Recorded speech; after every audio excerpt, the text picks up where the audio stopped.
killed in Vietnam. When the Vietnam War finally ended in defeat for the South Vietnamese and their American allies on April 30th, 1975, the few remaining U.S. personnel were transported back home. But the Hmong people of Laos had nowhere to go. General Vang Pao, a CIA recruiter and the only Hmong to attain such a high rank in the Royal Lao Army, took stock of the situation and made arrangements with the CIA to evacuate as many Hmong from Long Tieng to Thailand as possible. On May 13th, using only 3 airplanes, the American pilots evacuated the 3,500 Hmong who Pao deemed most likely to be executed by the rapidly advancing communists. The next day, Pao made his own exodus by helicopter. The flights then abruptly stopped. The Hmong were left leaderless, demoralized, and with little time to spare. Incredibly, some 40,000 set off for Thailand on foot, carrying their children and possessions on their backs. The forces of the Pathet Lao conquered Long Tien the next day. On May 29th, the first group of refugees arrived at the town of Hin Hup, about 46 miles, 74 kilometers from the Thai border, only to find it barricaded. When they attempted to displace the barriers, the Pathet Lao guardsmen opened fire, killing more than 20 Hmong and injuring close to 100. Despite the efforts of the Pathet Lao, by the year's end, tens of thousands of Hmong had fled to Thailand. Countless others died, either from the perils of a long journey through the wilderness or at the hands of vengeful communists. In December 1975, the Laotian monarchy, headed by King Sisavang Vatana, was overthrown by the Pathet Lao and the Communist Vietnamese army in a civil war that would claim anywhere from 20,000 to 60,000 Laotian lives. The Kingdom of Laos was renamed the Lao People's Democratic Republic, and military units and advisors from Vietnam were admitted into the fledgling communist state. In total, 300,000 Laotians fled the country.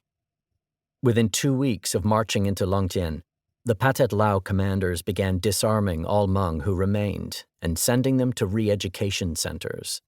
There, they were forced to attend seminars where they performed grueling tasks as atonement, ridding themselves of capitalist ideology.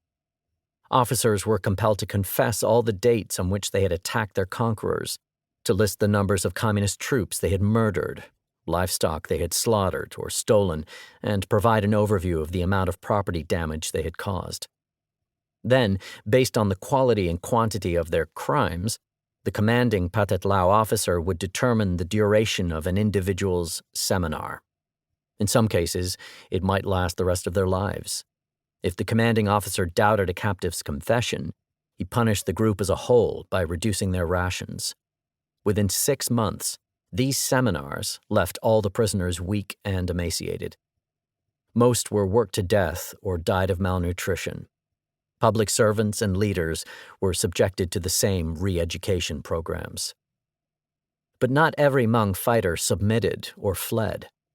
Knowing full well what fate awaited them under the new government, rebellious bands of Hmong, dubbed the Chao Fa, continued to wage guerrilla war against the armies of Vietnam and the ruling communists. Dubbing these rebels American collaborators, the Pathet Lao published an article in 1977 that vowed to wipe them out to the last root.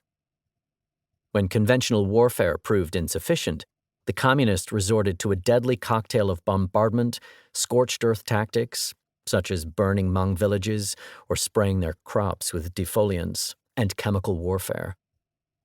The effects of the latter were particularly nightmarish. When exposed to nerve gas, Hmong victims would initially feel their noses starting to run and chests tighten as cholinergic crises set in, resulting in paralysis from muscular contraction. Struggling to breathe, they were seized by gastrointestinal pain before vomiting and losing control of their bowels. Within minutes, their muscles began to jerk uncontrollably before giving way to full epileptic seizure and death. Those who survived suffered permanent neurological damage, resulting in exhaustion, impaired vision, insomnia, and heart palpitations. General Vang Pao estimated that between 1975 and 1978, 50,000 Hmong refugees were murdered using poison chemicals supplied by the Soviet Union, while 45,000 others succumbed to starvation, disease, and enemy bullets while attempting to reach Thailand. By 1981, 35,000 of those who had reached Thai refugee camps had been resettled in America. The culture shock these Hmong experienced cannot be overstated. In only a few years, they had gone from slash-and-burn agriculture, subsisting on rice, vegetables, and occasionally wild boar skewered in the jungle, to 24-hour fast food drive-thrus, monolithic supermarkets, electric toothbrushes, and an endless litany of sitcoms blasting from television sets. Though they were now free from persecution, for years the lives of the Hmong had been dominated by fear and death. Somehow, this nightmare seemed to follow them across the ocean to America, shifting shape, yet maintaining its malevolent character. One Hmong who left his ancestral homeland was young Leng Tao. In July 1980, the 47-year-old relocated to Portland, Oregon with his wife, Sheng Yu, and their 8 children.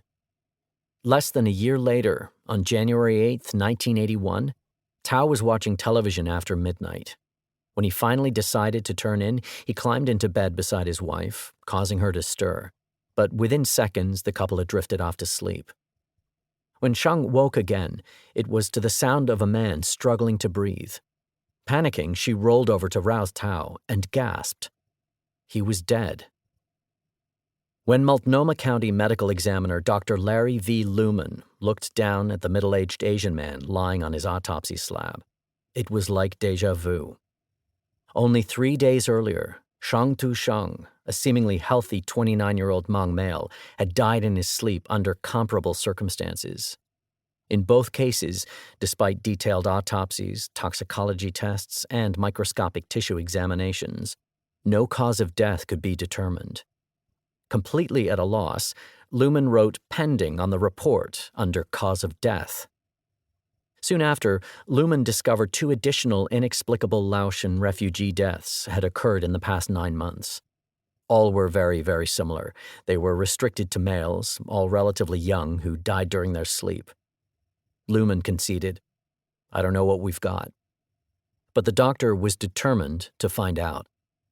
Picking up the telephone, he decided to contact medical officers in other jurisdictions with significant Hmong and Southeast Asian refugee populations. In the city of St. Paul, Minnesota, home to 8,000 Hmong, there had been 4 unexplained nocturnal deaths. Lumen also found cases in Seattle, Washington, Des Moines, Iowa, and Orange County, California. On February 17th, another sleeping Hmong death was reported across the Mississippi from St. Paul in Minneapolis. By this time, Dr. Lumen had documented 13 instances of unexplained sleep death among Laotian refugees in the USA since 1978. Los Angeles Hmong spokesman Kusheng Yongchu pegged the number even higher. There have been 19, 20 very similar deaths, and we have never had any legitimate explanation. Epidemiologist Dr. Tom Prendergast first became aware of the problem when he began receiving phone calls from reporters in Minneapolis and Portland, inquiring whether there had been any strange, unexplained deaths of Hmong men in Orange County. What he found were 20 clear cases of seemingly healthy refugees who were either found dead in the morning or were observed during the night to be making some gurgling noises and in a collapsed state from which they could not be revived. The first known case, the mysterious nocturnal death of Li Dua, dated back to 1977. Crunching the numbers, Prendergast came to the startling conclusion that in the United States, half of all deaths of Hmong may have been caused by this. By September 1981, the Center for Disease Control had identified 35 cases. One theory floated by the baffled medical community was that adapting to the tremendous culture shock combined with wartime trauma may have been a key factor in the Hmong sleep fatalities. I wish there had not been the political disaster and the warfare situation, and we could remain in our native village. If we could have, I don't think this would have happened to my husband, Zhang Yu said. However, I do not blame this country. Having suffered terribly under the communists, the most popular explanation among the Hmong themselves was that it was a side effect of their exposure to chemical nerve agents. This hypothesis was undoubtedly bolstered by the support of General Vang Pao, now living peacefully in Missoula, Montana. Likely responding to the nocturnal death in Des Moines, Republican Congressman Jim Leach of Iowa called for a federal inquiry into both the sleep deaths and long-term effects of nerve gas on human biology. However, Dr. Luhmann remained unconvinced. It just doesn't make sense to me. Nerve gas doesn't act this way. There's no evidence. Secondly, if it was nerve gas, why does it affect only males, and why only during the night? And if nerve gas doesn't affect people right away and it takes 4 years, it's not very effective as a weapon. Rather, Luhmann countered with a bold yet convincing hypothesis. Hmong men may have been unexpectedly dying in their sleep for eons. Only now that the phenomenon had been exported to the West had it become subject to scientific analysis. We do see sudden unexplained death in younger people every year. Maybe 4, 5, 6 in a population of 1 million, Luhmann explained. But 4 out of 2,000 refugees in Portland is way out of whack. We don't know whether this occurs in the native country to this extent. Dr. Vu Dinh Minh, a Vietnamese physician who had worked with the Hmong perhaps more than any American medical professional, noted that it seems relatively clear now that the mechanism is cardiac. Fortunately, one unnamed Seattle Hmong lived to tell the tale and subsequently spent a great deal of time being examined in a laboratory. According to Dr. Prendergast, when he arrived at the hospital, he was found to be in ventricular fibrillation. The heart muscle was contracting without affecting normal beats, just sort of quivering. With appropriate treatment, the patient survived and went on over the next several weeks to develop the typical electrocardiogram pattern of a person who had suffered a heart attack.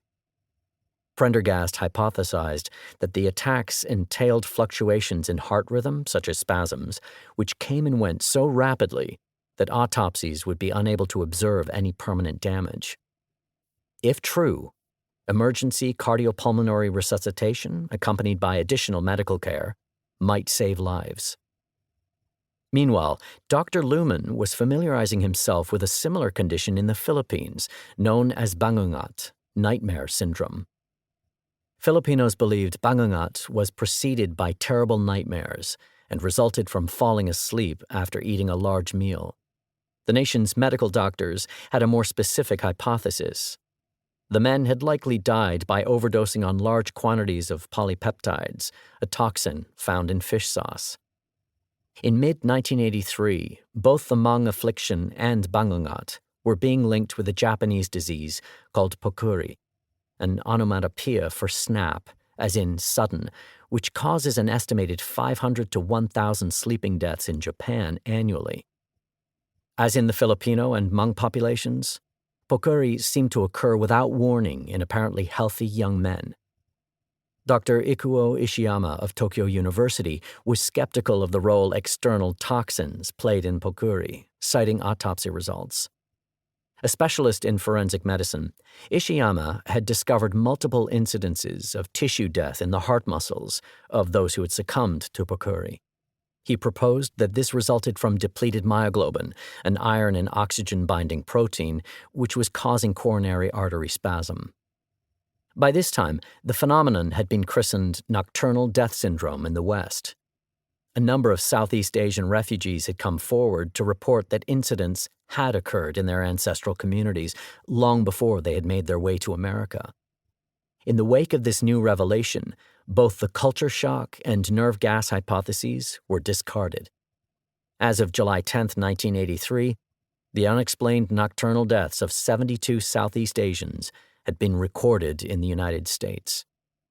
Today, sudden unexplained nocturnal death syndrome, SUNS, is understood as a multifactorial medical disorder to which East Asians are genetically predisposed, attacks of which sometimes encompass night terrors.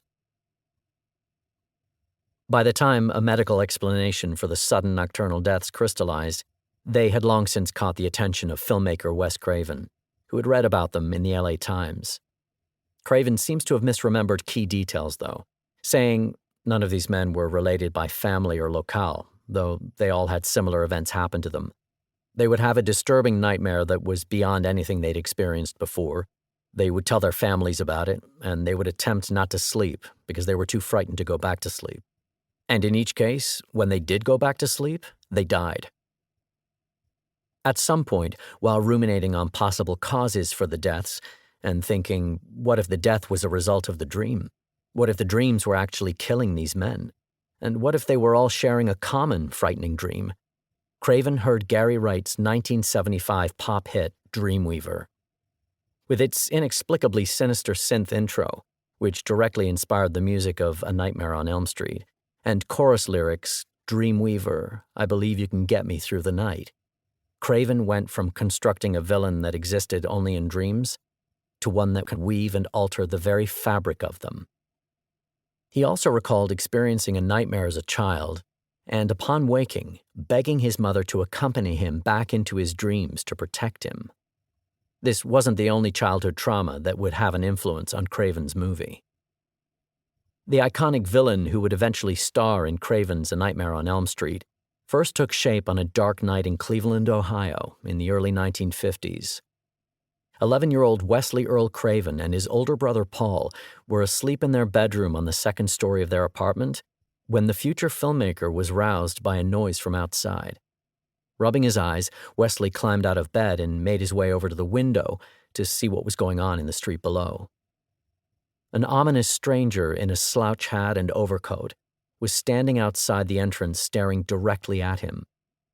When the shadowy figure began walking towards the front door, the frightened child woke his big brother. Seizing a baseball bat, the two boys crept out of their apartment and into the hallway to meet the intruder. They found it empty.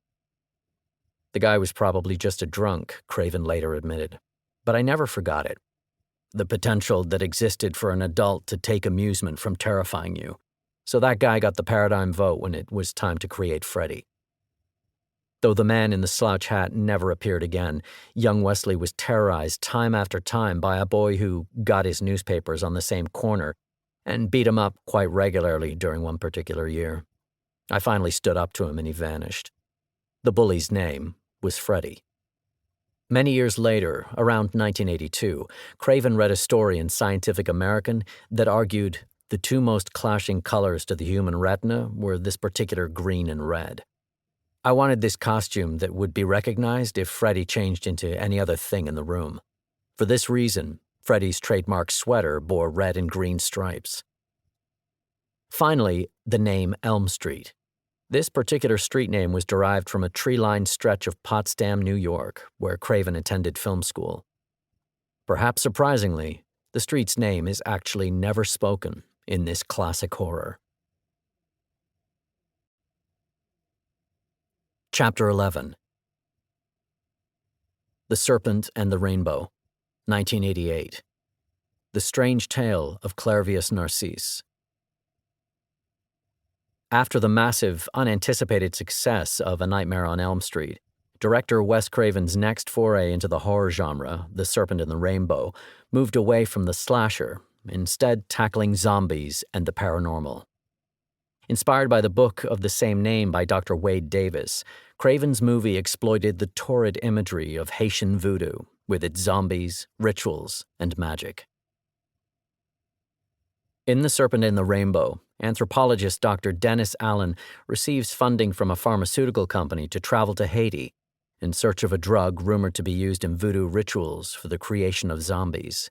The company hopes to learn the chemical formula so that it can be repurposed as an anesthetic. Dr. Allen arrives to find Haiti in revolutionary turmoil, with protesters challenging the power of the notorious dictator Papa Doc Duvalier. Allen soon encounters zombies and voodoo priests, but is repeatedly urged to leave the island under threat of violence by Captain D'Argent Petro of the Tonton Macoute, a special ops branch of Duvalier's paramilitary force. Following a bizarre dream, Allen comes to suspect that Petro is a practitioner of black magic, with the power to steal his enemies' souls and transform them into zombies. Allen comes close to acquiring the zombie creation drug from a man named Mozart, but is abducted, tortured, and framed for murder by the Tonton Macoute in an effort to make him return to America. Eventually, the Tonton Macoute forcibly place Allen, unconscious, on an outbound plane. To his surprise, upon waking, he discovers Mozart has sneaked onto the aircraft. Mozart gives Alan the drug on the condition that he spreads word of him in the U.S. so that he can become famous. Upon returning to America, Alan is praised for his success by the pharmaceutical company, but Petro continues to inflict terror on him using black magic. Forced to journey back to Haiti to confront his foe, Alan is blasted with zombie powder, killed, and buried in an undead state in a graveyard. Rescued by an ally, Alan uses newfound magical abilities to defeat Petro at the Central Tantamakut office and send him to hell.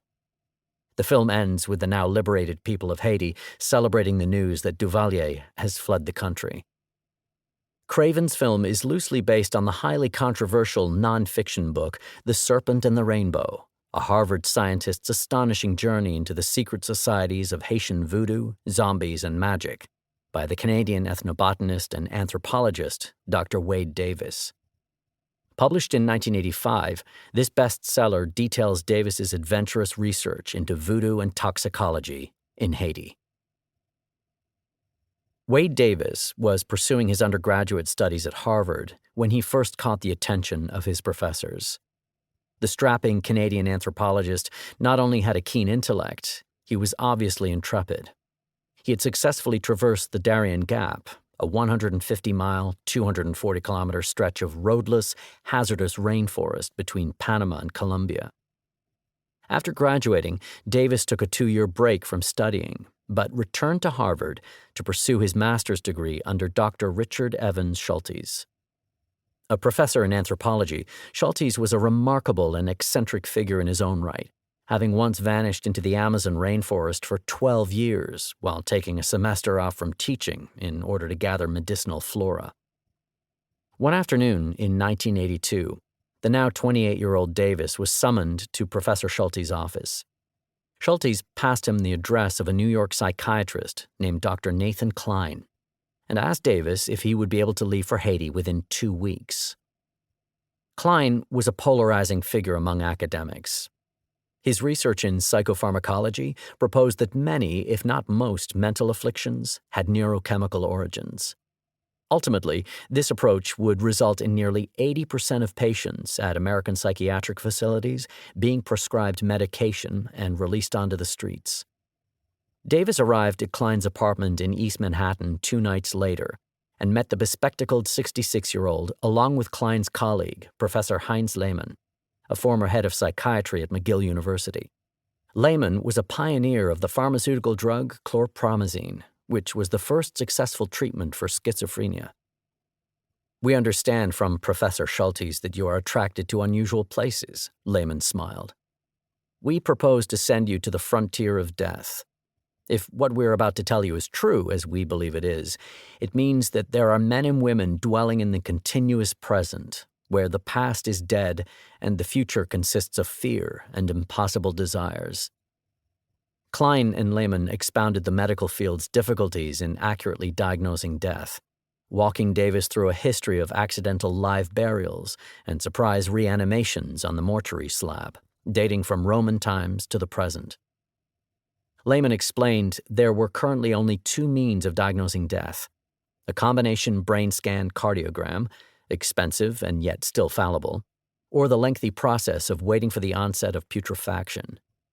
Next, Klein showed Davis a death certificate written in French and dating from 1962 for a man named Clervius Narcisse. "Our problem is that this Narcisse is now very much alive and resettled in his village in the Artibonite Valley in central Haiti," Klein revealed. He and his family claim he was the victim of a voodoo cult and that immediately following his burial, he was taken from his grave as a zombie. Voodooists believe that their sorcerers have the power to raise innocent individuals from their graves to sell them as slaves.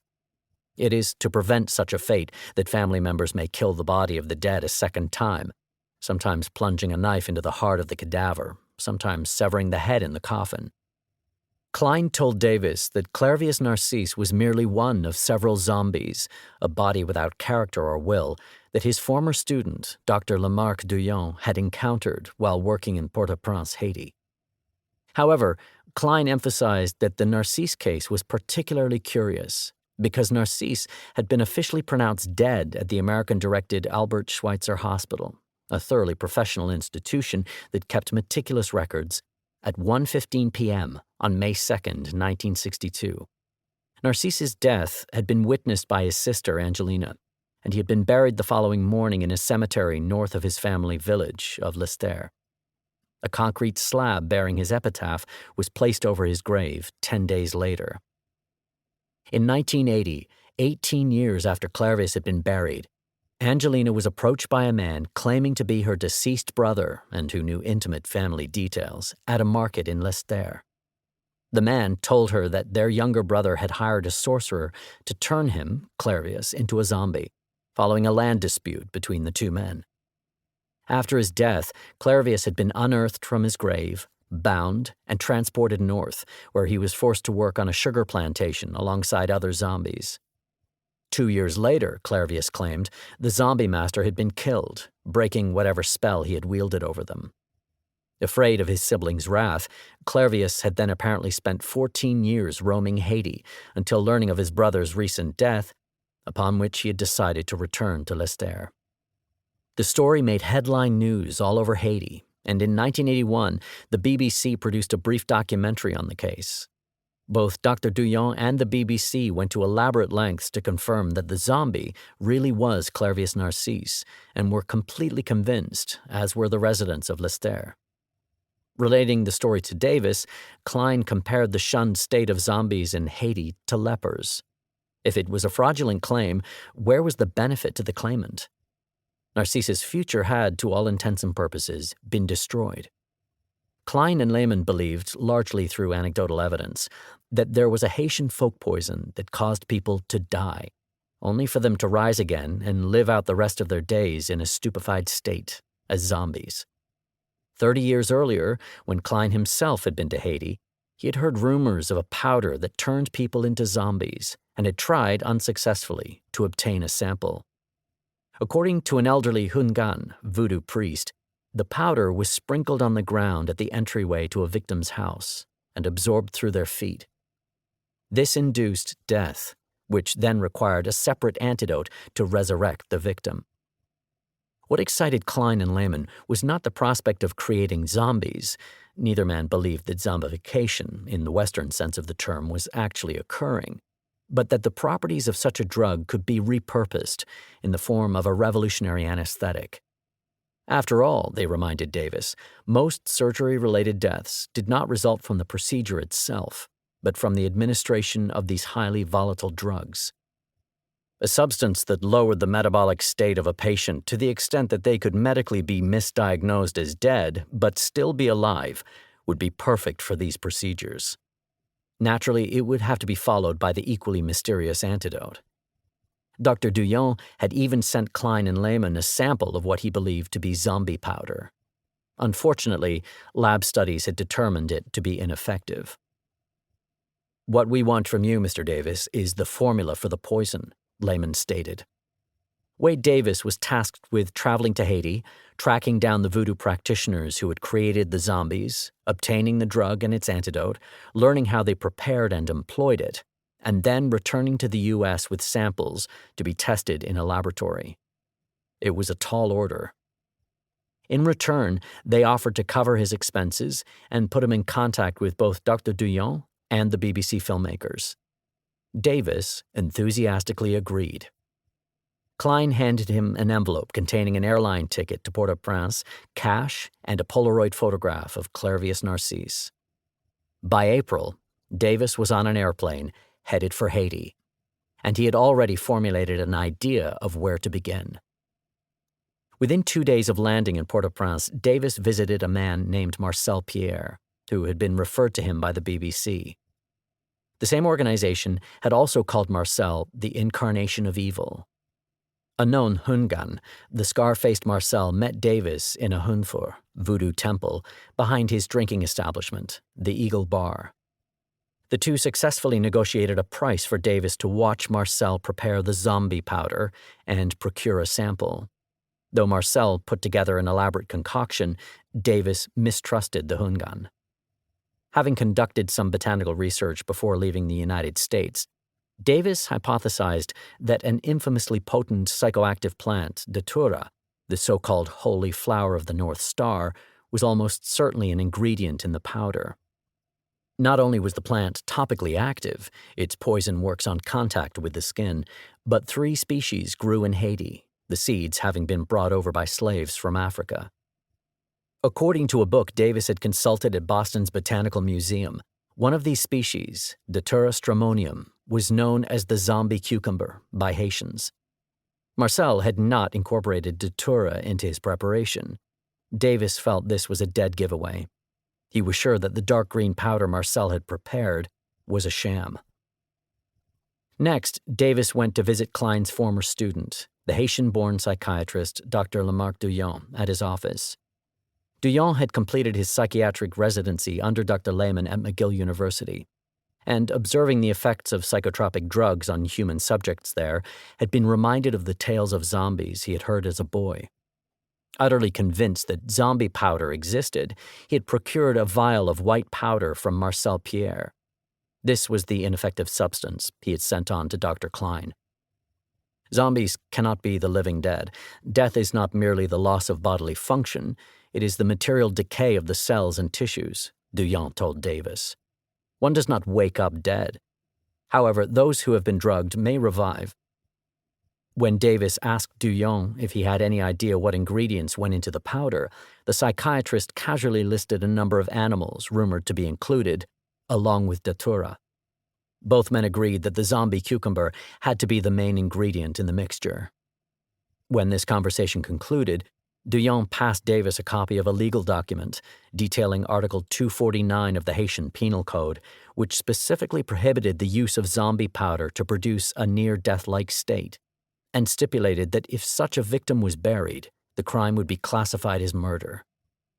Shortly afterwards, Davis met with the zombie Clervius Narcisse, who recounted his experiences. They were largely in keeping with what Dr. Klein had already told him. Narcisse even pointed to a scar on his right cheek, which he claimed was caused by a coffin nail during his burial. He also provided a vital scientific clue.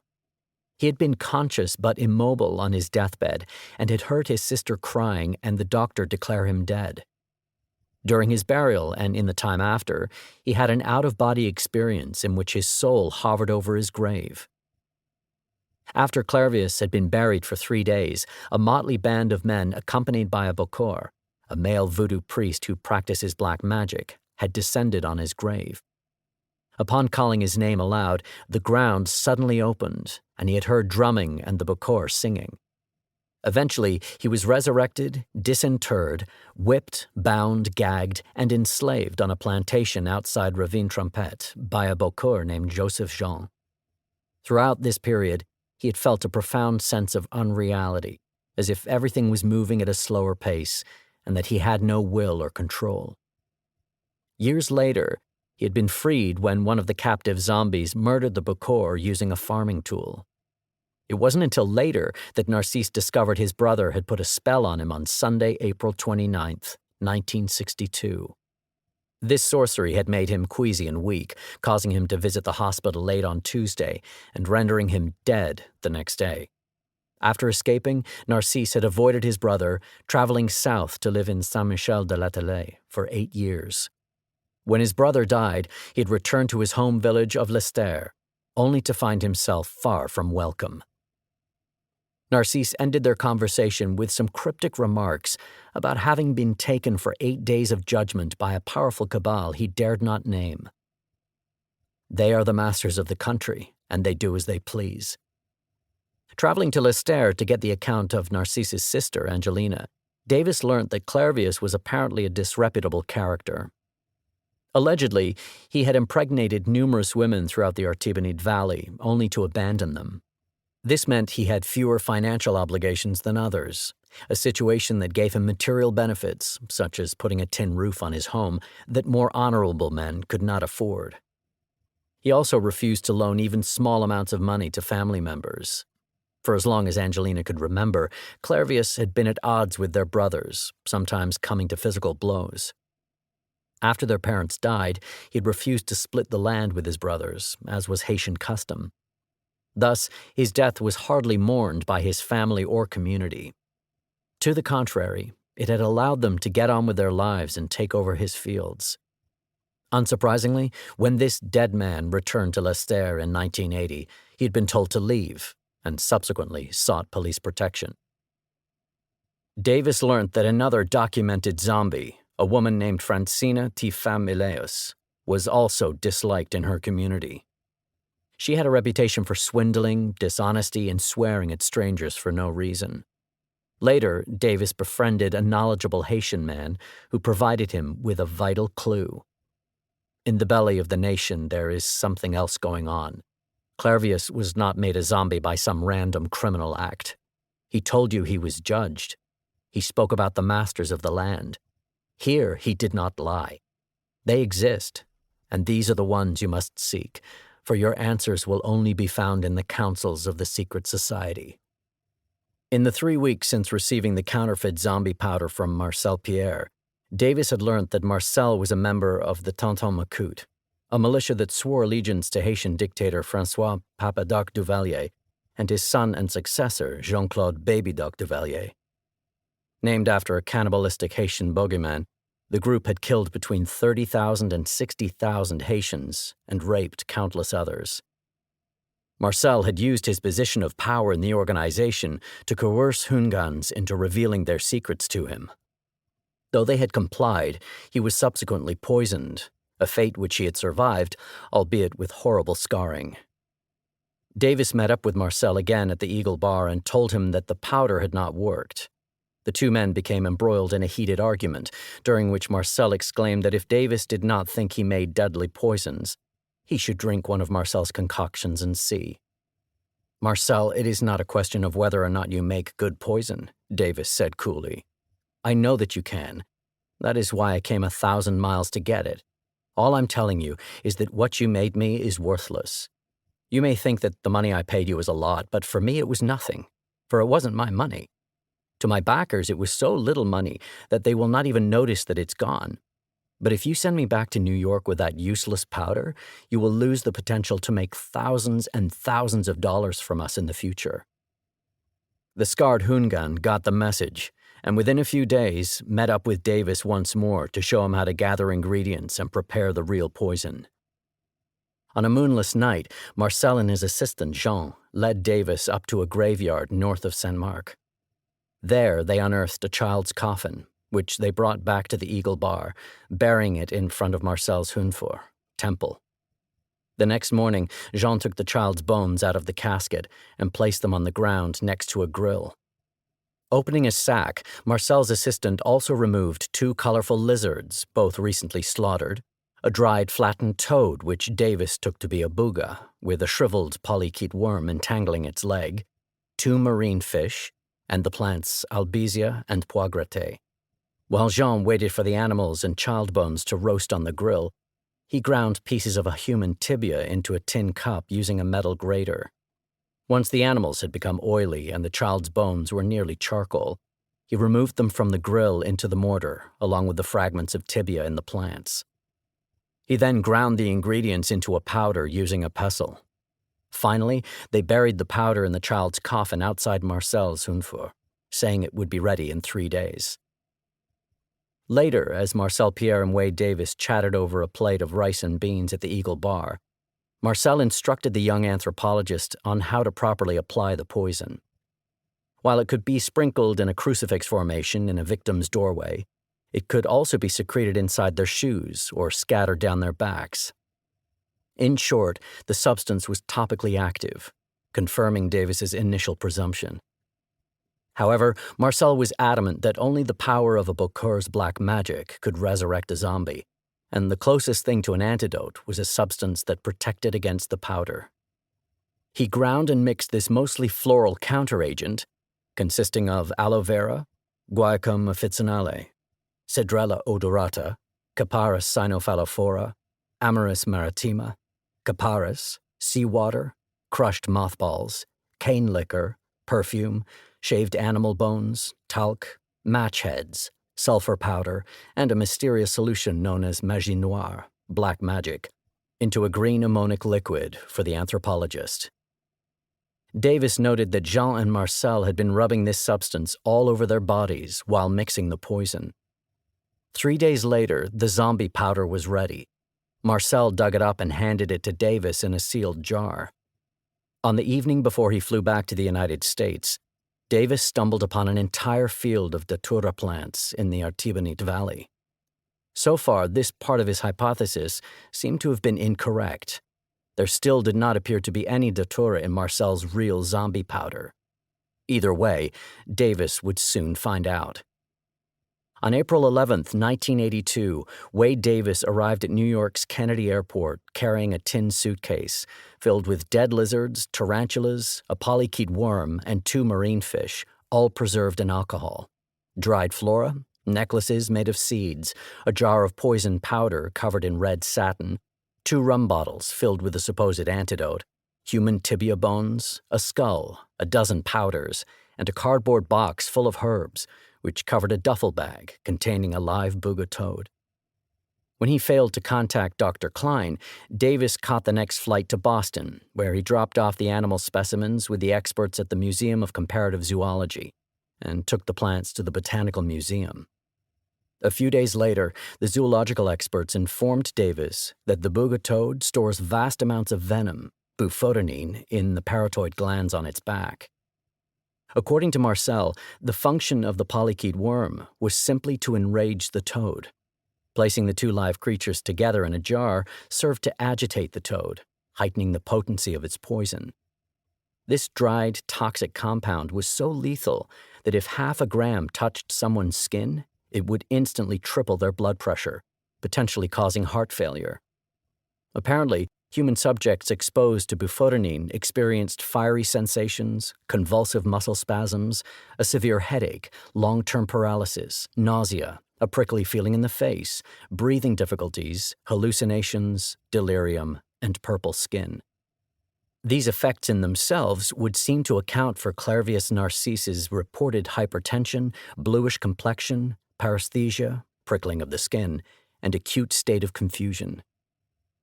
Next, Davis visited the laboratory where he had dropped off the fish specimens and learnt that they were 2 varieties of blowfish.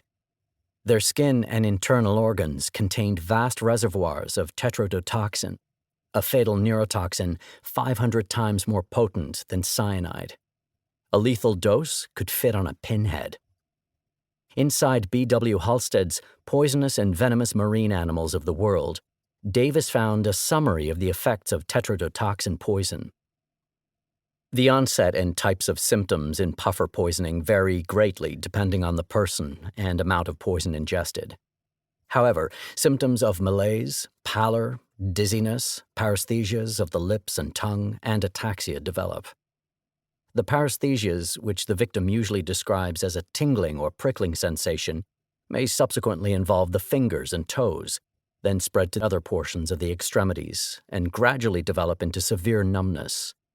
In some cases, the numbness may involve the entire body, in which instances the patients have stated that it felt as though their bodies were floating. Hypersalivation, profuse sweating, extreme weakness, headache, subnormal temperatures, decreased blood pressure, and a rapid weak pulse usually appear early. Gastrointestinal symptoms of nausea, vomiting, diarrhea, and epigastric pain are sometimes present. Apparently, the pupils are constricted during the initial stage and later become dilated. As the disease progresses, the eyes become fixed and the pupillary and corneal reflexes are lost. Shortly after the development of paresthesias, respiratory distress becomes very pronounced, and the lips, extremities, and body become intensely cyanotic. Muscular twitching becomes progressively worse and finally terminates in extensive paralysis. The first areas to become paralyzed are usually the throat and larynx, resulting in aphonia, dysphagia, and complete aphasia. The muscles of the extremities become completely paralyzed, and the patient is unable to move. As the end approaches, the eyes of the victim become glassy. The victim may become comatose, but in most cases retains consciousness, and the mental faculties remain acute until shortly before death. At once, Wade Davis realized this single ingredient alone could account for the vast majority of narcissus symptoms. More to the point, it might result in a person being erroneously declared dead. He found 2 blowfish-related cases in Japan where this exact thing had occurred. In fact, if a person in Japan died from blowfish poisoning, they were typically left to lie beside their casket for 3 days before burial, just to make sure. Excited, Davis notified Klein immediately and sent the dried blowfish powder to Professor Leon Roizen at the New York State Psychiatric Institute so it could be tested on rats. Davis chose not to reveal the origin or nature of the poison to Roizen. When Davis visited Roizen for the results, the psychiatrist demonstrated the effects of the powder on an extremely aggressive rhesus monkey. Within 20 minutes of exposure, the violent primate sunk into a 9-hour-long catatonia. Some pretty odd drugs have passed through this laboratory, Roizen remarked. This, without doubt, is the most peculiar. Davis asked Roizen about the potential pharmacological uses of the powder. Perhaps cardiovascular surgery, he replied. It is curious how the heart remains unaffected while the body is totally anesthetized. Also, in psychiatry, it might be of use treating something like psychotic excitement. While Davis was receiving accolades from Dr. Klein and a slew of other scientists and academics, he was all too aware that the puzzle of the Haitian zombie was far from solved. Firstly, he had yet to find the elusive antidote that would theoretically bring the subject back from their lowered metabolic state. Moreover, Davis felt he had missed a crucial anthropological point. Pharmacology certainly explained why the subject believed they had died, but Davis remained clueless as to how the pervading voodoo culture allowed the victims, perpetrators, and Haitian public to view this poisoning as zombification and the poisoned as zombies. With Klein requesting more samples of the zombie powder and Davis's own curiosity about voodoo peaking, the young anthropologist returned to the Caribbean in July. Having obtained an initial sample of zombie powder, Davis had little difficulty finding more. Though the poison provided to him by other Hungans consisted of ingredients that had not been present in Marcel's concoction, and several of Marcel's additions had been missing, they nevertheless all contained blowfish, a booga toad and worm, and Albizia lebec, which was known to cause a tingling sensation. Davis learned that when a zombie is removed from its grave, it is always fed a paste consisting of potato, cane syrup, and datura. This revelation sent his mind reeling. His preliminary hypothesis that datura stramonium was involved in the zombification process had been correct, but not in the manner he had assumed. Rather than the zombie cucumber plunging the victim into the low metabolic state, the psychotropic served 2 specific functions in the aftermath. Firstly, datura stramonium contained the chemical atropine, which could act as an antidote to tetrodotoxin. Perhaps more importantly, while tetrodotoxin acted upon the victim's physiology, the highly psychoactive datura would activate or enhance the victim's psychosis immediately after their resurrection. For Wade Davis, the pharmacological mystery had now been solved. However, he still longed to understand how Haitian voodoo culture led people to interpret the near-fatal drugging and revival of a person as zombification, and how and why a particular victim was chosen. Recalling Clairvius Narcisse's references to being judged by the masters of the land, Davis learned through one of his Hungan contacts about secret societies called Bizangos, which conducted voodoo rites. Though much of the peasantry swore the Bizangos were evil and cannibalized children, Davis repeatedly insisted to his contacts that he wished to attend a Bizango gathering. His wish was finally granted.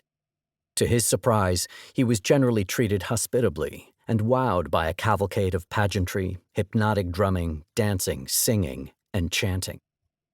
Shortly before Wade Davis left Haiti, he was introduced to Jean-Jacques Léofin, a powerful Bizango president. Léofin explained to him that the Bizangos were forged by the Makala nations in Africa long before they ever encountered Europeans. They had been created to keep order in the community.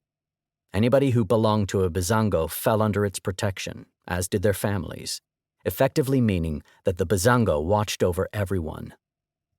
One way to offer protection was by punishing sowers of discord. Through a complex process, these troublemakers would be brought before the Bizango to be judged for violating the 7 actions. If found guilty, it could result in their death and resurrection as a zombie. Léofin explained that these 7 actions were 1. Material greed at the expense of one's family and dependents. 2. Showing disrespect to one's fellow man. 3. Speaking ill of the Bizango. 4. Taking another man's wife. 5. Gossiping and defaming the character of others. 6. Hurting one's own family. And 7. Unjustly preventing another person from working the land. At last, Davis now understood why Clervius Narcisse and Tifem had been made into zombies. They had lived their lives in contravention of the 7 actions and been punished accordingly by the Bizango. Far from being underground criminal enterprises at odds with the state, the Bizangos and the Duvalier dictatorship relied on each other. In fact, the official government of Haiti needed the Bizangos' support far more than the Bizangos needed the government's. Imagine what would happen if some invaders landed in some remote corner of Haiti's Department of the Northwest, Léofin mused. They would be dead before they left the beaches. Not by the hand of the government. It is the country itself that has been prepared for such things since ancient times. The people in the government in Port-au-Prince must cooperate with us. We were here before them, and if we didn't want them, they wouldn't be where they are. There are not many guns in the country, but those that there are, we have them. With that revelation, everything now seemed to make sense. To Davis, it was clear that voodoo was not a niche culture, hiding in the shadows of an apparently westernized Haitian state. Haiti was voodoo, and voodoo was Haiti, a little piece of Africa dislodged and cast into the Caribbean by the transatlantic slave trade. It is for this reason that Haitians viewed a person made dormant by tetrodotoxin and revived by datura as a zombie rather than a victim of poisoning. They did not interpret the world through the skeptical lens of Western science. Rather, their perspective was based on the proud traditions that their ancestors had carried across the Atlantic with them, when, centuries before, they had been torn from their homelands. Chapter 12. The Silence of the Lambs, 1991. Ted Bundy, The Green River Killer, Gary Heidnik, Ed Kemper, Jerry Brudos, Dr. Alfredo Bali Trevino, Andre Chikatilo, and The Monster of Florence. Jonathan Demme's The Silence of the Lambs introduced cinema audiences to the fictional serial killers Dr. Hannibal Lecter and Buffalo Bill. In reality, both characters are fusions of multiple real-life murderers, hailing from places as far afield as Russia, Mexico, the western United States, and Italy. Based on the eponymous 1988 novel by author Thomas Harris, The Silence of the Lambs is generally regarded as the most successful psychological horror film of all time. Released in 1991, Jonathan Demme's critically acclaimed serial killer classic grossed $272.7 million at the box office, garnered 7 Academy Award nominations, and became only the 3rd film in history to win each of the Big 5 categories. Best Film, Best Director, Best Actor, Anthony Hopkins, Best Actress, Jodie Foster, and Best Adapted Screenplay, Ted Talley. A mere 20 years after its release, the U.S. Library of Congress declared it culturally, historically, or aesthetically significant and worthy of preservation by the National Film Registry. A superb screenplay and unforgettable performances by Jodie Foster, Anthony Hopkins, and Ted Levine elevate the film to the level of high art. The film centers on a deranged serial killer who is abducting young women in the American Midwest, shooting and skinning them, then dumping their mutilated bodies into rivers across the United States. Despite the best efforts of the FBI's Behavioral Science Unit, BSU, to bring the perpetrator to justice, the crudely named Buffalo Bill continues to elude them. Seeking insight into the killer's psychology, BSU head Jack Crawford sends star FBI trainee Clarice Starling to consult with Dr. Hannibal the Cannibal Lecter, an incarcerated psychiatrist with a genius-level IQ and penchant for torturing and devouring people whom he deems vulgar. Starling forms an unlikely bond with the psychopathic savant, who provides her with mentorship and cryptic clues to help track down Buffalo Bill. Eventually, she comes to realize that Lecter knows the killer's true identity. When the daughter of an influential U.S. senator is captured by Bill, a desperate Starling and Crawford concoct a fake offer to have Lecter transferred to a nicer facility in exchange for information. He agrees. But their efforts go terribly awry when Lecter's psychiatrist, the self-important Dr. Frederick Chilton, secretly exposes the charade to Lecter, hoping to undermine the FBI and learn Buffalo Bill's identity from Lecter himself. While investigating a murder in Belvidere, Ohio, Clarice inadvertently stumbles into Bill's lair. Meanwhile, Lecter escapes and disappears. Lost in the darkness of Buffalo Bill's basement, Starling manages to take down the killer and rescue the kidnapped girl. At the film's finale, while attending her FBI graduation ceremony, Starling receives a phone call from Dr. Lecter, who assures her he has no plans to pursue her, and ends with, "I'm having an old friend for dinner." The notion of an intelligent and incarcerated serial killer working with law enforcement to help apprehend another serial killer was derived from Ted Bundy's meetings with detectives Dave Reichert and Bob Keppel, who wanted his help in catching the Green River Killer. Retired FBI profiler John Douglas has frequently boasted of being the inspiration for Jack Crawford. However, the true brilliance of Silence of the Lambs lies within the allure of its two serial killers.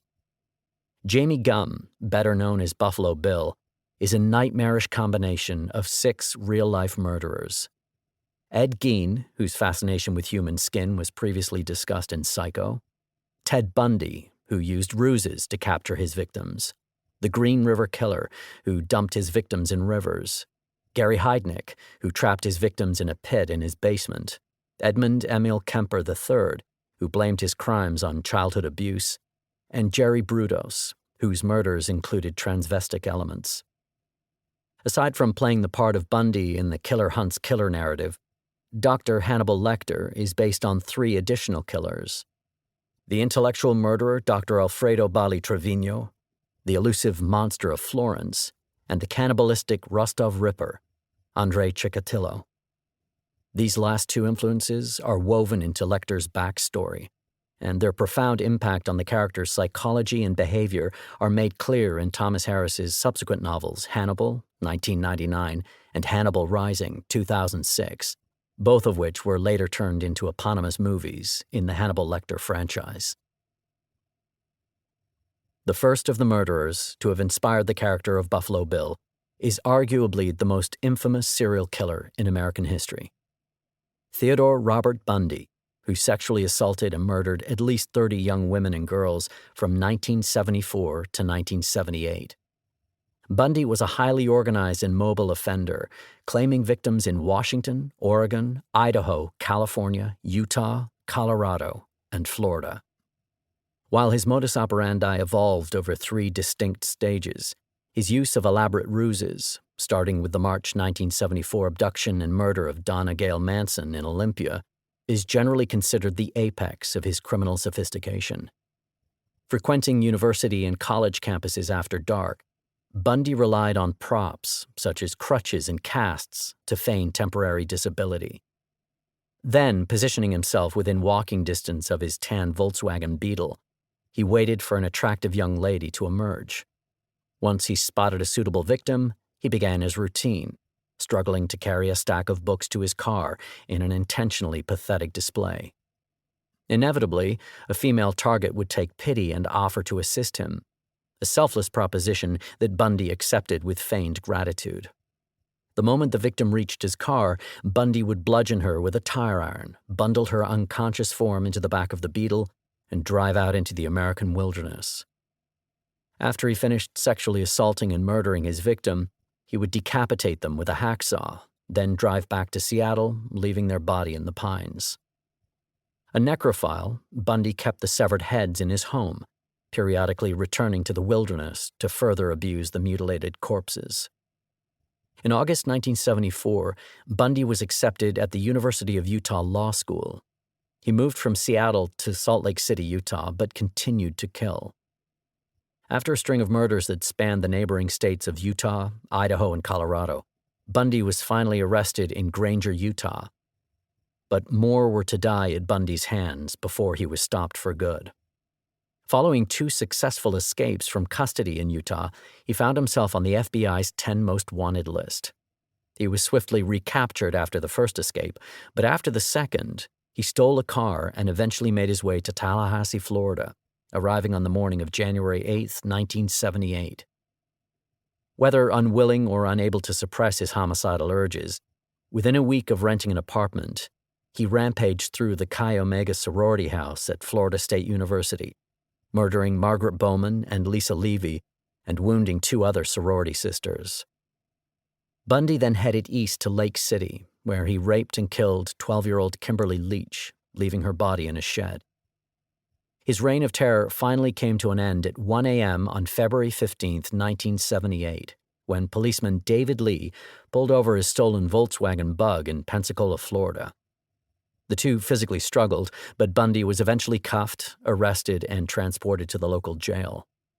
Along the way, the still unidentified Bundy remarked, "I wish you had killed me." Bundy, a former law student, chose to represent himself at his June 1979 trial in Miami, the first nationally televised trial in American history.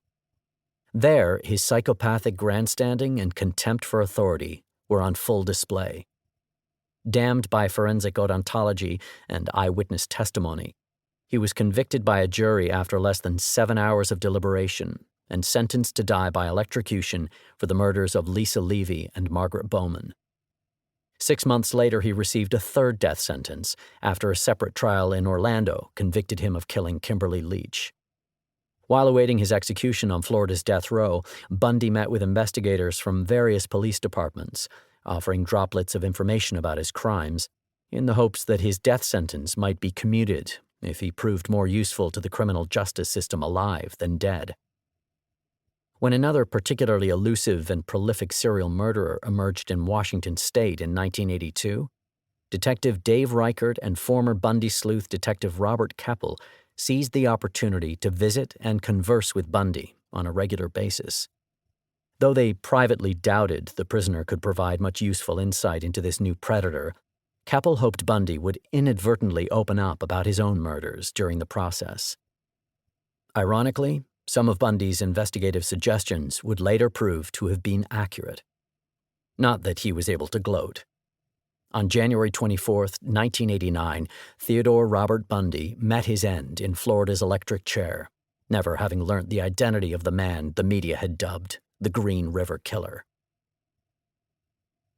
Whereas Ted Bundy was notable for his elaborate methods of procuring victims, the Green River Killer's moniker arose from his trademark body disposal techniques.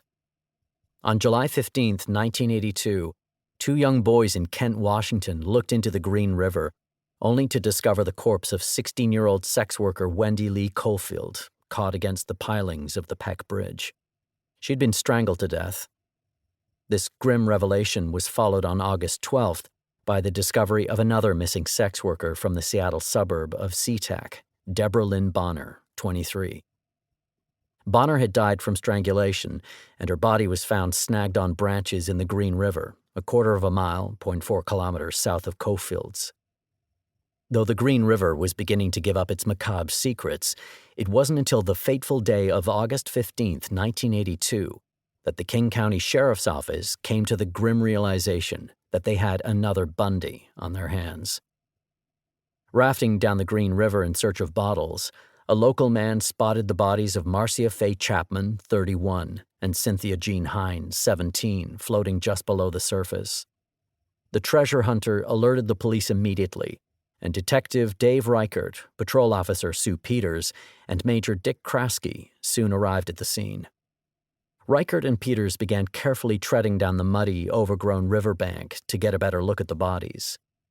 As they drew closer, they noticed heavy stones on the victims' torsos, which had prevented them from bobbing completely to the surface. Without warning, Reichert slipped, nearly falling into the river. To his horror, he now saw a third body, that of a teenage girl lying by the river, a pair of blue shorts knotted around her neck. She would later be identified as 16-year-old Opal Charmaine Mills. Following the terrible revelations of August 15th, the elusive Green River killer stopped dumping bodies in the water, choosing instead to conceal them in forested areas, sometimes leaving several in the same location, where he could revisit them for necrophilic sex. Despite the creation of a well-funded task force headed by Dave Reichert and Robert Keppel, the killer claimed dozens more victims over the next few years, until seeming to stop in the latter half of the decade. With the arrival of the new millennium came significant improvements in DNA analysis, and the task force began testing and retesting the many biological samples they had collected from suspects over nearly 20 years. By October 2001, they had a match. On November 30th, 2001, Gary Leon Ridgway, a mild-mannered husband and father, was arrested at the Kenworth Truck Factory, where he worked as an automobile painter, and charged with 4 counts of murder. 2 years later, in exchange for being spared the death penalty, he pleaded guilty to murdering 48 women, mostly sex workers, in the SeaTac area. The body count rose to 49 on December 21st, 2010, after hikers found the skull of Rebecca Marrero in Auburn, Washington, and Ridgway admitted to the slaying. Gary Leon Ridgway is believed to be responsible for the deaths of 71 women from 1982 to 2001, and is currently the most prolific known lust murderer in the history of the United States. 43-year-old Gary Michael Heidnik was a walking paradox. A high school dropout plagued by severe mental illness who nevertheless managed to make $500,000 playing the stock market.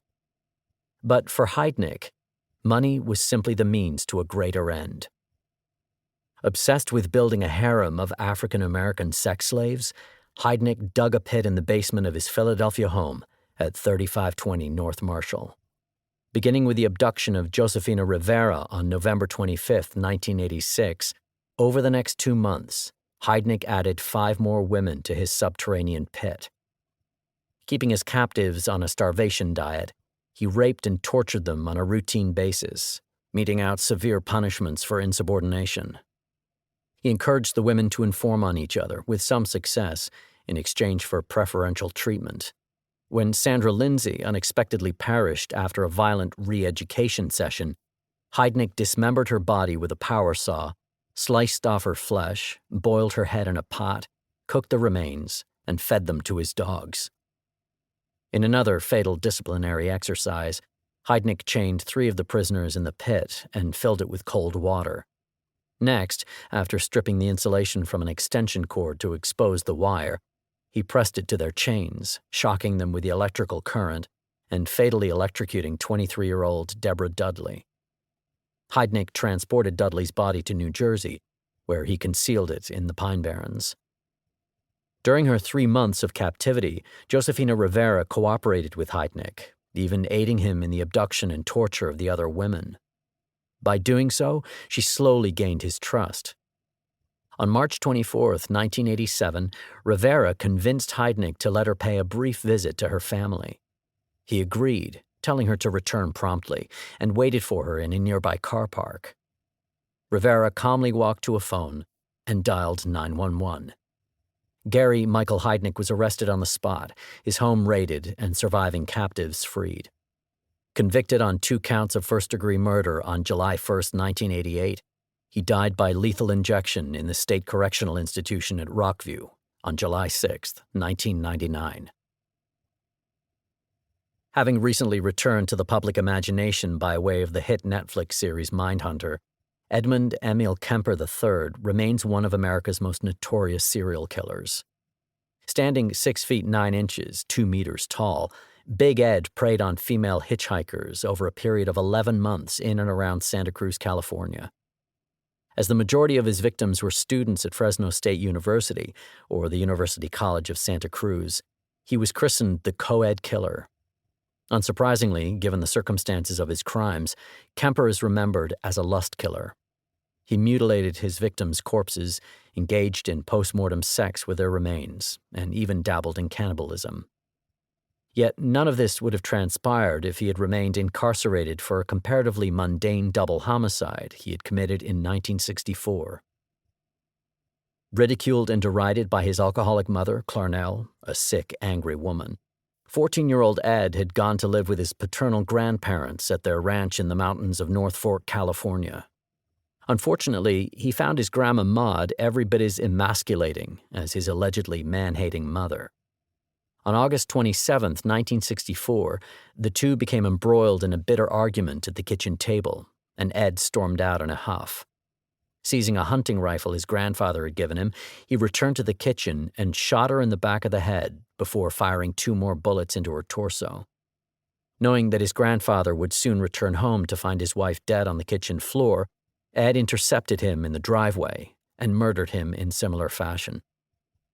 Having given little thought to what would transpire after the killings, Ed telephoned the police and turned himself in. While in custody, he remarked, "I just wanted to see what it felt like to kill Grandma." Incorrectly diagnosed with paranoid schizophrenia, the 15-year-old was committed to the state psychiatric hospital at Atascadero and released back into his mother's care on December 18, 1969. 2.5 years later, at the end of his co-ed murder spree, he beat his mother to death in her bed with a hammer, cut off her head, as he had with the young hitchhikers, and sexually penetrated it. When he attempted to put her tongue and larynx into the garbage disposal, the device rejected them, prompting Ed to note, "That seemed appropriate, as much as she'd bitched and yelled and screamed at me over so many years." Not long after, history repeated itself, and he telephoned the local authorities to tell them what he had done and to give himself up. Edmund Emil Kemper III has been held at California Medical Facility at Vacaville for the past 45 years, where he continues to receive letters from adoring fans. With his ruddy face, double chin, thinning hair, and complete lack of style, 23-year-old Jerry Brudos was hardly up to his girlfriend Ralphine Schwindler's standards. Yet, for all his outward faults, he seemed funny, sensitive, and dependable. More to the point, 17-year-old Ralphine was desperate to move out of her parents' house. 6 weeks after she became pregnant with his child in 1962, they were husband and wife. By 1968, the Brutuses had a son and a daughter, and after years of moving around Oregon, finally settled into a house in Salem, the state capital. Unfortunately, Jerry struggled to find work and began puttering around the house, becoming increasingly overweight. When Ralphine finally confronted her husband about his weight, the portly electrician sulkily left the room. Moments later he returned, now clad in a bra, girdle, stockings with garters, and high heels. He stood there, staring at her expressionlessly. Though Ralphine thought he looked completely ridiculous, there was something about his manner that made her fearful. In the end, she responded with an apprehensive laugh and put it out of her mind. Jerry slouched out of the room with a disappointed look on his face. Ralphine's reaction might have been somewhat different had she known what was going on in their garage. Between January 1968 and April 1969, Jerry Brudos murdered 4 women in his home, raping them ante and post-mortem, excising their breasts and feet, and keeping the latter in a chest freezer in the garage next to the frozen peas. In some cases, he forced the women to model lingerie and stilettos while he snapped photographs, continuing to dress and pose their bodies after death. His fetish for women's clothing and shoes was also transvestic, and Brudos regularly pleasured himself while wearing high-heel shoes.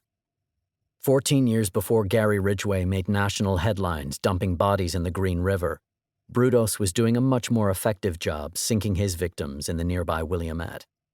Gifted with extraordinary physical strength, he not only carried his victims' bodies from his vehicle to the riverbank, but also the car engines, transmissions, and railroad irons he used to weigh them down. Eventually, his unsettling behavior, lurking around Callahan Hall, a student residence building at the University of Oregon, brought him increased police attention, ultimately leading to his arrest and conviction. When the police raided his Salem home, they found a trove of high-heel shoes, stolen underwear, and incriminating photographs. On June 28, 1969, Jerome Henry Brudos pleaded guilty to the first-degree murders of Jan Whitney, Karen Sprinker, and Linda Saley. He also confessed to the murder of Linda Slauson, but was not convicted, as unlike the other cases, he had not photographed her body. He lived out the rest of his days behind bars at Oregon State Penitentiary and spent the next 37 years stockpiling women's shoe catalogs in his cell. He died of liver cancer at the age of 67 on March 28, 2006. Extremely intelligent, utterly devoid of empathy, and yet eerily charismatic, Dr. Hannibal Lecter is the terrifying killer at the heart of the Hannibal books and films. Just like Buffalo Bill, the key aspects of the character, his backstory, personality, penchant for cannibalism, and affinity for Florence, Italy, were inspired by a number of real-life murderers. During the early 1960s, long before Thomas Harris was the internationally renowned author of the Hannibal book series, he was an English major at Baylor University in Texas, supporting himself by reporting on crime for local news. While the 23-year-old wrote for the respectable Waco Times-Herald, he also covered crime for Argosy, a pulp magazine always struggling to stay financially afloat. Founded in the 19th century, the publication relied heavily on the popularity of its true crime section. In 1963, Harris received an assignment from Argosy that would take him south of the U.S. border. He was to interview the aptly named Dykes Askew Simmons, a Texan convicted of triple murder while holidaying in Mexico and subsequently sentenced to die amidst great controversy. When Harris arrived at Nuevo Leon State Prison in Monterey to speak with Simmons, he learned the Texan had been shot and gravely injured during an ill-fated escape attempt. If not for the efforts of one Dr. Alfredo Bali Trevino, Simmons wouldn't have been alive to give his side of the story. Intrigued, Harris sat down to converse with Dr. Trevino, who appeared to be the prison doctor, and found himself in the presence of a highly composed and disarmingly intelligent gentleman.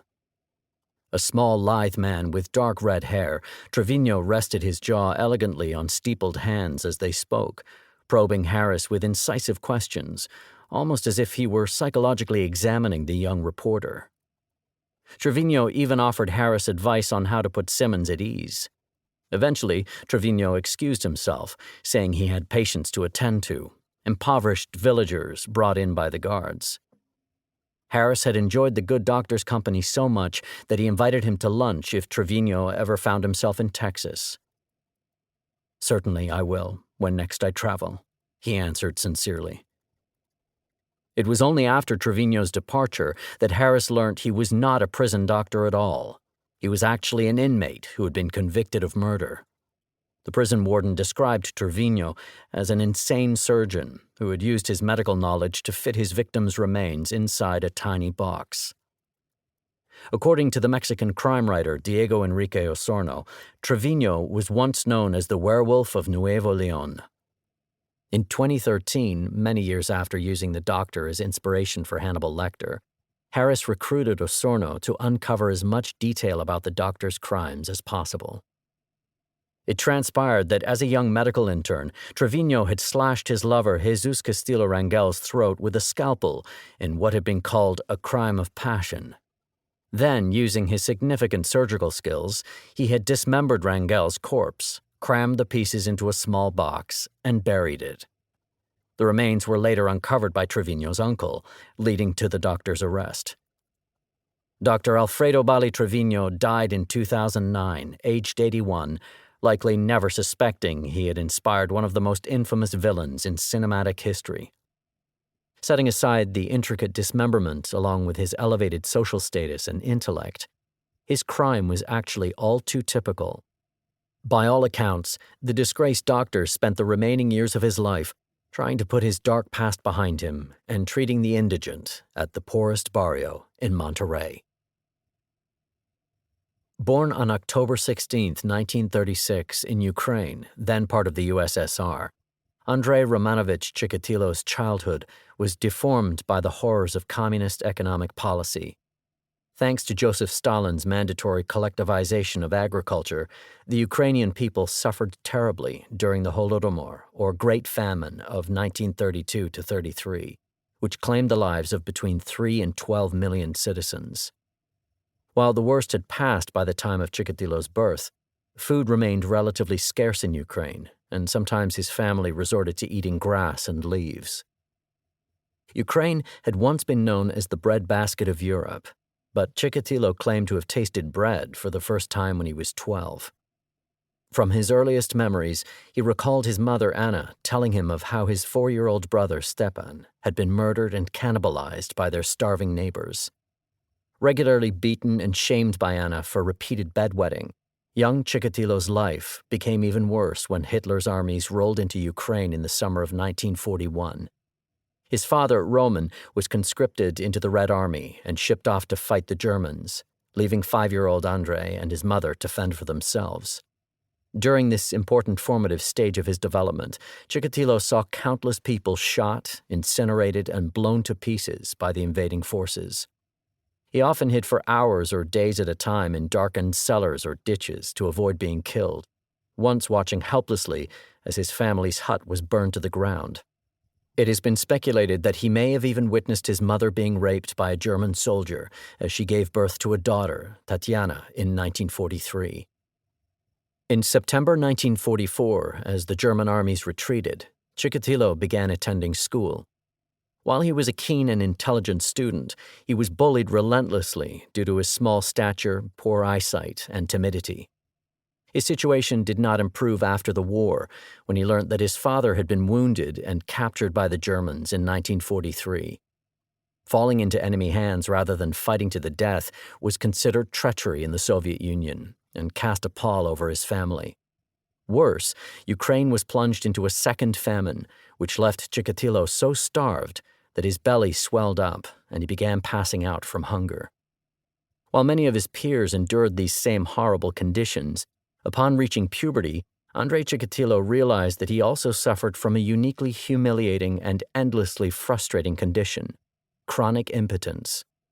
Worse, he discovered to his horror that physically dominating smaller children was the only way he could climax sexually. Though he would have girlfriends and even marry, Chikatilo could never maintain an erection long enough for sexual intercourse. In the end, he satisfied his urges through hurting young women and boys. One day, while in his mid-40s, he murdered his first victim. From that point on, he killed relentlessly. From 1978 to 1990, Chikatilo murdered more than 50 people, often utilizing the Soviet railway system to prey upon young female sex workers, teenage girls, and prepubescent children of both sexes. During his frenzied stabbing, biting, and mutilation of his victims, he began to occasionally devour their flesh, a practice that would later be linked to his recollections of his brother's murder and cannibalization. Chikatilo was eventually arrested on November 20, 1990, and incorrectly deemed by the authorities to be the Soviet Union's first and only serial killer. Though he claimed more than 56 victims, in April 1992, Chikatilo was tried on 53 counts of murder in Rostov, and on October 14th was convicted of 52 killings by Judge Leonid Akobzhanov. On Valentine's Day 1994, the Rostov Ripper was led from his cell to a soundproofed room and executed by gunshot to the head. In The Silence of the Lambs, Hannibal's love for the city of Florence is conveyed through the sketches of notable Florentine landmarks that adorn his otherwise barren cell. He claims to have drawn them from memory alone, and one of them, a view of the Duomo from Forte di Belvedere, is possibly a coded clue to Buffalo Bill's identity, as Bill is later tracked down in Belvedere, Ohio.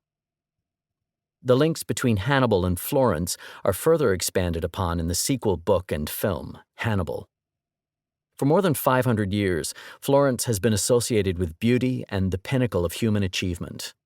Under the ruling Medici family, it became the cradle of the Renaissance, providing patronage to some of Europe's most brilliant artists and minds: Botticelli, Galileo, Leonardo da Vinci, Petrarch, Dante, and Niccolò Machiavelli, to name but a few. A city of stunning architecture, with the Palazzo Vecchio and the Duomo of Santa Maria del Fiore looming over the sun-baked streets, it is the urban embodiment of the Apollonian ethic: symmetry, order, and self-mastery. In 1968, something wholly antithetical to the Florentine spirit appeared in the city, something violent and degenerate. It mocked Florence's high aspirations by exposing its hypocrisies. At the time, Italy held fast to its traditional Catholic values, including abstinence from sex until marriage. Socially, this manifested in a lack of spaces in the city for unmarried men and women to be together in privacy. Courting couples and philanderers responded to these prohibitions by driving into the hills on the outskirts of the city to kiss or have sex in their cars. There was even a local joke that a third of Florentines were conceived in a car. This practice was so prevalent that it attracted nearly as many voyeurs as lovers. Collectively, these peepers were given the name Indiani for their skill at concealing themselves and creeping around in the dark. The Indiani subculture was shameless, dividing its members into tribes who laid claim to different areas of the surrounding hills as their own voyeuristic hotspots. Though a married woman, 32-year-old Barbara Locci had developed a local reputation for promiscuity, earning her the name Ape Regina, or Queen Bee. On August 21, 1968, she was parked on a country road in the small town of Signa with one of her many lovers, 29-year-old Antonio Lobianco. Barbara's 6-year-old son, Natalino Mele, lay sleeping in the back seat. At some stage, a gunman approached the car and shot the couple dead using a .22 caliber Beretta pistol. The child survived the attack and walked to the closest farmhouse. The carabinieri quickly concluded that Locci's older husband, Stefano Mele, had committed the murders in a jealous rage. He was convicted of the crime, all the time protesting his innocence and pointing the finger at Barbara's lovers. Meanwhile, the killings continued. On September 15, 1974, unwed teenagers Pasquale Gentilcore and Stefania Pettini were being intimate in Pasquale's Fiat on a rural lane when they were rudely interrupted. The intruder shot Pasquale dead before dragging Stefania from the car and onto the road. After stabbing her 97 times, the killer thrust a grapevine stalk into her genitals, then fled. The next double homicide happened nearly 7 years later, on June 6, 1981, near the commune of Scandici. Though 30-year-old laborer Giovanni Foggi and Carmela Dinuccio, 21, were engaged to be married, they did not want to wait until their wedding night. The killer crept up to the driver's side door and fired a single bullet through the glass into Giovanni's temple, killing him outright. Then, after dragging the naked Carmela from the vehicle, the assailant stabbed her to death and used a notched knife to mutilate her genitals. A ballistics expert soon determined that the same gun used in the Foggi-Dinuccio murders had fired the bullets in the 1974 Gentilcore Pettini case and the Lobianco-Locci slayings of 1968. A few months later, on October 23rd, a near-identical atrocity occurred in a park near Calanzano. The victims were Stefano Baldi, 26, and Susanna Cambi, 24. Recognizing the handiwork of a serial killer, Florentine crime reporter Mario Spezzi christened the perpetrator the Monster of Florence. These 1981 slayings marked the beginning of a rash of similar sexually motivated homicides that continued periodically until September 1985. With the exception of a 1982 double murder in which the opportunity for post-mortem activities did not present itself, the genitals of the female victims were always mutilated. Towards the end of the series, the killer's signature evolved. Specifically, the murderer amputated the breasts of the last two women. After the murders of French tourists Jean-Michel Cravicvilli and Nadine Moriot, the monster mailed a portion of Nadine's breasts to the state prosecutor, along with a note goading them to locate the whereabouts of the victims. Then the monster seemed to vanish. In the 1990s, Pietro Pacciani, a convicted sex criminal who had served 13 years in prison for the 1951 murder of his girlfriend's lover, became a prime suspect, although the only physical evidence tying him to the crime was an unfired cartridge in his garden, which was the same brand and caliber as the monster's. Pacciani was convicted amidst much controversy in 1994, only to be subsequently acquitted and released in 1996. He died in 1998 before he could stand trial again. Instead, two men thought to be his accomplices, Mario Vanni and Giancarlo Lotti, were convicted and remain in prison as of the time of this writing. Few believe them to be guilty of committing the murders.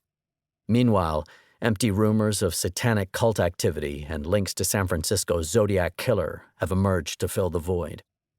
For all intents and purposes, the Monster of Florence case remains unsolved, and with it, the brutal murders of 16 men and women. As of the time of writing, it has been 35 years since the deaths of the last known victims. Chapter 13.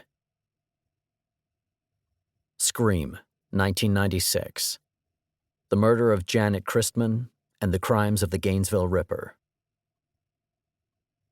Scream breathed new life into a genre that was suffocating under the weight of its own tropes. Rather than fighting against them, Wes Craven's ingenious slasher incorporated them into the plot. The idea of a killer targeting teenagers in the safety of their own homes was inspired by two separate real-life crimes: the babysitter murder of Janet Christman and the crimes of the serial killer known as the Gainesville Ripper. The French film theorist Christian Metz famously argued that genres go through four developmental stages: classical, experimental, parody, and deconstruction. Beginning with Psycho and the Texas Chainsaw Massacre and ending with John Carpenter's Halloween, the classic era of slasher films established the conventions of the genre. The boom of slasher films from 1979 to 1991 comprised the experimental period, where the certain deaths of sexually promiscuous characters and triumph of the virgin, the indestructible serial killer, and the masked antagonist became recurring tropes. However, by the end of 1991, audiences were growing bored of the formula. One of horror's most observant luminaries, Wes Craven, realized what was happening and in 1996 released the acclaimed Scream, bridging the experimental period of the slasher and the inevitable next stage, the parody. The plot was relatively simple.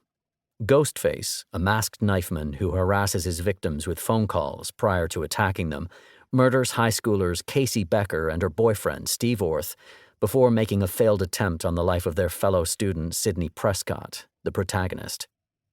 With the small town of Woodsboro, California struggling to deal with these events, high school is indefinitely suspended, prompting the popular Stu Macher to throw a celebratory party. Predictably, it is here that additional victims are picked off one by one. The film ends when Ghostface is revealed to be a costume shared by two different slayers, Stu Macher and Sidney's boyfriend, Billy Loomis. Gaining the upper hand, Sidney manages to kill both men, bringing the story to a close. The charm of Scream was to include a cast of characters who, while being hunted to death, were not only aware of the cliches of the genre and situation they were experiencing, but actually highlighted and vocalized these throughout the film.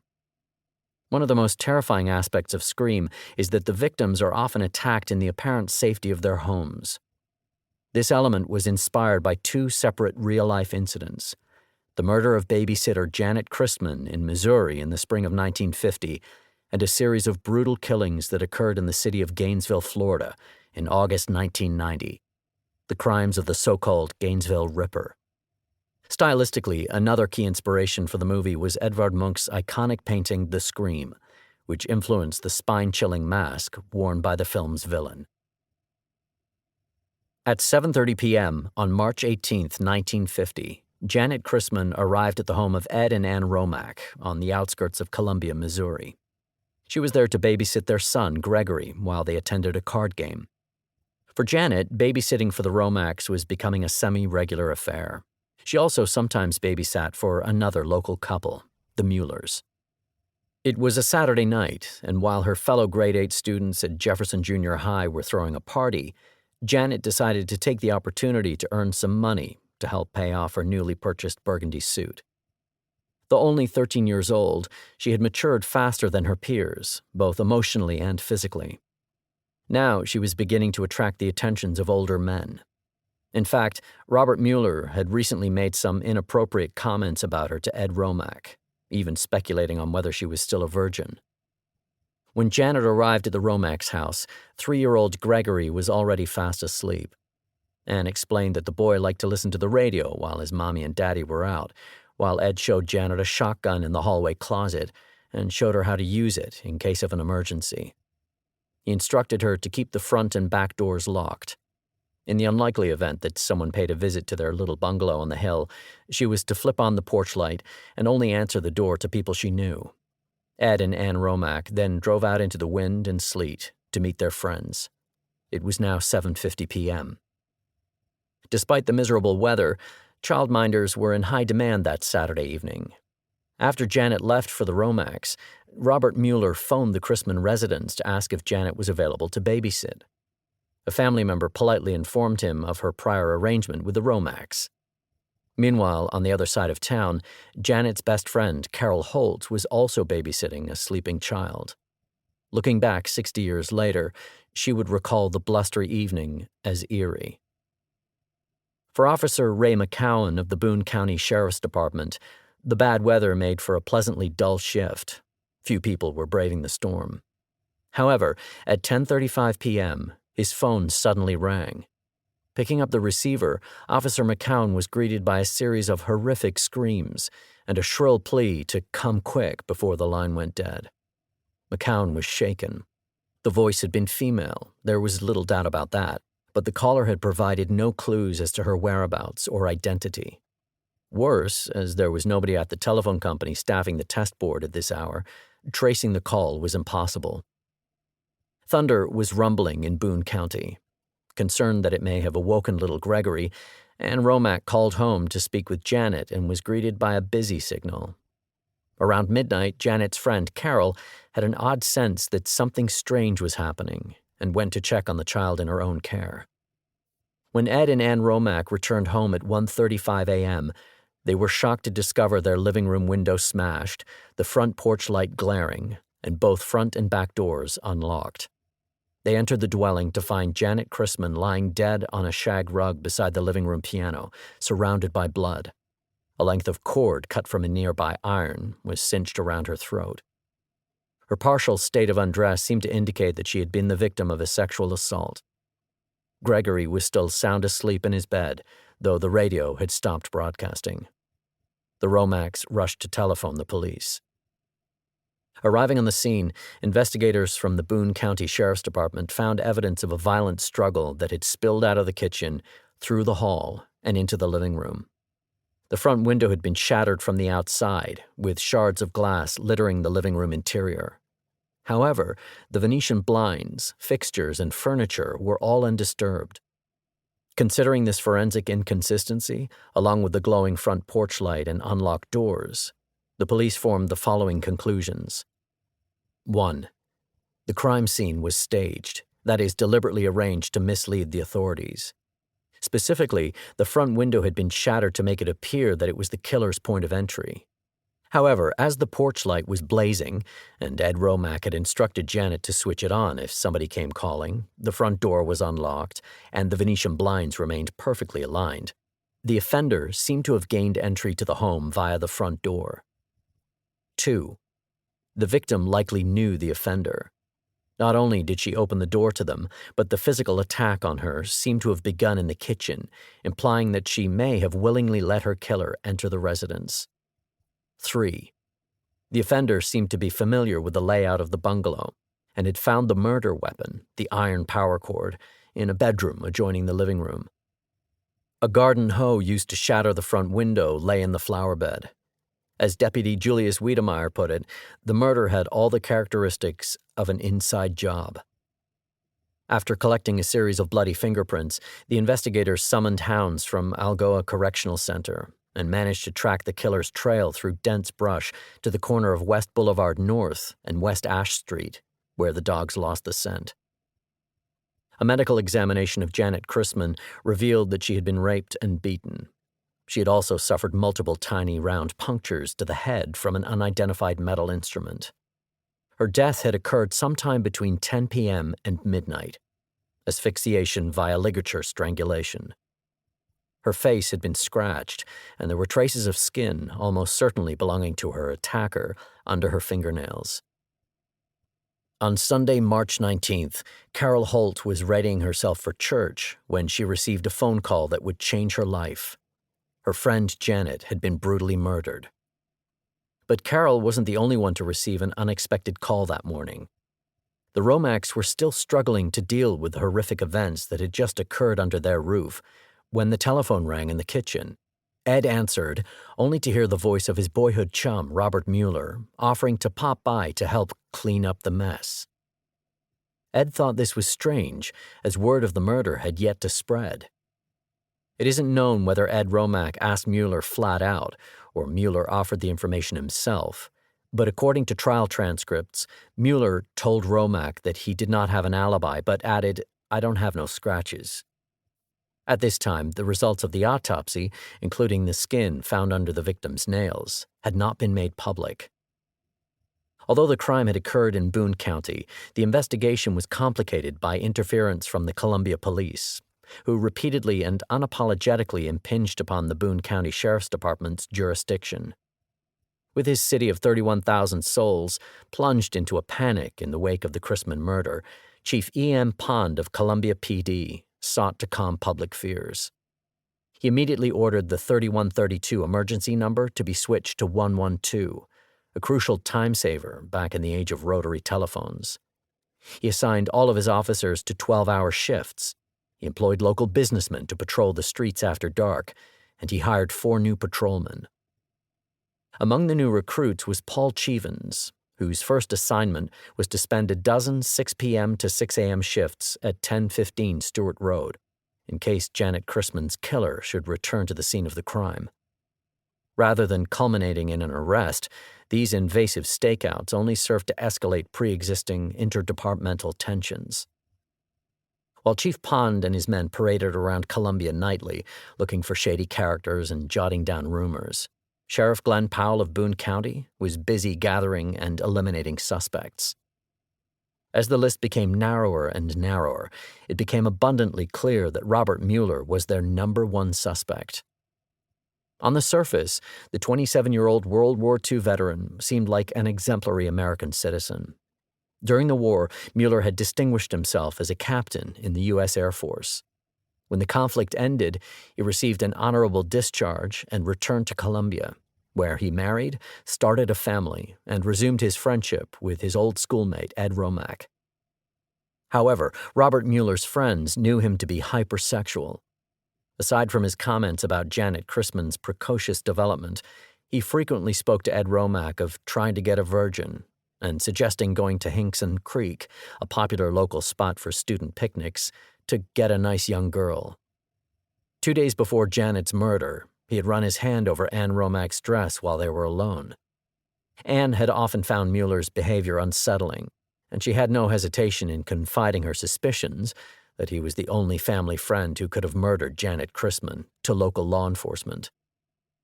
In addition, the Mellors and Romacks often visited each other's homes. Robert Mellor was not only familiar with the bungalow at 1015 Stewart Road, but had repeatedly used the electric iron that was employed to strangle Janet Chrisman and knew exactly where it was kept. He was also aware that little Gregory liked to sleep with the radio on when his parents were out, making him unlikely to stir during an altercation. Regarding the porch light and unlocked doors, Mellor not only knew Janet personally, but also that she would be babysitting at 1015 Stewart Road that night. According to Ed Romack, Mellor once even offered that he might have murdered Janet and then forgotten it. Perhaps most damning was Mellor's habit of carrying a metal mechanical pencil. Its round end was consistent with the strange puncture wounds to Janet's head. Convinced they had their man, on May 4th, 1950, Sheriff Powell made his move. With the help of Ed Romack, they tricked Mellor into picking Ed up in his car, ostensibly to attend a card party. Mellor typically kept score, which meant he would inevitably bring the mechanical pencil. He picked up Romack shortly after 8 p.m. The sheriff and his 2 deputies arrested Mellor on the spot and ordered him to drive several miles from the city to Deputy Julius Wiedemeyer's farm. They questioned Mellor through the night but did not obtain a confession. The next morning, he was brought to Jefferson City, where he submitted to a polygraph test. With no significant deception detected, Mellor was taken back to Colombia and released. Nevertheless, there remained sufficient circumstantial evidence against him for Judge W. M. Dinwiddie to have a grand jury look into charging him with the murder of Janet Christman. Unfortunately, Sheriff Powell had failed to request an arrest warrant from the prosecuting attorney or notify him of the interrogation, allegedly because of the attorney's close relationship with Columbia Police Chief Pond. When the grand jury issued its report on June 17th, instead of indicting Mellor, it ferociously criticized the Columbia Police and Boone County Sheriff's Department for their petty jealousies and total lack of cooperation in investigating the homicide. Soon after, Robert P. Mellor re-enlisted in the Air Force and left Columbia. With his departure, a string of local sex crimes spanning back to 1946 abruptly stopped. Mellor eventually filed an unsuccessful lawsuit against Sheriff Glenn Powell and his deputies for civil rights violations relating to the May 4th interrogation. In 2006, he died a free man in Tucson, Arizona, aged 83.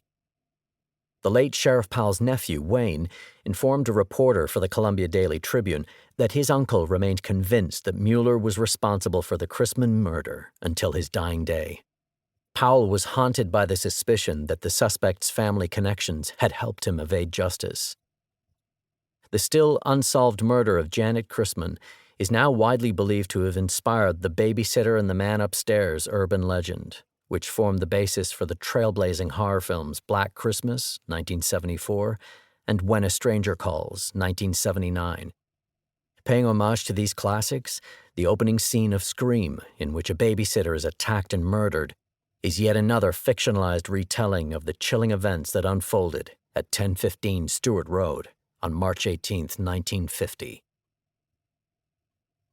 While the Christman murder inspired Scream's opening scene, the single greatest inspiration for the film's plot and antagonist was a series of murders that occurred in August 1990. To this day, the brutality of these crimes, dubbed the Gainesville Ripper murders, is perhaps unrivaled in American criminal history. On Friday, August 24, 1990, a man wearing black clothing crept to the back of the Williamsburg Village Apartments in Gainesville, Florida, and opened his hit kit. In the balmy darkness, his hands found a pair of leather gloves and a ski mask. He stretched them over his hands and face, then stared up at the lit windows of the green, four-story complex. Later, he would claim to have been directed to apartment 113 by the voice of Gemini, a demon bearing the same name as the serial killer in The Exorcist 3. He had viewed the film in a cinema shortly after arriving in town and identified with it profoundly. In truth, he had simply followed the young female tenants home from a nearby Walmart the previous evening, vowing to return under cover of darkness. Tiptoeing onto the deck, he gently turned the doorknob. It was locked. He retrieved a screwdriver and penlight from his bag, began prying at the lock's frame, and finally gained entry. Swapping his break-and-enter tools for a marine combat knife and duct tape, he ripped two 6-inch, 15-centimeter strips from the roll, fastened them to his left arm, and entered the dwelling. He crept through the kitchen and into the living room, where he came across the sleeping form of a young woman on the couch. Bypassing her, he slowly ascended the stairs. Upon reaching the top, he spied a taller girl asleep on her bed. He traced the narrow beam of the penlight across her face. Quietly, he peeled a piece of duct tape from his arm and leaned over her. Then, in a single motion, he placed the adhesive over her mouth and stabbed the blade into her right chest. The girl jolted awake and began to frantically kick at her assailant, but soon lay still. Descending again to the lower level, he returned to the young woman snoozing on the sofa and clamped his hand down over her mouth. He threatened her with a knife, telling her that if she screamed, he would harm her. When he removed his hand from her mouth, she quietly asked him about her roommate, Sonia. Knowing the truth would jeopardize her cooperation, he lied that Sonia was upstairs with an accomplice. He pulled her off the couch, then bound her hands behind her back with duct tape and led her into the kitchen. There, he subjected her to a degrading sexual assault over the next half hour. Afterwards, he brought her back into the living room and ordered her to lie back down on her stomach. He stuck a second piece of duct tape over her mouth and then stabbed her 5 times in the back. After his second victim had stopped breathing, the man returned to the body of the girl upstairs. He removed the duct tape, stripped the body, and seizing her ankles, dragged her to the edge of the bed. He stabbed the knife into her left thigh, leaving a horrific wound, before leaving her in a degrading pose. The killer then headed back to his second victim downstairs. He removed the duct tape from her mouth and had post-mortem sex with her body. Next, he mutilated the victim before using dishwashing soap to destroy any biological evidence. He left the bottle between her legs. Grabbing an apple and banana from the kitchen, he beat a hasty retreat into the night, stopping only to discard the bloodied pieces of duct tape in a dumpster. The next night, Saturday, the killer rode his stolen bicycle to 3533 Southwest 24th Avenue and ditched it behind a house trailer. He moved silently down the alley towards a chain-link fence that obstructed entry to his target's backyard. Patiently, he unhooked the links, creating just enough space to pass through. Once he was crouched outside the target's building, he retrieved the same implements from his kit: the recently bloodied combat knife, pen light, roll of duct tape, screwdriver, mask, and gloves. He removed his shirt and slipped the combat knife and duct tape into his waistband. Pulling on the mask and gloves, he crept towards the apartment's sliding glass door with the pen light and screwdriver in his hands. He scanned the interior to ensure nobody was home, and then stuck the screwdriver between the glass door and frame, prying it open. The killer entered the darkened apartment, tearing 2 6-inch, 15-centimeter pieces of duct tape from the roll and sticking them on his left arm. His pen light traced over a bookcase filling an alcove near the front entrance. Recognizing the perfect place to spring his trap, he easily lifted the heavy piece of furniture. It was more than 6 feet, 1.8 meters tall, and was very strong, relocated it to the bedroom, and closed the door. Then, he waited by the living room window for the occupant to return home. It was just after 10:15 p.m. when he spotted her strolling along the path towards her front door. The killer maneuvered himself into the alcove and waited as she opened the door, entered, locked it behind her, and placed what looked like a racket and balls on the table. Then he pounced, tackling her to the floor and sending the racquetballs bouncing in all directions. Smothering her mouth with his left hand, he used the right to pull the knife out of his waistband, brandishing it before her eyes. In the face of his threats, she agreed to comply. He removed a strip of tape from his left arm and placed it over her mouth, then used the roll of duct tape to restrain her hands behind her back. After groping her, he seized her arm, pulled her to her feet, and marched her to her bed. The attacker sexually assaulted her, then picked up the combat knife from the floor, turned her onto her stomach, and stabbed her once in her back, killing her. He then mutilated the body, ending by removing the victim's head. He left the head on the bookshelf and used a heavy object to prop it up. In one final act of degradation, he positioned the body so that it appeared to be sitting on the edge of the bed. He then cleaned himself up, gathered his things, and rode off into the night. Having spent most of Sunday resting, the killer left his campsite in the hot, mosquito-ridden forest, climbed onto his bike, and headed towards Archer Road. He was searching for another victim and thought that Gatorwood Apartments would be a good place to find one. Around 11 p.m., he arrived at the building, alighted, and began peeping through the windows. He found what he was looking for in the corner apartment, a young woman chatting on the phone with her friend. Obscured by a bush, he sat watching her. It was now 1:30 a.m. on Monday. He heard 2 young men pass by talking about a girl who had been decapitated, wondering whether it was the handiwork of a serial killer. Realizing his previous victims had now been discovered, he decided he would have to leave Gainesville soon. As with the previous attacks, he donned his balaclava and gloves. Leaping over the railing onto the back porch, he moved to the glass sliding doors and came face to face with a Siamese cat. The feline began wailing loudly, catching the attention of the young woman. Taking fright, the killer vaulted back onto the other side of the railing and lay flat on his belly. There he waited.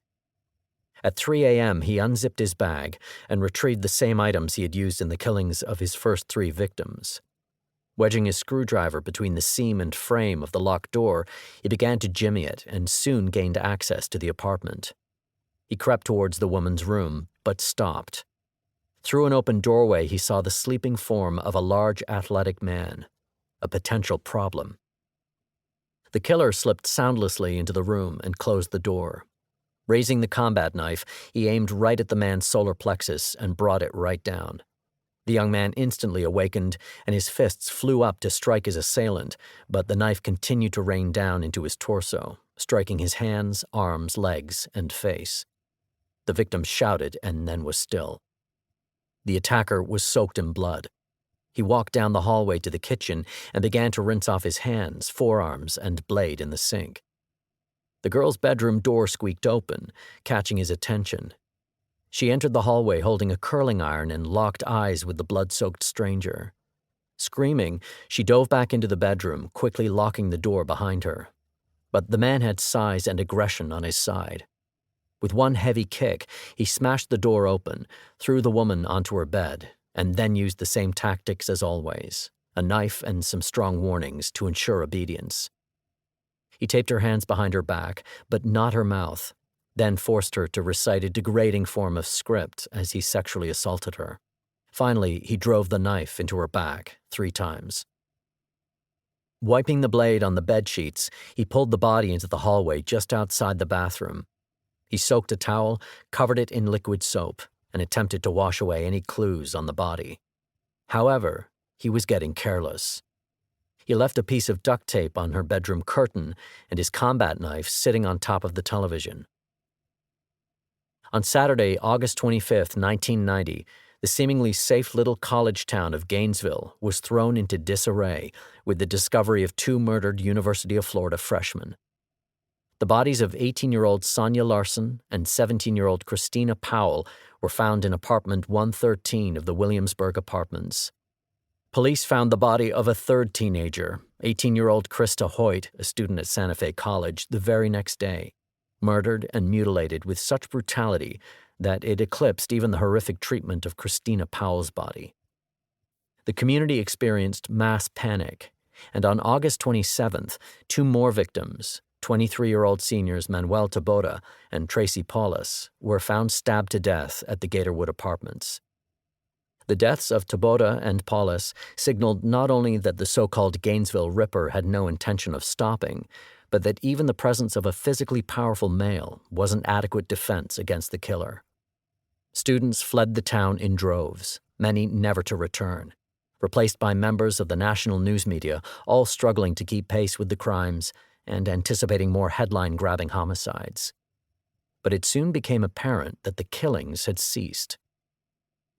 On September 7, 1990, a fugitive named Danny Rolling was arrested in Ocala, Florida, after robbing a Winn-Dixie supermarket at gunpoint and crashing his car in the ensuing high-speed chase. Rolling was already wanted for the attempted murder of his father in Shreveport, Louisiana, having shot him in the face during a quarrel, and the news of his apprehension soon reached the authorities there.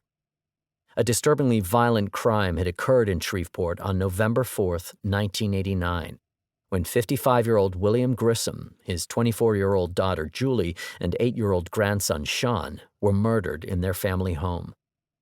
William and Sean had simply been in the wrong place at the wrong time and were quickly murdered, but the killer had taken his time with Julie, sexually assaulting her, then murdering her with a combat knife before mutilating and posing her corpse. The killer had also used solvents to clean up evidence. While Danny Rolling had never been a serious suspect in the Grissom family murders, the fact that the Gainesville killings bore such a striking resemblance to them, and that Rolling was known to have been in Florida when they occurred, could not be overlooked. Shreveport police contacted the investigators in Gainesville to outline the connection and encouraged them to take a closer look at the man now in custody. In early 1991, the task force investigating the Gainesville Ripper decided to reassess reports of an unidentified man who had fled town in August 1990. The man had escaped following a botched bank robbery, leaving behind a bunch of junk at his campsite in the woods. They re-examined items recovered at the time and since put into storage. Among them were a screwdriver with multiple notches, indicating it had been used to pry things open, and cassette tapes of a whiny-voiced man identifying himself as Danny Rolling, making cryptic statements that might relate to the murders, and singing country songs about being an outlaw. Even more damning, news soon got out that Danny had been discussing the murders with his cellmate, revealing details only the Gainesville Ripper could know. A warrant was issued to obtain a DNA sample from him, and this was then matched to the scenes of several of the Gainesville homicides. Faced with this overwhelming evidence, Danny Rolling said, "There are some things you just can't run from," and on February 13, 1994, pleaded guilty to all 5 of the Gainesville murders and their related charges. Despite his guilty plea, he was sentenced to death. Whether he was blaming his abusive father, his ex-wife, the American prison system, or the demon Gemini, Rolling never truly accepted culpability for one of the most horrendous series of murders in American history. In the days leading up to his execution, now claiming he wanted to walk with God and have a clear conscience, he finally penned a statement in which he also confessed to the grissom triple murder in Shreveport. On October 25, 2006, Daniel Harold Rolling was executed by lethal injection at Florida State Prison. Screenwriter Kevin Williamson first formulated the idea for Scream in 1990 after watching news reports of the Gainesville Ripper murders and finding a mysteriously open window in the residence where he was staying. Rolling's home invasions and use of a knife and his sowing of such terror in Gainesville that the university closed as students fled all inspired elements of Scream. However, Williamson was forced to excise the Rolling-inspired mutilations from the script when his agent warned him it would be too violent to sell. Undoubtedly, the most famous imagery from Scream features the iconic mask worn by its antagonist, Ghostface. For that, and by extension the title of the film, the filmmakers looked further into the past for inspiration. In 1893, a 30-year-old Norwegian artist named Edvard Munch created one of the most iconic images of the 20th century, the Scream. In the foreground, a hairless humanoid figure stands on a long wooden bridge clad in a dark smock, hands clutching his endlessly screaming visage. Lingering far behind are the shadowy forms of other bridgegoers, indistinct, as if inhabiting a different reality, while a fiery, turbulent sky churns over distant water. There are, in fact, several versions of the artwork. The first version of the composition, created in 1893, was simple pastel on cardboard. It is far lighter than its more recognizable successor, created that same year, which was crafted from oil, pastel, and tempera. In 1895, Munch created a second pastel and cardboard version, along with approximately 45 black and white lithograph prints. A final rendition of the composition, using only tempera, was created in 1910. Considered to be Norway's first expressionist painter, Munch first conjured up the idea for the Scream in Christiania, the former name for Oslo, during a most unusual stroll. One evening I was walking along a path. The city was on one side and the fjord below. I felt tired and ill. I stopped and looked out over the fjord. The sun was setting and the clouds turning blood red. I sensed a scream passing through nature. It seemed to me that I heard the scream. I painted this picture, painted the clouds as actual blood. The color shrieked. This became the Scream. The original title that Munch gave to the piece was Der Schrei der Natur, the Scream of Nature. In the years since, the Scream has come to be considered an exemplary depiction of the anguish of modern man. Unsurprisingly, given Munch's own notoriously tortured psychology. Born on December 12, 1863, into a family plagued by madness and premature death, Edvard was a sickly child who resented his father's extreme religiosity and was inspired by the tales of Edgar Allan Poe. Ever aware of his own mortality, he channeled his neuroses through art, referring to his style as soul painting. In 1908, ridden with anxiety and addled by drink to the point of extreme paranoia and hallucination, Munch underwent 8 months of electroconvulsive therapy in an attempt to quell his personal demons. The artist's later life was one of self-imposed solitude at his estate at Skøyen in Oslo. He died on January 23, 1944, aged 80. Many decades later, during a visit to a costume shop, film director Wes Craven and producer Marianne Maddalena came across an elongated, screaming mask, which they decided would be perfect for the antagonist of their latest horror film, originally titled Scary Movie. The mask had been designed by an employee named Bridget Slayerton. She had based it on Edvard Munch's The Scream. Chapter 14. The Mothman Prophecies, 2002. The Mothman of Point Pleasant, West Virginia. The Mothman Prophecies is an eerie story of encounters with mysterious figures, unexplained phenomena, and tragic disasters. The film was based on a series of bizarre events that plagued the small town of Point Pleasant, West Virginia, in the late 1960s. The early 2000s were not particularly well known for producing quality supernatural horror movies, but The Mothman Prophecies stands out as a creepy exception. In the film, a journalist named John Klein goes driving one night and suddenly finds himself in the rural town of Point Pleasant, West Virginia, with no memory of how he got there. When his car breaks down, he knocks on the door of the nearest house, hoping to use their telephone, only to be confronted by a gun-toting owner who insists that this is the third night in a row Klein has knocked on his door at 2:30 a.m. Police officer Connie Mills arrives and drives Klein to a hotel, informing him that a lot of odd things have been happening in Point Pleasant lately. In particular, numerous locals have reported seeing a large, red-eyed, winged creature resembling an anthropomorphic moth.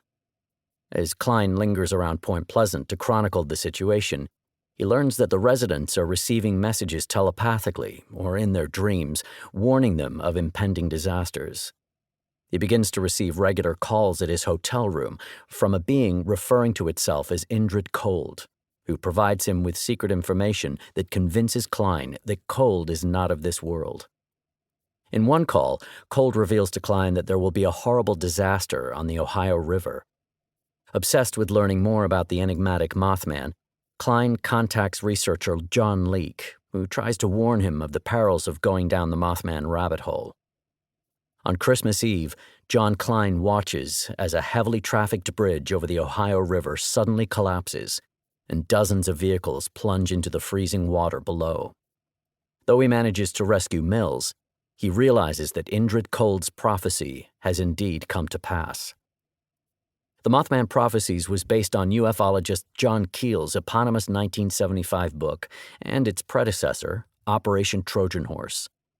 According to Keel, he was once a hard-boiled skeptic who had begun investigating UFOs, unidentified flying objects, full-time in 1966. By 1967, his phone was regularly ringing off the hook with strange calls from space people. He was followed by black Cadillacs that seemed to vanish into thin air, garish air vehicles, and often pulled into random motels to find that he somehow already had a reservation, and that there were indecipherable telephone messages waiting for him. Keel first traveled to Point Pleasant, West Virginia to investigate a string of bizarre reports that had surfaced in the area. The eerie stories that were relayed to him were even more chilling in light of the tragic events that followed. It was November 1966 when John Keel got the call. Gray Barker, the author and ufologist, insisted that something strange was happening in Point Pleasant, West Virginia. Dozens of locals had reported seeing a large winged humanoid with mesmerizing red eyes. The creature had even taken flight, chasing terrified motorists down mountain roads in their cars. Keel was in Washington, D.C. at the time, hassling the Air Force for information on UFOs. He and Gray had overlapping interests, but reluctantly decided to look into it after returning home to New York City. A bachelor obsessed with the paranormal, Keel had made his way in the world with boundless curiosity and a pen. In his youth, he had worked as a freelance journalist and scriptwriter, and in 1957 published Jadoo, a book about the unusual things he had experienced while traveling through Egypt and India. He'd followed it up with a superhero spoof novel, The Fickle Finger of Fate, earlier in 1966. On December 7th, the adventurous Keel drove 450 miles, 720 kilometers, southwest to Point Pleasant. Located on the confluence of the Ohio and Kanawha rivers, Point Pleasant is locally regarded as the site of the first battle of the American Revolutionary War, in which Colonel Andrew Lewis's men defeated a joint Shawnee-Mingo force led by Chief Cornstalk. The settlement had stagnated throughout much of the 19th century. Some attributed this to the curse of Cornstalk's ghost. Arching over the murky waters was the Silver Bridge, which connected Point Pleasant to Gallipolis, Ohio. When it was first erected in 1928, the aluminum I-bar chain suspension bridge was lauded as a triumph of modern engineering. Armed with a notepad, a tape recorder, and an open mind, Keel set out to investigate the reported strange happenings. He began with Deputy Millard Halstead of Mason County, who acknowledged, "There's something to it.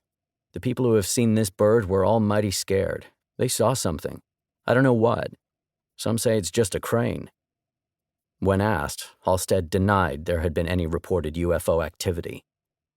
Keel had heard otherwise and decided to visit the apartment of Park and Mabel McDaniel to interview them about an alleged sighting. Having met plenty of oddballs during his years of UFO investigation, Keel was surprised to find the McDaniels refreshingly normal. Not only did they welcome him into their home, but they telephoned a number of family members and friends who had also witnessed strange phenomena in the Point Pleasant area. They were soon joined by Park and Mabel's daughter, Linda Scarberry, her husband Roger, the Scarberry's friends, Steve and Mary Mallet, local journalist Mary Heyer, her niece Connie Carpenter, and Connie's fiancé, Keith.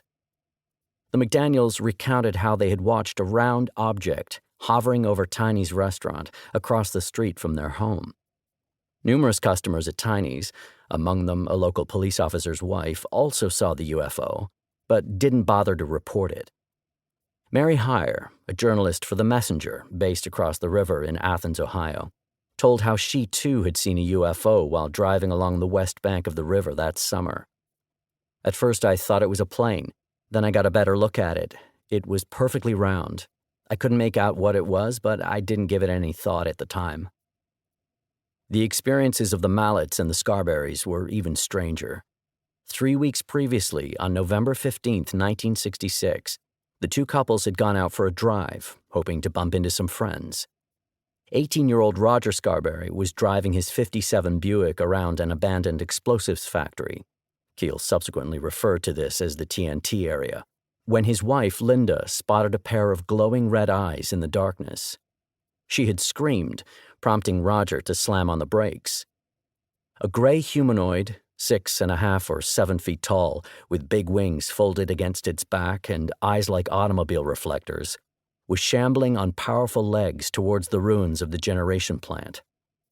Terrified, they'd sped away down the exit road leading to Route 62, only to see the figure standing on the crest of a hill. Unfolding its wings, it flew directly towards them.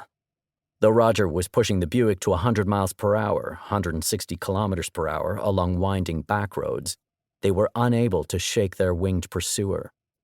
It followed us to the city limits. Funny thing, we noticed a dead dog by the side of the road there, a big dog. But when we came back a few minutes later, the dog was gone. Mary Mallet recalled the figure's strange sound. It squeaked like a big mouse, while the Scarberrys emphasized that it was those eyes that got us. They were hypnotic. For a minute, we could only stare at it. I couldn't take my eyes off it. The Mallets and Scarberrys had immediately raced to the Mason County Courthouse to alert Deputy Halstead.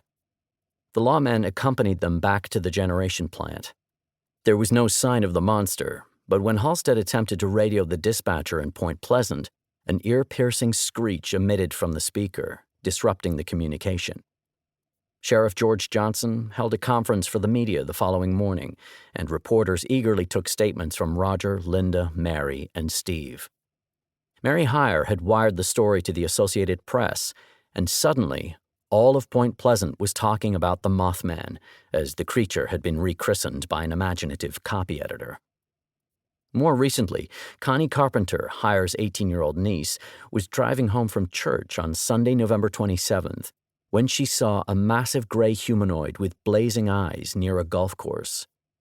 When she reduced speed to get a better look at the creature, it unfurled its massive wingspan, quietly levitated, and hurtled right towards her. Connie's gaze had locked with its fiercely glowing red eyes before the creature soared over her vehicle and out of sight. As Connie recounted the story, Keel observed that her eyes were red, watery, and swollen, a symptom he had noted in countless UFO witnesses and which he attributed to conjunctivitis caused by ultraviolet radiation. According to John Keel, over 100 adults would report seeing the winged behemoth from 1966 to 67. While most Ohio Valley residents dreaded running into the Mothman, 50-year-old Woodrow Derenberger supposedly managed to establish a personal relationship with the entity. John Keel documented Derenberger's accounts in some detail. The tale began on November 2, 1966, almost 2 weeks before the encounter reported by the Mallets and the Scarberries. Woody had been driving his panel truck home along Interstate 77 to his farmhouse in Mineral Wells, roughly 40 miles, 64 kilometers northeast of Point Pleasant. It was 7 p.m. on a rainy night, and the sandy-haired appliance salesman was eager to see his wife and 2 children.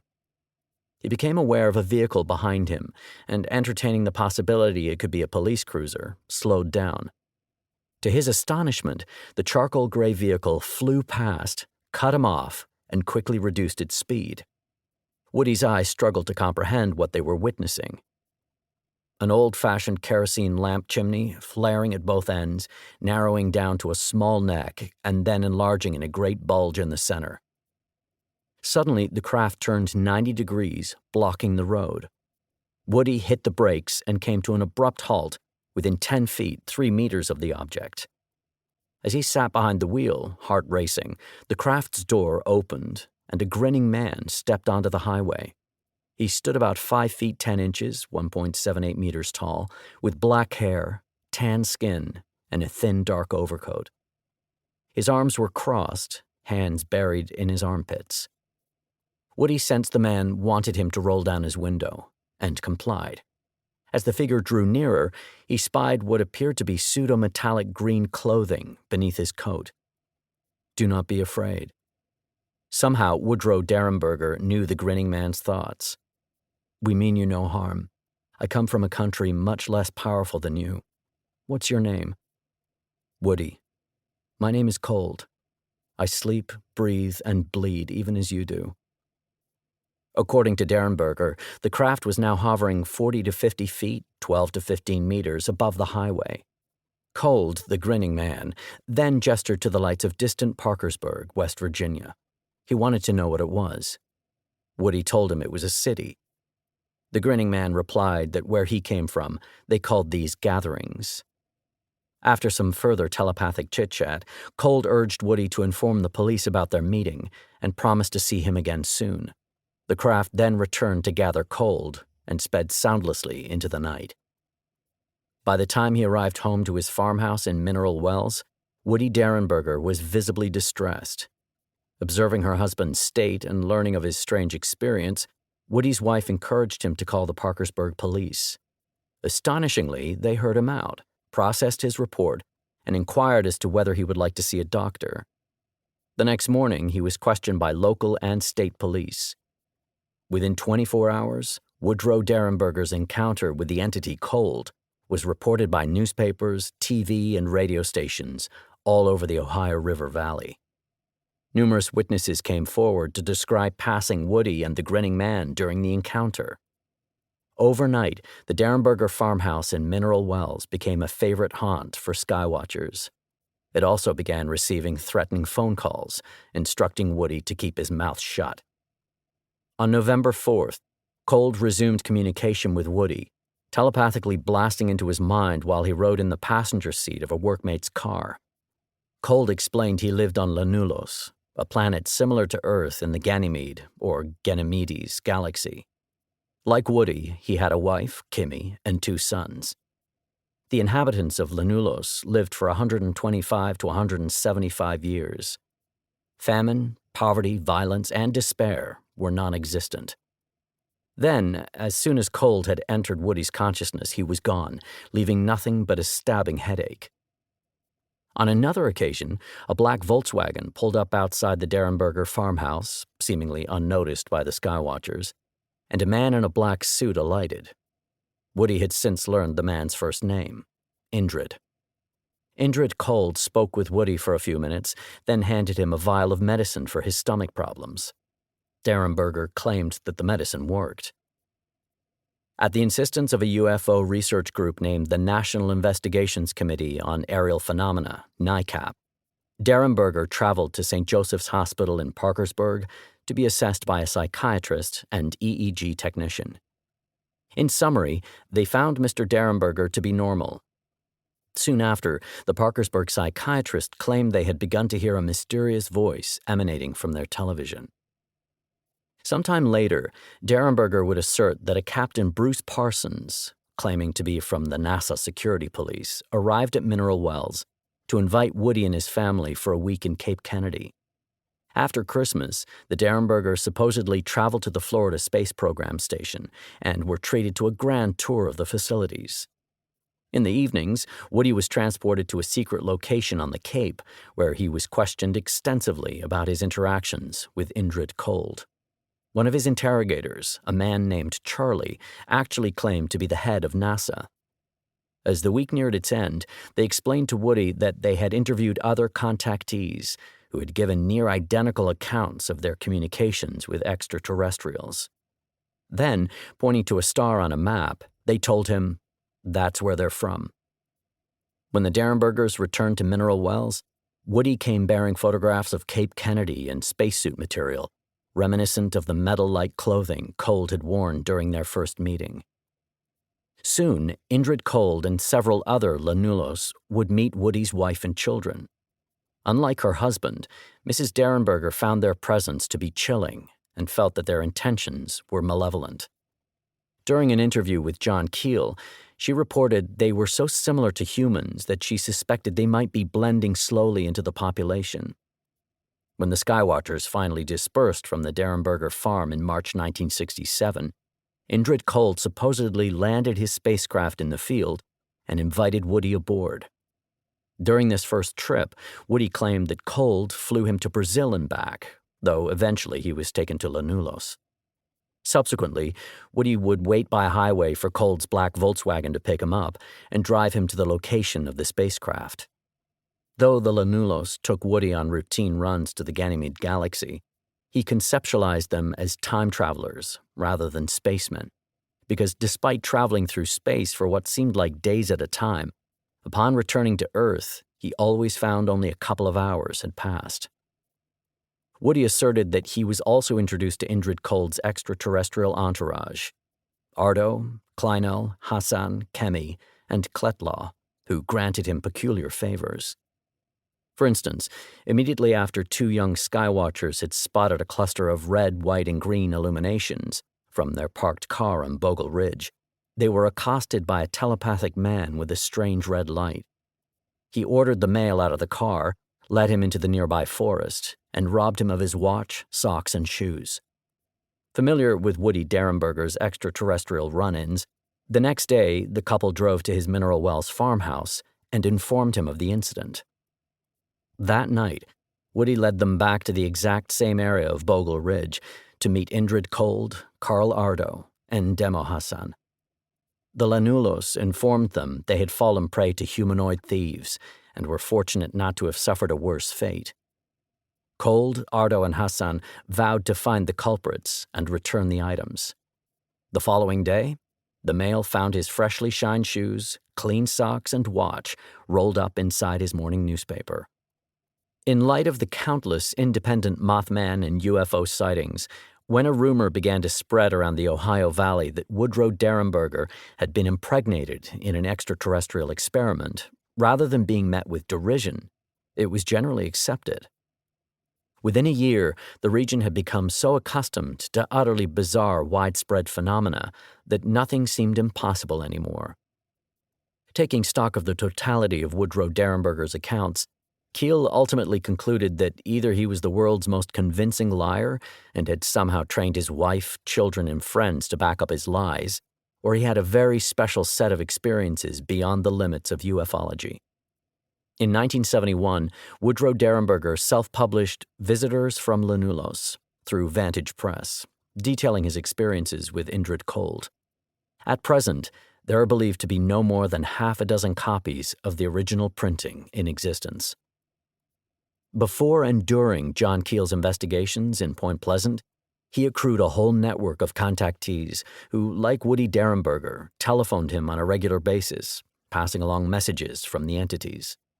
Around August or September of 1967, the contactees began talking about an EM, electromagnetic effect, a massive power failure that would happen in mid-December and affect a large portion of the United States.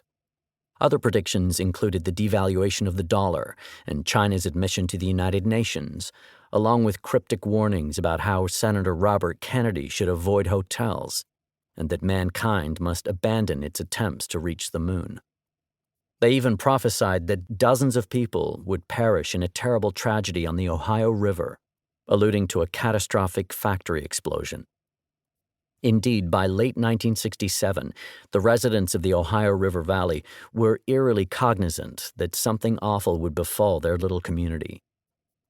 On November 2, 1967, Mrs. Virginia Thomas heard a loud squeaking coming from the TNT area. It was like a bad fan belt, but much louder. I stepped outside. It seemed to be coming from one of the igloos, the dome-shaped structures originally designed to store explosives. Then I saw a huge shadow spreading across the grass. It was just after noon, so there shouldn't have been any shadow like that. Then this figure appeared.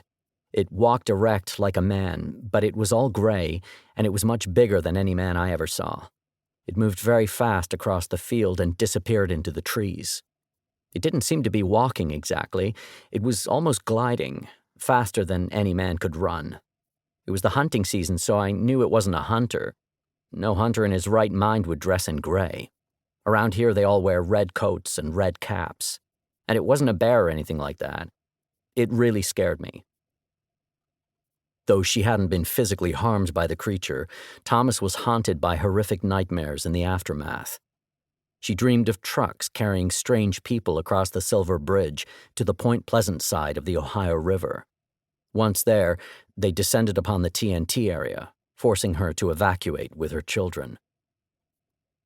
Mary Heyer, the local journalist Keel had met the previous November, had been having terrible dreams of her own. She envisioned Christmas presents floating in the Ohio River and desperate people thrashing and drowning in its waters. She harbored a sense of foreboding doom, a feeling apparently shared by her community. When John Keel returned to Point Pleasant, he learned that the rash of Mothman and UFO sightings had seemingly ceased overnight, replaced by a collective intuition that something just wasn't quite right. By early December, Keel's contactees went into much greater detail regarding the dreaded EM effect. They warned that when President Lyndon Baines Johnson switched on the lights at the annual Christmas tree ceremony on the White House lawn, it would cause a nationwide power outage. The extraterrestrials had planned it that way. Believing himself well-versed in the complex machinations of Indrid Cold and his ilk, Keel believed the premonitions. Around 5 p.m. on December 15th, John Keel switched on the television in his Manhattan apartment and tuned into the tree lighting ceremony. Following a brief speech by President Johnson, the Texan statesman threw the switch and the Christmas tree lit up the White House lawn, wowing the crowd. The lights in Keel's apartment didn't even flicker, let alone go out. Just as he was about to curse the entities, a somber voice suddenly announced from the television, "We interrupt this program for a special bulletin. A bridge laden with rush-hour traffic has just collapsed at Gallipolis, Ohio. Further details as soon as they are available." Immediately, Keel realized the only bridge in Gallipolis, Ohio was the Silver Bridge stretching across the icy water to Point Pleasant. He suspected the entities had long known the exact nature of the December 15th disaster, but had misled him to prevent him from issuing warnings. After repeated attempts to reach his contacts in Point Pleasant, Keel finally got hold of Mary Heyer at 2 a.m. the next day. "It's the most terrible thing I've ever seen," she cried. "You know those dreams I had? Well, it was exactly like that. The packages floating in the water, the people crying for help. those dreams came true. Keel eventually learned that the stoplight on the Gallipolis side of the bridge, notorious for staying on red for so long that locals routinely ignored it, had actually been stuck on green around 5 p.m., resulting in a major traffic jam on the Silver Bridge. At 5:04 p.m., the structure had collapsed with a metallic screech under the combined weight of the vehicles, falling into the water of the Ohio River in a shower of sparks. A subsequent analysis of the wreckage found that a defect in a single link of the Ohio side subsidiary chain, one indiscernible to the naked eye in 1928, had gradually worsened over time and caused the collapse. The Silver Bridge had originally been built for a trickle of small family cars and trucks bearing 20,000 pounds, 9-ton loads, rather than the constant stream of heavy sedans and 60,000 pound, 27-ton truck hulls that were crossing the Ohio in the mid-1960s. Whether they were watching the tragic news on TV or reading about it in their local newspapers, people all over America collectively grieved for the denizens of the Ohio River Valley and the men, women, and children who had perished in its freezing waters. In total, 38 bodies were retrieved from the river, though the sudden disappearance of people in both Ohio and West Virginia led authorities to conclude they had most likely gone down with the bridge too. Ultimately, the estimated death toll was 46, with a number of UFO witnesses among them. Soon after the Silver Bridge incident, many of the so-called contactees and witnesses that Keel had interviewed suffered mishaps, divorced, took their own lives, died of natural causes, or were institutionalized after suffering nervous breakdowns. John Keel continued to research UFOs and other strange phenomena until his death in New York City on July 3, 2009, at the age of 79. Chapter 15. Wolf Creek, 2005. The Crimes of Ivan Millet and the Murder of Peter Falconio. Wolf Creek captures every backpacker's worst nightmare, being stranded in a remote location with a psychopath. Director Greg McLean based his screenplay on two of Australia's most notorious and disturbing homicide cases: the backpacker murders perpetrated by Ivan Millet and the murder of Peter Falconio and attempted abduction of Joanne Lees by Bradley Murdoch. On its release, Wolf Creek was lauded for its poignantly realistic depictions of brutal violence and ability to elicit genuine empathy with the protagonist's desperate situation. In the movie, three young backpackers, a man and two women, who are stranded in the Australian outback, accept the help of Mick Taylor, a seemingly good-natured local. Taylor subsequently drugs them unconscious before raping and torturing one of the female members of the group. When the two women escape, Mick hunts them down, murdering them and anyone who attempts to help them. Kept elsewhere and likely overlooked, the third abductee manages to free himself, collapses of dehydration in the bush, and is rescued by a passing Swedish couple. No trace of the murder victims' bodies or Mick Taylor are ever discovered. Director Greg McLean revised his original screenplay for Wolf Creek in 1997, after learning of the crimes of Australian backpacker murderer Ivan Millet and another case that bore some resemblance: the murder of Peter Falconio by Bradley John Murdoch. Combining Millet and Murdoch's dark characteristics and backgrounds, Millet was a rugged outdoorsman with a small arsenal of firearms and fondness for off-road vehicles, while Murdoch was employed as a mechanic and truck driver. McLean crafted a terrifying fictional Frankenstein in Mick Taylor.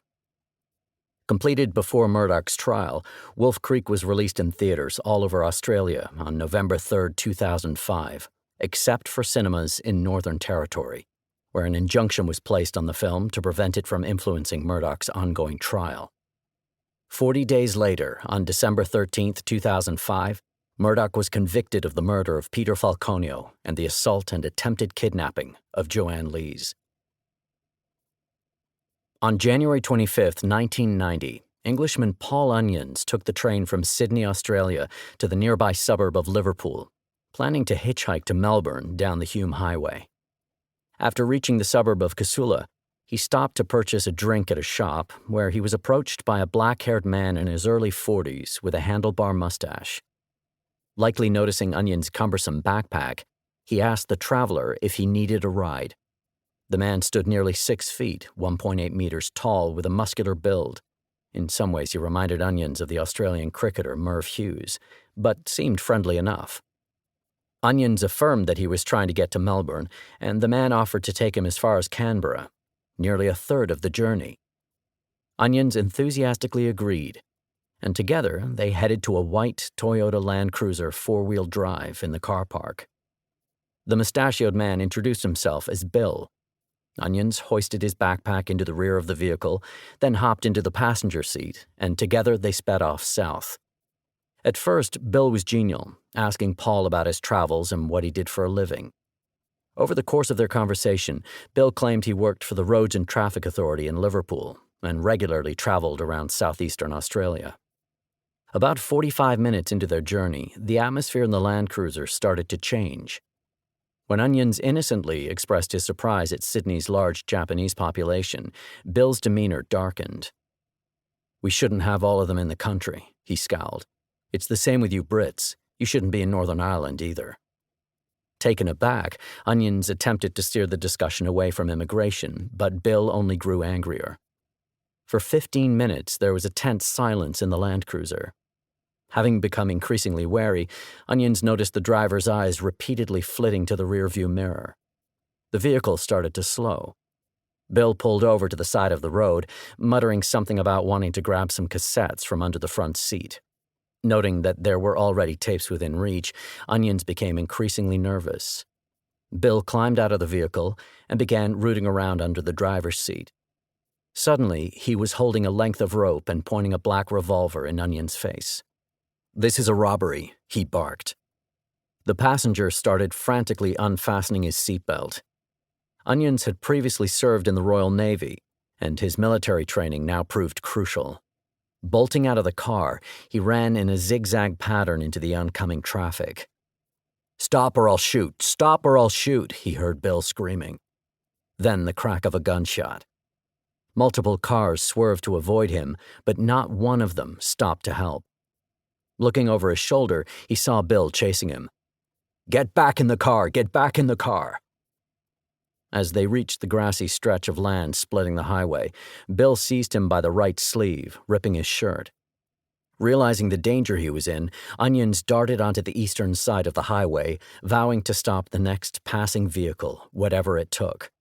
When a van appeared, he stood directly in front of it, forcing the driver to slam on the brakes.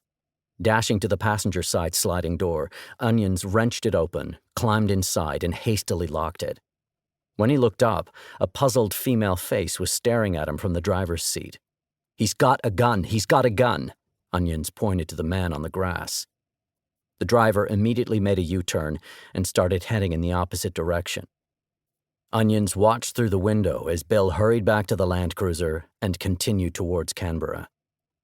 Reflecting on his close call years later, Paul Onions would comment, "As soon as I seen the rope, I thought that's going to take a bit of time and he's going to do whatever he wants.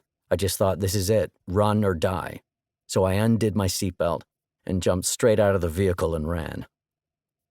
The woman drove him to Bowral Police Station, where he filed an incident report and caught the next train back to Sydney. Paul Onions had lost his passport and backpack, but held on to his life. It wasn't until 3 years later, while watching the news back in the United Kingdom, that he realized how much worse things could have been. In 1993, Soul Asylum, a band from Minneapolis, released a smash hit called Runaway Train. The music video for the song sought to address the plight of missing children.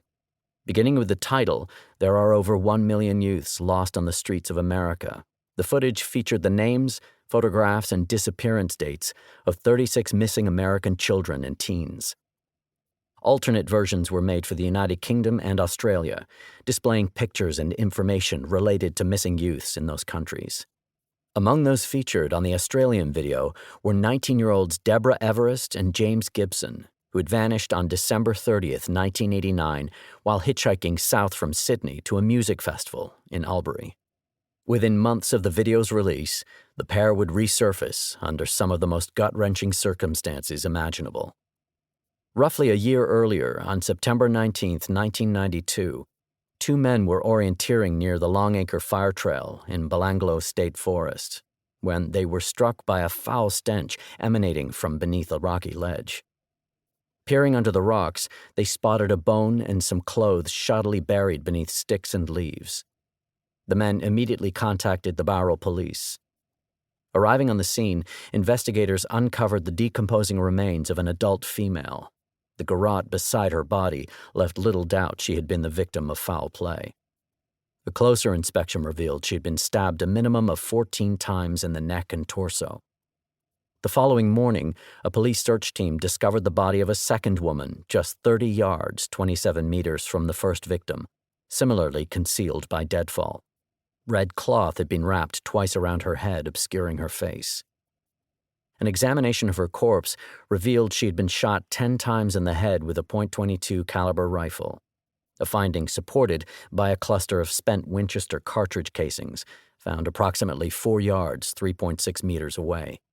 Strangely, the bullets had entered the victim's head from many different angles, almost as if the killer had been using the corpse for target practice. As in the case of the first victim, the police also observed multiple stabbing and slashing wounds to the upper body. Aside from their clothing and jewelry, whatever traveling equipment or additional personal effects the victims may have been carrying were conspicuously absent. However, the discovery of 6 cigarette butts near the second victim, 5 of the Long Beach brand, proved particularly valuable. A forensic pathologist officially identified the first victim as 22-year-old Joanne Walters of Maesteg, Wales, and the woman wrapped in red cloth as her 21-year-old English traveling companion, Caroline Clark. The young backpackers had last been seen leaving the hostel in King's Cross, Sydney, on April 18, 1992, bound for Adelaide. Clark was known to have smoked Long Beach cigarettes. There was evidence that both women had been sexually assaulted. Well aware of the 7 backpackers who had vanished in New South Wales in the past 3 years, the authorities assigned 40 police officers to scour the area. When no further evidence or human remains surfaced after 7 days, the search was called off. Instead of providing additional manpower, New South Wales offered a $100,000 reward for information resulting in the arrest and conviction of the persons responsible for the slayings. Over a year passed, and the police were still no closer to catching the murderer of Caroline Clark and Joanne Walters. Troubled by the notion that more missing backpackers could be moldering somewhere in the Belanglo forest, local outdoorsman Bruce Pryor set out along the Moorice Fire Trail to see what he could find. Eventually, he branched out onto the Clearley's Exit Fire Trail, following it until he reached an opening in the trees. There, he spotted a bone large enough to belong to a human being. His speculation came to an abrupt end moments later, when he happened upon a human skull with its lower jaw missing. Bundling it up in cloth, he raced off to the local orienteering club to telephone the police. They arrived half an hour later. Pryor passed the skull into their possession and showed them to the clearing. Detective Stephen Murphy's eyes scanned the area and rested upon a pair of sand shoes protruding from the brush. Beneath the gum tree was a set of skeletal remains clad in female clothing. The garments had been slashed, repeatedly and ferociously, leaving them in tatters, while scavenging animals had left the clearing strewn with disarticulated bone. The investigators found a small crucifix and bracelets entangled in the remains. At the base of another tree, a mere 20 yards, 18 meters from the latest discovery, a canopy of foliage concealed yet another skeleton. Only this one was male. Like the woman, he had been fully clothed when subjected to a frenzy of stabbing and slashing. Investigators came across a bullet-riddled tree trunk 440 yards, 400 meters from the man's remains, from which they retrieved 9 slugs. All but one, a .22 caliber, were unsuitable for forensic analysis. When news of the gruesome discovery surfaced, the media immediately began debating the identities of the remains. Had the fates of James Gibson and Deborah Everest, the missing teens who had featured in the music video for Runaway Train, finally been discovered? What about Gabor Neugebauer and Anja Habschied? a young German couple last seen hauling their backpacks from a King's Cross hostel on December 26, 1991. Could the remains belong to somebody else altogether? This tactless media speculation came to an end days later when forensic pathology and odontology confirmed the victims were in fact Gibson and Everest.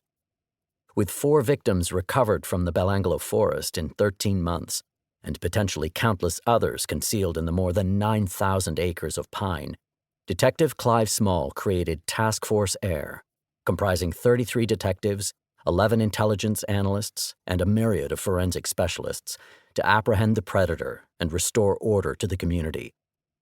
The initial failure to find the remains of Gibson and Everest, who had met their demise more than 2 years before Clark and Walters, was not only embarrassing, but also had set the investigation back significantly. Thus, Task Force Air's first order of business would be to conduct a thorough search of Belanglo. Before doing so, they compared satellite images of the area from the late 1980s to the present, noting the changing patterns of vegetation. They formulated a strategy to search nearly 50 miles of paths and fire trails, also covering an area 160 yards to the left and right of each track for an additional 15 square miles. The 300-member search team was subdivided into groups of 40 people walking line abreast. Their efforts bore fruit on November 1, 1993, when the skull and upper torso of a 5th victim were found protruding from a heap of deadfall 40 yards, 37 meters, off the Miners' Despair fire trail. Once again, the victim was fully clothed and had suffered multiple stab wounds to her chest and back. Her spinal cord had been severed, perhaps intentionally to paralyze her. Harkening back to the discovery of Joanne Walters, a wire noose lay close to the body, though it seemed to have been used as a restraint rather than an instrument of murder.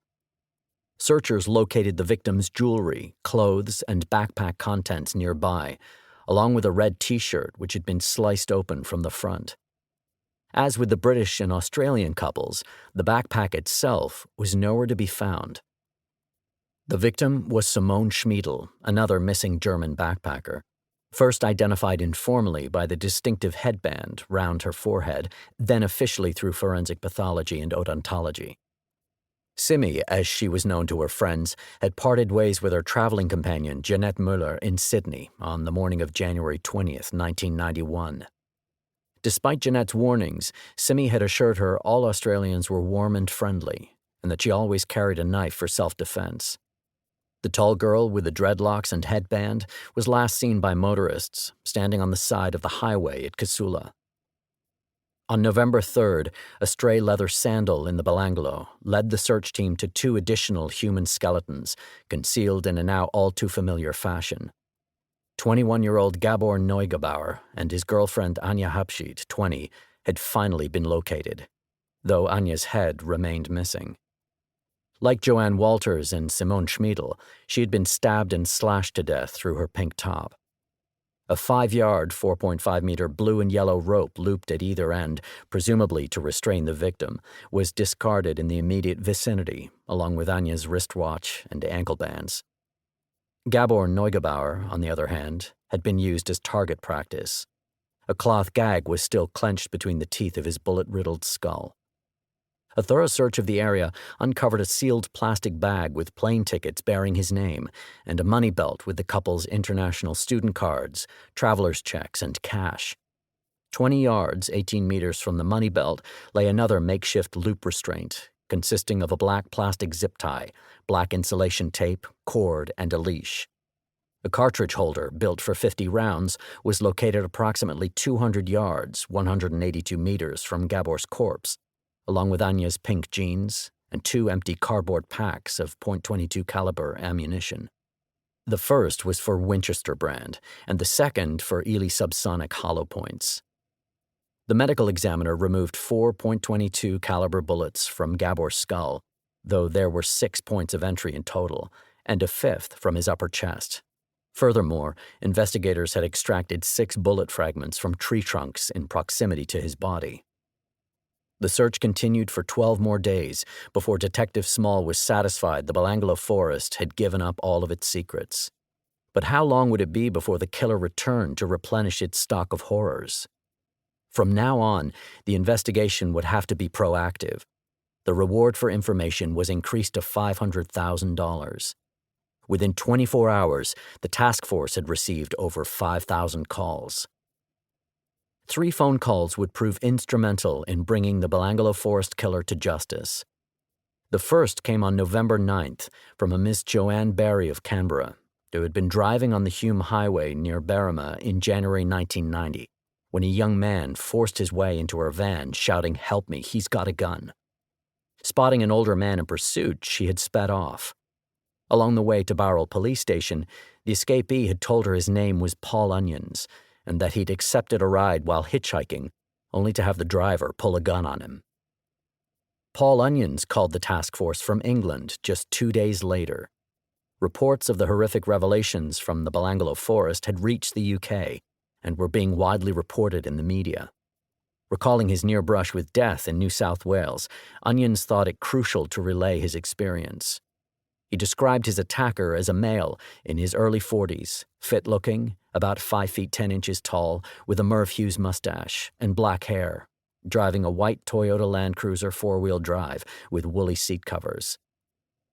A third call implicated a local man named Ivan Millett, who owned a 4-wheel drive vehicle and had a small arsenal of firearms, which he was always using for target practice. Millett had already appeared on the investigators' radar, owing to his well-founded reputation for criminality, gun fetishism, and eccentricity. The phone call helped to focus the task force's attention specifically on Ivan. When Detective Clive Small ordered an in-depth search into the 48-year-old's criminal record, he uncovered a history of theft and incarceration dating back to his teenage years.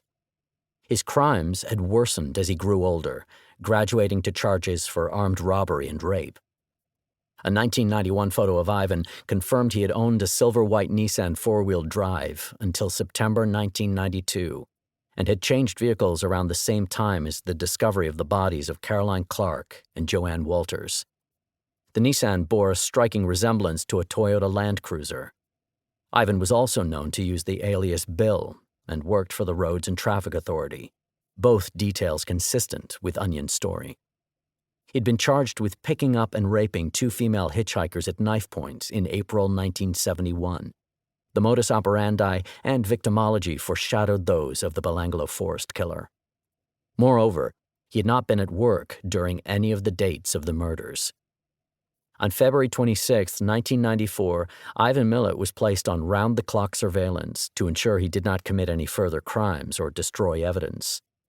In keeping with the hypothesis that the Belanglo Forest killer took mementos from his victims to relive the slayings, Task Force Air was convinced that his home in Eagle Vale was a trove of souvenirs taken from the Belanglo Forest victims. The noose tightened even further when Paul Onions arrived in Sydney on May 2nd. After being shown photographs of 13 different men, one of whom was Ivan Millett, Onions easily identified him as Bill, his attempted abductor. A decision was quickly made to arrest Ivan Millett for his 1990 attack on Paul Onions. This would allow the investigators to search his residence in Eagle Vale while detaining him in custody without bail. They strongly suspected that Ivan's house held the key to unlocking the murderer's identity. Once he had been placed under arrest, they would initiate a series of surprise raids on a number of properties belonging to his family, while subjecting other Milletts to questioning. Well aware that Ivan was armed and dangerous, the task force carefully assembled a team of 4 negotiators, 21 investigators, and 26 members of the SPG's Tactical Operations Unit to ensure his arrest went smoothly. Shortly after dawn on May 22, 1994, Ivan Millett was arrested at his residence. Among the many items recovered from the Eagle Vale house were .22 caliber cartridges of the Winchester Winner and Ely brands, currency brought back from Indonesia by Gabor Neugebauer and Anja Hapschied, rolls of black electrical tape and zip ties consistent with those recovered from the Neugebauer-Hapschied crime scene, Deborah Everest and Simone Schmiedel's sleeping bags, over a dozen pieces of camping equipment linked to Simone Schmiedel, a photo of Ivan's girlfriend wearing articles of clothing that had belonged to Caroline Clark, a map of the Belanglo State Forest, a .32 Browning pistol, remnants of a Ruger 10-22 rifle, one of the firearms that ballistics experts had determined was used on Clark and Neugebauer, and a silencer built to fit a .22 caliber rifle. Ivan Robert Marco Millet was convicted of the murders of James Gibson, Deborah Everest, Simone Schmiedel, Gabor Neugebauer, Anya Habshid, Caroline Clark, and Joanne Walters on July 27, 1996. He spent the rest of his life in prison.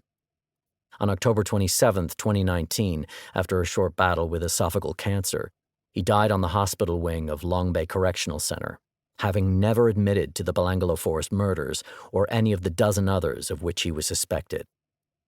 Unfortunately, a few years later, it would become apparent that Millet was not the only killer who took advantage of the sparsely populated Australian outback to abduct unsuspecting travelers. Just over 7 years after Millet's arrest, another brutal crime would shake Australia. In 1996, Peter Falconio and Joanne Lees met at Visage nightclub in Huddersfield, UK, and fell in love. Both had been raised in West Yorkshire and were in their early 20s. At the time, Joanne worked for a local branch of the Thomas Cook Travel Agency, while Peter was earning his BSc in Building and Construction Management at Brighton University. Hoping to move down south with her new boyfriend, Joanne was delighted when Thomas Cook agreed to transfer her to Hove. The two moved into a one-bedroom flat near the beach together and enjoyed a seemingly idyllic life, holidaying in Greece, Italy, and Jamaica, while Peter slowly chipped away at his degree. Though he planned to provide a life for them as a construction site manager, neither Peter nor Joanne were ready to settle down until they had seen more of the world. In 1998, they began plotting a year-long journey overseas to commence when Peter finished his studies. They spent many nights poring over Joanne's travel brochures.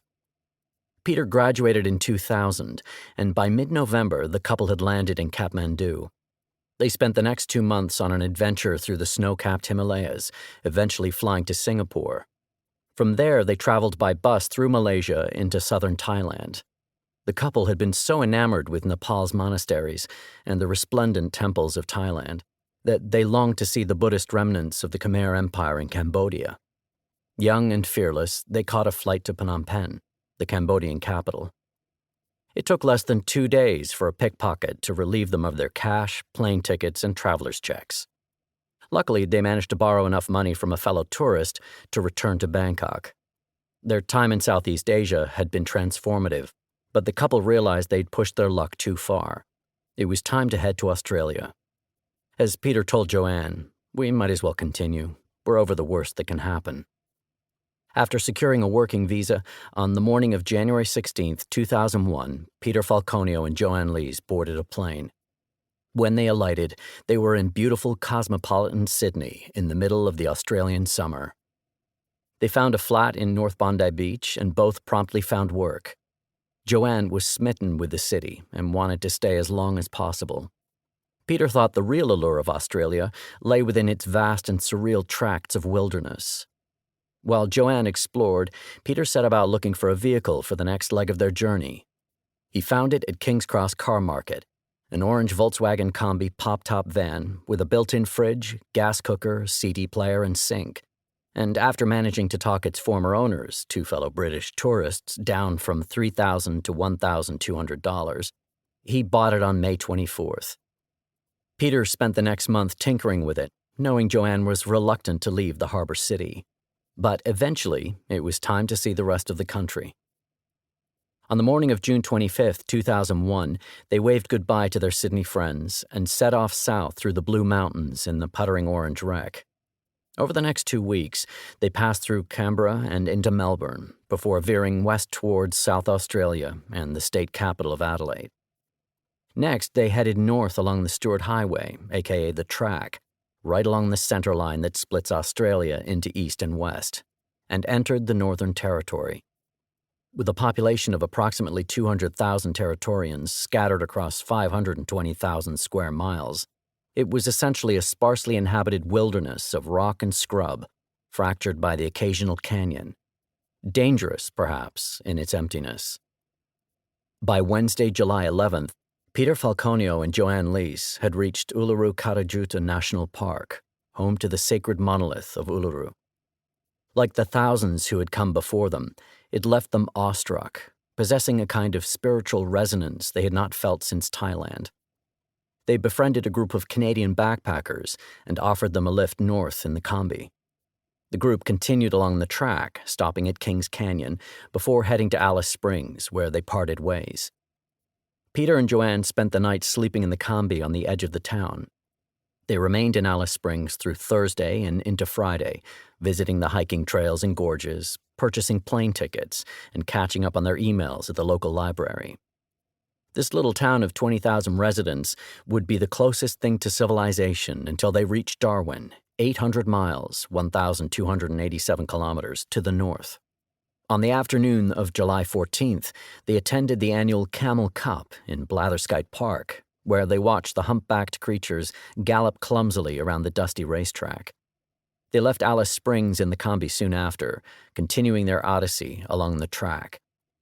Around 6:20 p.m., Joanne pulled into Tea Tree Roadhouse to refill the petrol tank.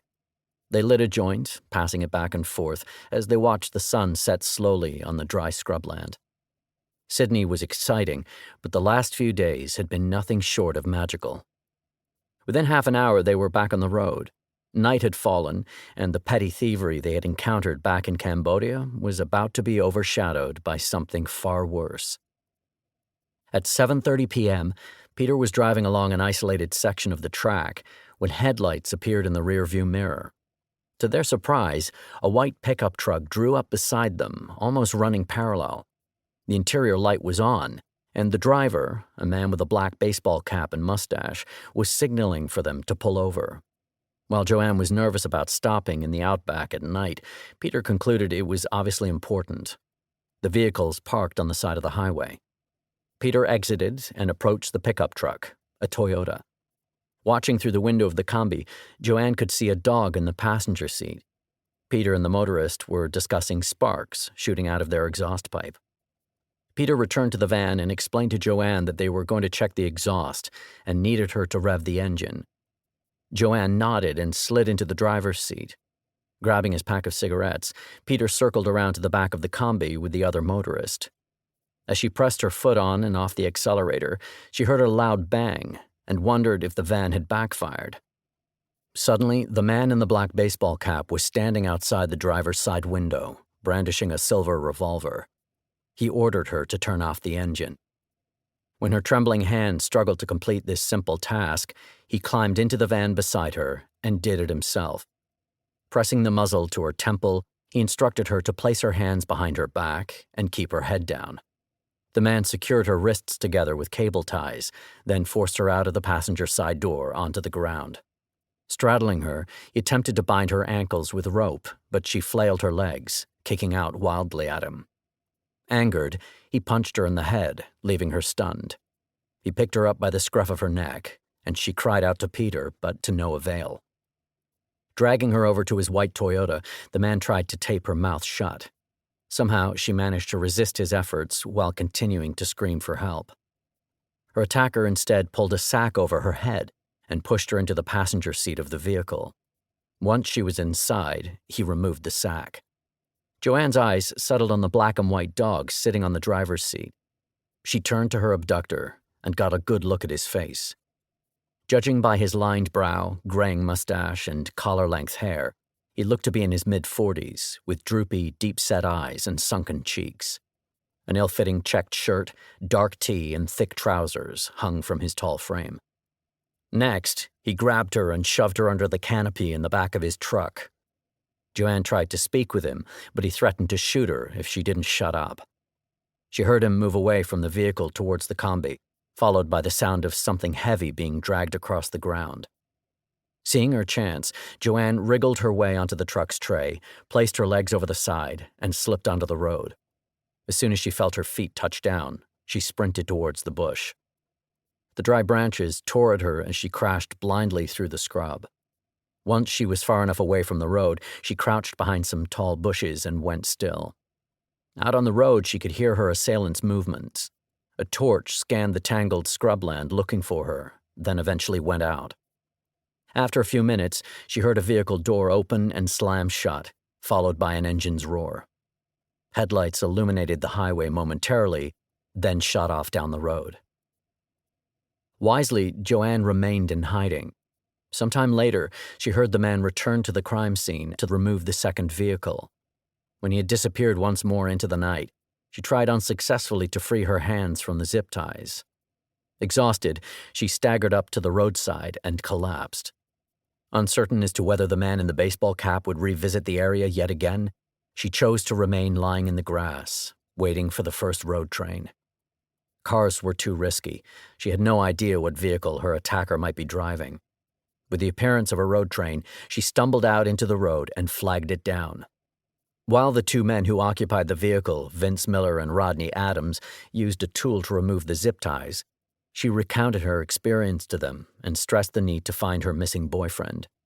Miller and Adams did their best to search the area, but Peter Falconio had seemingly vanished. They decided to take her to the nearby town of Barrow Creek. Joanne Lees arrived at approximately 2 a.m. At 4:20 a.m., a policeman from Alice Springs arrived to gather forensic evidence from Joanne Lees' person and record statements. They waited until 7 a.m. to erect roadblocks and search the stretch of road where the attack had occurred, finding only a pool of Peter's blood, Joanne's footprints, and the combi concealed in the bush 90 yards, 82 meters from the initial crime scene. After that, they more or less gave up on the crime for a few weeks, due to insufficient corroborating evidence. Yet Peter Falconio remained missing. Though Joanne Lees garnered great sympathy for her terrifying ordeal, it wasn't long before a cottage industry of books and newspaper articles sprang up, falsely accusing her of committing or being complicit in Peter Falconio's murder. The baseless accusations derived chiefly from discrepancies in Lees' recollections of the crime, her perceived inappropriate appearance and attire during television interviews, and the overblown revelation that she had cheated on Peter while the couple were staying in Sydney. Eventually, when the poverty of the Northern Territory Police's investigation came under scrutiny, they were jolted into action and managed to retrieve an unknown male DNA sample from Joanne's T-shirt, the zip-tie handcuffs, and the combi's gear stick. They publicly released CCTV footage from a Shell truck stop in Alice Springs, revealing the face of a man who had paid at the register at 12:38 a.m. on July 15th. They urged the man in the CCTV footage to come forward so he could be eliminated as a suspect, to no avail. A $250,000 reward was issued for information leading to the arrest and conviction of the attacker. Cross-referencing the names of 36 men who tipsters had identified as the man on the CCTV with registered owners of 1991 to 99 Toyota Land Cruiser four-wheel drives, the police identified one Bradley John Murdoch, 43. Born in Western Australia on February 19, 1958, Murdoch had moved to the state capital of Perth with his family at the age of 13.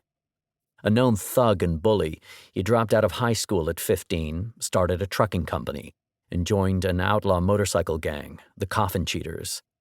In 1980, the 21-year-old Murdoch struck and killed a cyclist while driving, was convicted of causing death by dangerous driving, and given a suspended sentence. Murdoch had married that same year, though his trucking business went bankrupt in 1983. His physical abuse of his wife, Diane, led to the couple's separation in 1986. By this time, he was working as a truck driver and transporting drugs. During the 1990s, Murdoch had developed a white supremacist viewpoint, even joining a chapter of the Ku Klux Klan. His left arm bore a tattoo of a lynched Aboriginal man with his legs on fire, while a tattoo on his right arm depicted a Klansman pointing at another Indigenous Australian. On August 20th, 1995, a drunk Murdoch had opened fire with a bolt-action rifle on a crowd of Aboriginal Australians in Kimberley and was subsequently incarcerated for 15 months. Released from prison, he had eventually settled in Broome, Western Australia. On November 1st, police in Broome brought Murdoch in for questioning, but in a baffling display of investigative incompetence, failed to ask him to provide a DNA sample. Fortunately, on May 17, 2002, the Falconio Task Force apprehended a drug runner working with Murdoch, who divulged details of the attack that had not been released to the public. DNA obtained from Murdoch's brother was found to be closely related to the samples taken from the T-shirt and combi, and a warrant was issued for Bradley Murdoch's arrest. But by that time, he had vanished. After his police interview, Murdoch absconded to a farmhouse in South Australia owned by a former brothel keeper, which was also home to the owner's girlfriend and her 12-year-old daughter. Hiding out there, Murdoch repeatedly claimed the police were trying to frame him for the murder of Peter Falconio. His constant use of amphetamines only fueled his paranoid fire. Allegedly, on August 21, 2002, Murdoch kidnapped the woman and her daughter at gunpoint, chaining them up with manacles affixed to the rear of his Land Cruiser. It was later claimed he raped the 12-year-old girl. While driving across the state, he supposedly rambled nonstop about the Falconio case and how he was being set up, all while wearing a T-shirt that he admitted belonged to the missing Englishman. After keeping the mother and daughter for a period of 25 hours, he let them go. Not long after, Bradley John Murdoch was arrested outside a supermarket in Port Augusta. When police searched his vehicle, they found a knife, a .308 rifle with telescopic sight, loaded .22 Beretta semi-automatic pistol, electric cattle prod, crossbow with 13 bolts, chains, shackles, 800 rounds of ammunition, and night vision goggles. He was charged with 2 counts of rape, false imprisonment, and 1 count of assault. Throughout the course of his South Australian trial, police learned that Murdoch had returned to drug running, transporting massive amounts of cannabis from Seaton, South Australia, up the track to Alice Springs, and then back to Broome. This criminal enterprise netted him hundreds of thousands of dollars every year. Though Murdoch was ultimately found not guilty of the rape, imprisonment, and assault charges by a majority verdict, his DNA had been obtained during the process and matched to the samples in the Falconio case. Moreover, in November 2002, Joanne Lees was approached by members of the Northern Territory Police and shown a series of photographs. She identified Bradley John Murdoch as the man who had attacked her on the track almost 2 years earlier. In April 2005, Murdoch was extradited to Northern Territory and charged with both the murder of Peter Falconio and the assault and attempted abduction of Joanne Lees. His trial commenced in Darwin on October 17, 2005. Murdoch pleaded not guilty to each of the charges. On December 13th, he was convicted on all charges by unanimous verdict and sentenced to life imprisonment, with no possibility of parole for at least 28 years. In the years since, he has occupied cells at Darwin's maximum security Berrima Prison and the Darwin Correctional Center, continuing to maintain his innocence and assailing the criminal justice system with repeated appeals and requests for special treatment. In 2007, Joanne Lees' book, Joanne Lees, Murder in the Outback, was published, providing the general public with her first-hand account of what had transpired. Sadly, as of the time of this writing, Peter Falconio's body has never been recovered.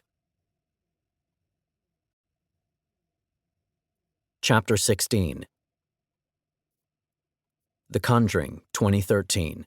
Annabelle, 2014. The Conjuring 2, 2016. The Haunting of the Perrone Farm, The Case of the Annabelle Doll, and the Enfield Poltergeist. The Conjuring is one of the most highly acclaimed and commercially successful horror films of recent years. So successful, in fact, that it has spawned an entire cinematic franchise, the so-called Conjuring universe. In this series of interlinked films, all have one thing in common. They are based on the real-life cases of Ed and Lorraine Warren. Controversial yet fascinating figures, demonologist Ed Warren and his clairvoyant wife Lorraine became America's most famous ghost hunters through their well-publicized exploits in the 1970s, 80s, and 90s.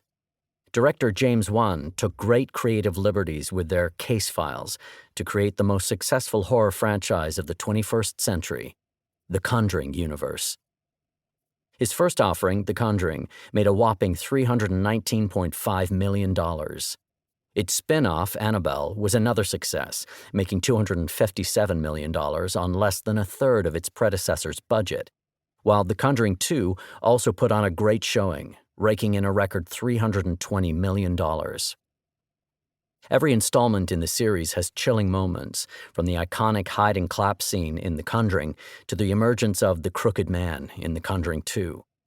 With tasteful CGI, compelling settings, and solid pacing, the films of the Conjuring universe have firmly established James Wan as one of the 21st century's foremost horror filmmakers. The Conjuring, 2013, tells the story of the Perron family, who move into a haunted colonial-era farmhouse in Rhode Island in the early 1970s and find themselves the victims of paranormal attacks. When the Warrens arrive to help, they discover the property is haunted by the spirit of a child-killing witch, Bathsheba Sherman. Carolyn Perron is eventually possessed by Bathsheba and attempts to sacrifice her own children, forcing Ed Warren to expel the spirit from her body through exorcism against the church's wishes. The film also introduces the haunted Annabelle doll. The first spin-off movie, simply titled Annabelle, 2014, provides an account of the doll's origins. The story begins when Dr. John Form and his pregnant wife Mia are attacked by cultists in their Santa Monica apartment. Cult member Annabelle Higgins seizes Mia's antique porcelain doll and fatally slashes her own throat. Paranormal activity ensues. John and Mia throw the doll away and move with their newborn, Leah, to an apartment in Pasadena. But the doll inexplicably reappears, along with supernatural happenings which Leah interprets to be linked to Annabelle Higgins' spirit. Later, she and a neighbor, Evelyn, discover she is wrong and that the cultists summoned a demon that attached itself to the doll. When the demon possesses a local priest and abducts Leah, a guilt-ridden Evelyn jumps out of the window with the doll. Leah is reunited with her parents, and the demonic attacks on the Form family cease. The film concludes with the mother buying the doll from an antique shop as a present for her daughter, Debbie, setting the stage for the opening sequence of The Conjuring. In The Conjuring 2, 2016, Lorraine encounters a demonic nun while investigating the Lutz home in Amityville, scene of the infamous Amityville horror, and again while in her own home. Before she can investigate, she and Ed are called away to Enfield, North London, England, where an unprecedented level of poltergeist activity is terrorizing the Hodgson family, particularly 12-year-old Janet Hodgson. There, they meet British paranormal investigators Maurice Grosse, who believes the haunting is genuine, and the skeptical Anita Gregory. Using Janet as a medium, they communicate with the ghost of Bill Wilkins, an old man who died in the home and refuses to leave. When Gregory produces evidence that Janet is perpetrating a hoax, the Warrens prepare to head back to America, but Lorraine has a sudden epiphany. The demonic nun was using Wilkins's spirit as a puppet to make Janet susceptible to possession. They return to find the other Hodgsons locked out of their house and Janet in full thrall of the demon. Lorraine drives out the evil spirit by uttering its name, Valak, restoring order to the home. The first 3 films in the Conjuring universe were inspired directly by the paranormal investigations conducted and documented by Ed and Lorraine Warren in Harrisville, Rhode Island, Connecticut, and Enfield, London. In 1970, the traveling salesman Roger Perron and his wife Carolyn were living with their 5 daughters in a suburb of Providence, Rhode Island. The pair had married in 1957 and had generally led happy lives, but a spate of terrible luck found them that summer. The girls watched helplessly as a teenager in a speeding car ran over their beloved dog.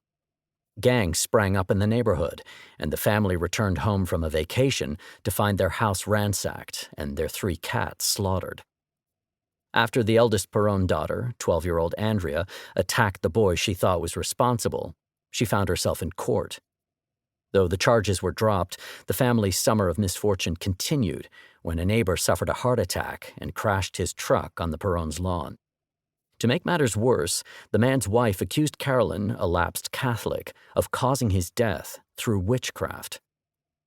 The Perron family were certainly due for a fresh start, and Carolyn decided to make a down payment on a farmhouse in rural Harrisville, 15 miles, 24 kilometers northwest of Providence, without consulting her husband. Though he was upset, Roger was an agreeable man, and when he saw the beautiful colonial structure, erected in 1736, he assured his wife that she had made the right decision. An ice storm was raging when the Perrons arrived with their truck full of boxes in January 1971.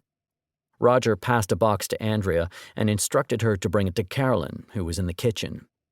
Dutifully, Andrea carried the item in through the parlor door and began the long trek towards the pantry. Entering the dining room, she saw a man in outdated clothing staring at Mr. Kenyon, the previous resident from whom they had bought the house.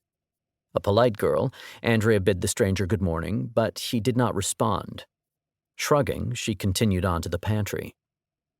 "Mom, who's that other man with Mr. Kenyon in the dining room?" Andrea asked, handing Carolyn the box. "There is no other man in the dining room," her mother replied.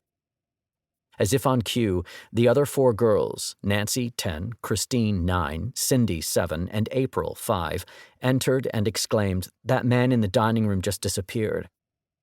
Before Mr. Kenyon made his own exit, he bid the Perrons farewell and told Roger, "For the sake of your family, leave the lights on at night." On one of the first nights in their new home, Andrea was lying awake when her sister Cindy entered the room and crawled onto her bed. Cindy asked if she could sleep in Andrea's bed, and Andrea pulled back the covers. "I hear voices in my room," Cindy told her. "They're all talking at once, but they're all saying the same thing." When Andrea asked her what the voices were saying, Cindy replied, "There are 7 dead soldiers buried in the wall." Initially, the house, or whatever force was occupying it, seemed most attracted to Cindy. One day, the 5 girls were upstairs together and decided to play a game of hide-and-seek. They all headed off in different directions. Walking around the ground floor carrying a torch, Cindy was looking for a good hiding spot when suddenly the cellar door creaked open. Seeing a perfect opportunity, Cindy turned on her torch and descended into the darkness. While shining the beam through the junk and cobwebs, she noticed a wooden trunk, which was closed neither by a latch or hook. Excitedly, she rushed over, raised the lid, and climbed inside. Yet to her surprise, the inside of the box was extraordinarily hot. Cindy tried to push the lid open to clamber out, but was met with strong resistance, almost as if there was a person on the other side holding it shut. Unable to leave, she began to panic and started screaming at the top of her lungs and punching and kicking at the sides.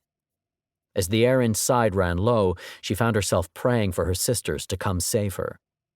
Just before she was about to pass out, the lid opened, and she saw her sister standing over her, looking concerned. "The box wouldn't let me out," she gasped, her face drained of all color.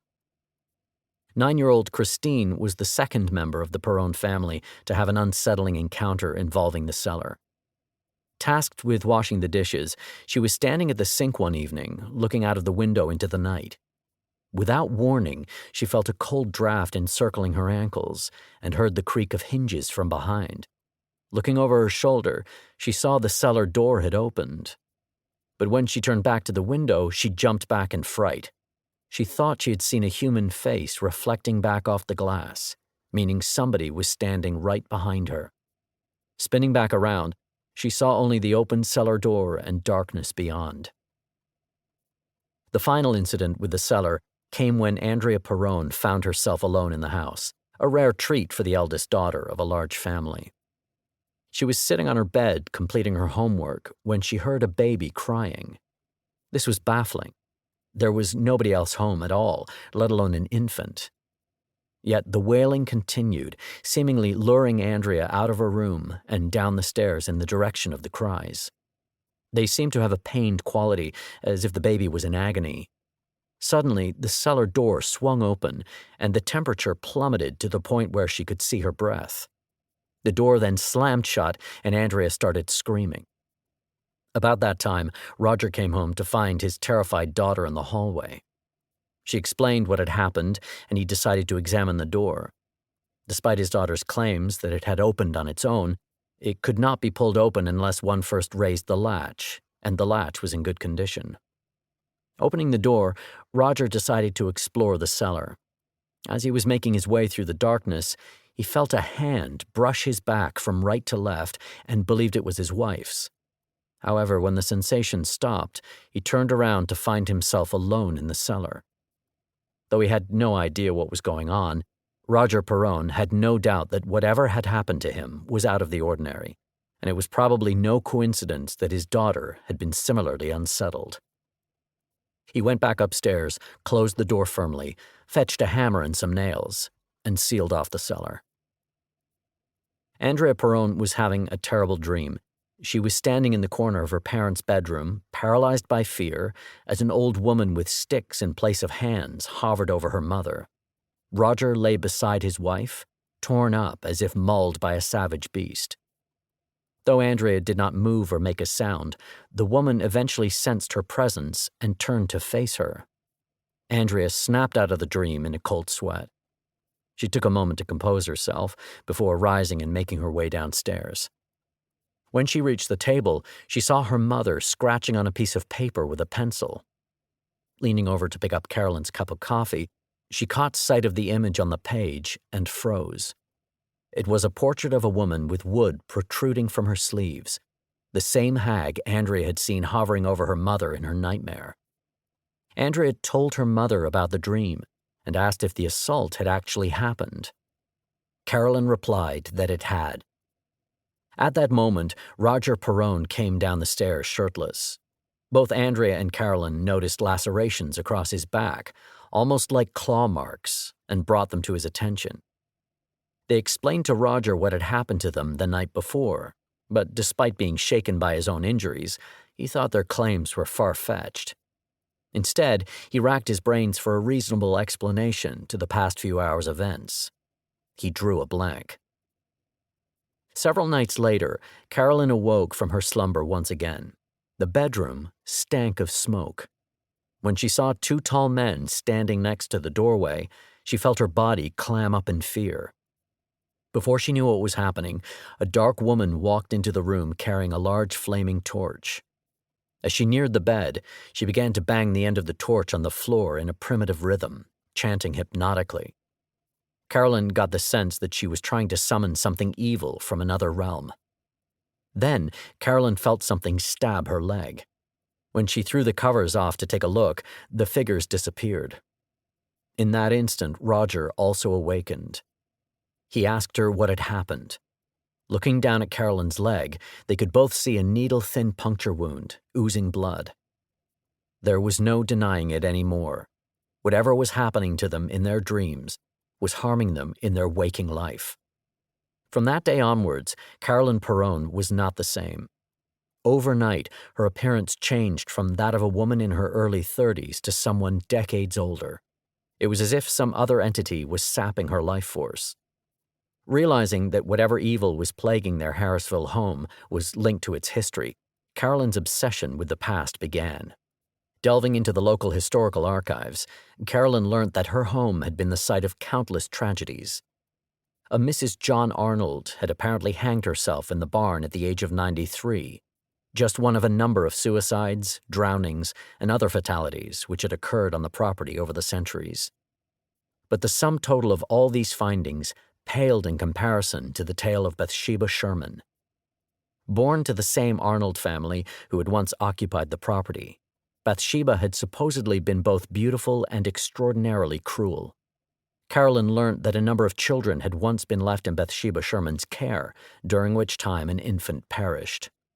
It was claimed that a medical examination by the county coroner reported that a needle had been jammed into the top of the child's skull. Bathsheba was alleged to have sacrificed the child in exchange for eternal beauty and youth. Though never formally convicted of the murder, members of the local community had apparently made up their own minds regarding her guilt, and a pall had followed Bathsheba for the rest of her life. Noting the similarities between the supposed murder by needle and what had happened to her own leg, Carolyn became convinced that Bathsheba Sherman was the main entity haunting the Perron home. But Carolyn Perron's fascination with the past was well beyond poring over historic documents. By now, she was dressing in vintage clothing and adopted an anachronistic way of speaking. With Carolyn seemingly possessed or suffering from mental illness, Andrea stepped into her mother's shoes, presiding over the Perron girls. Then, one evening in 1973, Christine Perron answered the door to two strangers, a man and a woman, who told them they had heard about their problems and were here to help. Ed and Lorraine Warren first asked if they could look around the family's farmhouse, assuring them it would not take long. As they went from room to room, Lorraine paused as if noting something ethereal. Suddenly, she started trembling and buckled over. "I sense a malignant presence in this house," she cried, "and her name is Bathsheba." Lorraine turned to Carolyn and asked if that name meant anything to her. She nodded, and Ed gently moved the children into another room to speak with them.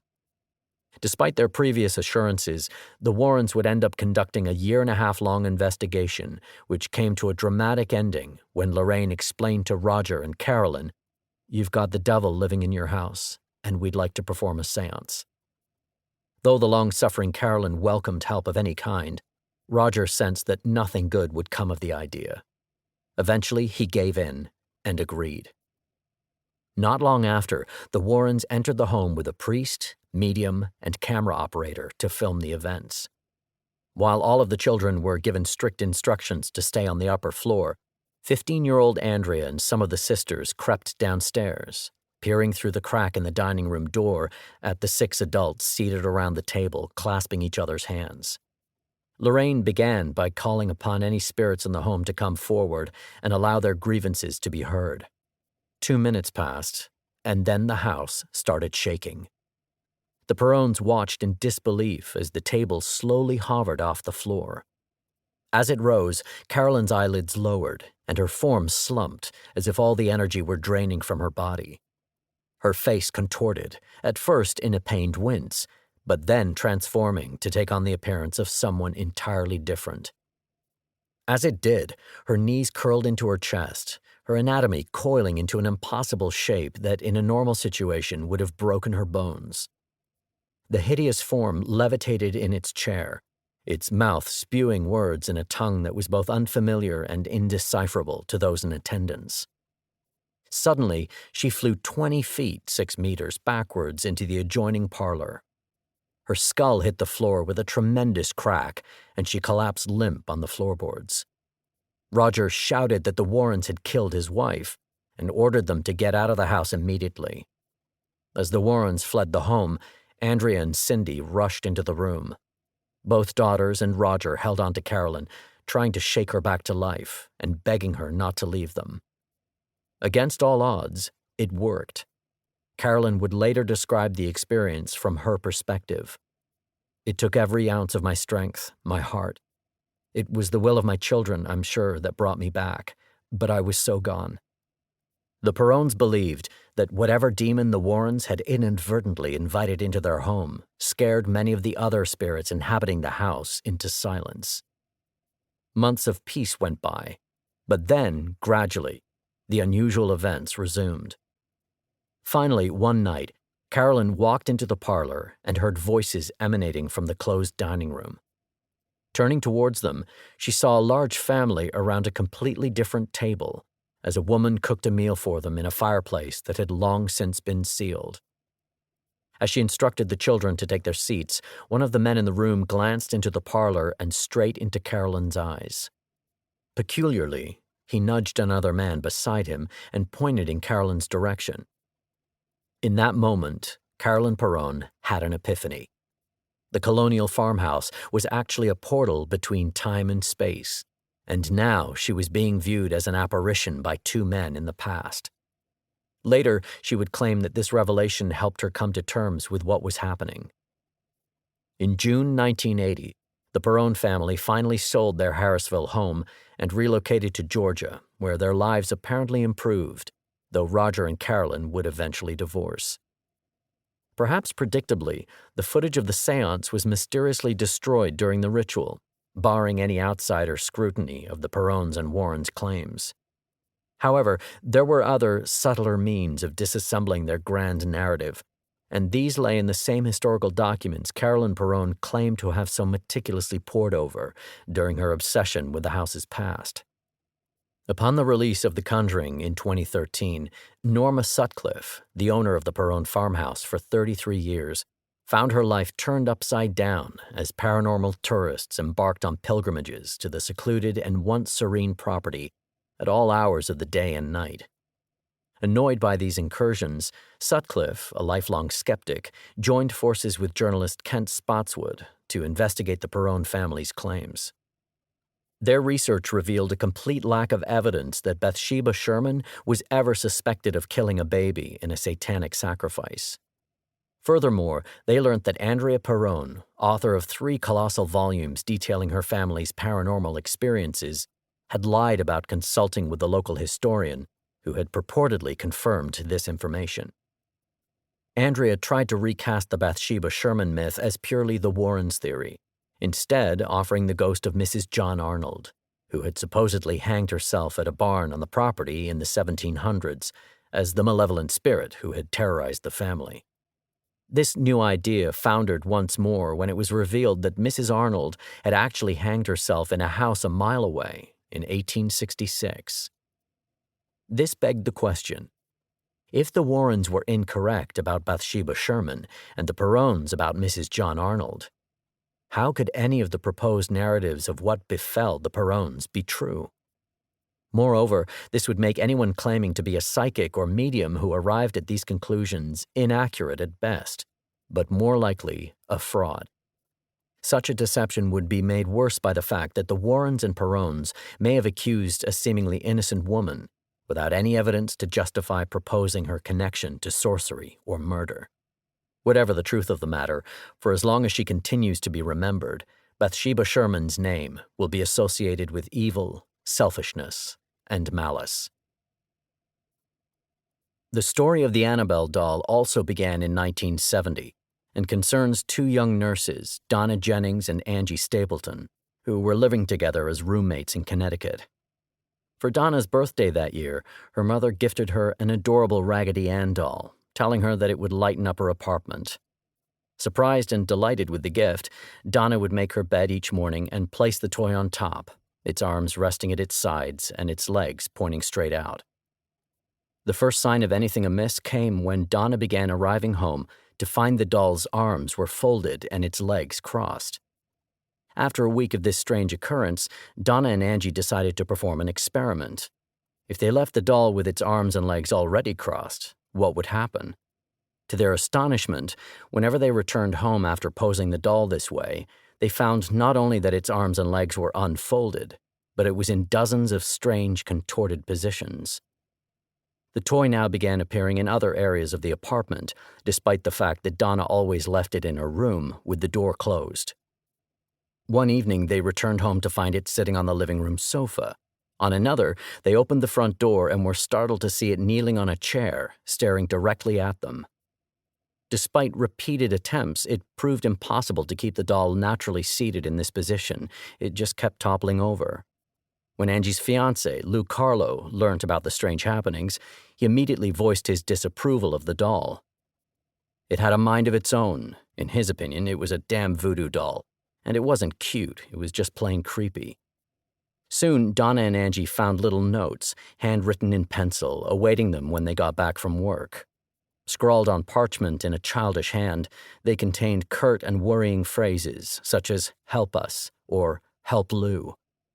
These messages were even more bizarre in the light of the fact that neither girl kept pencils or parchment in the apartment.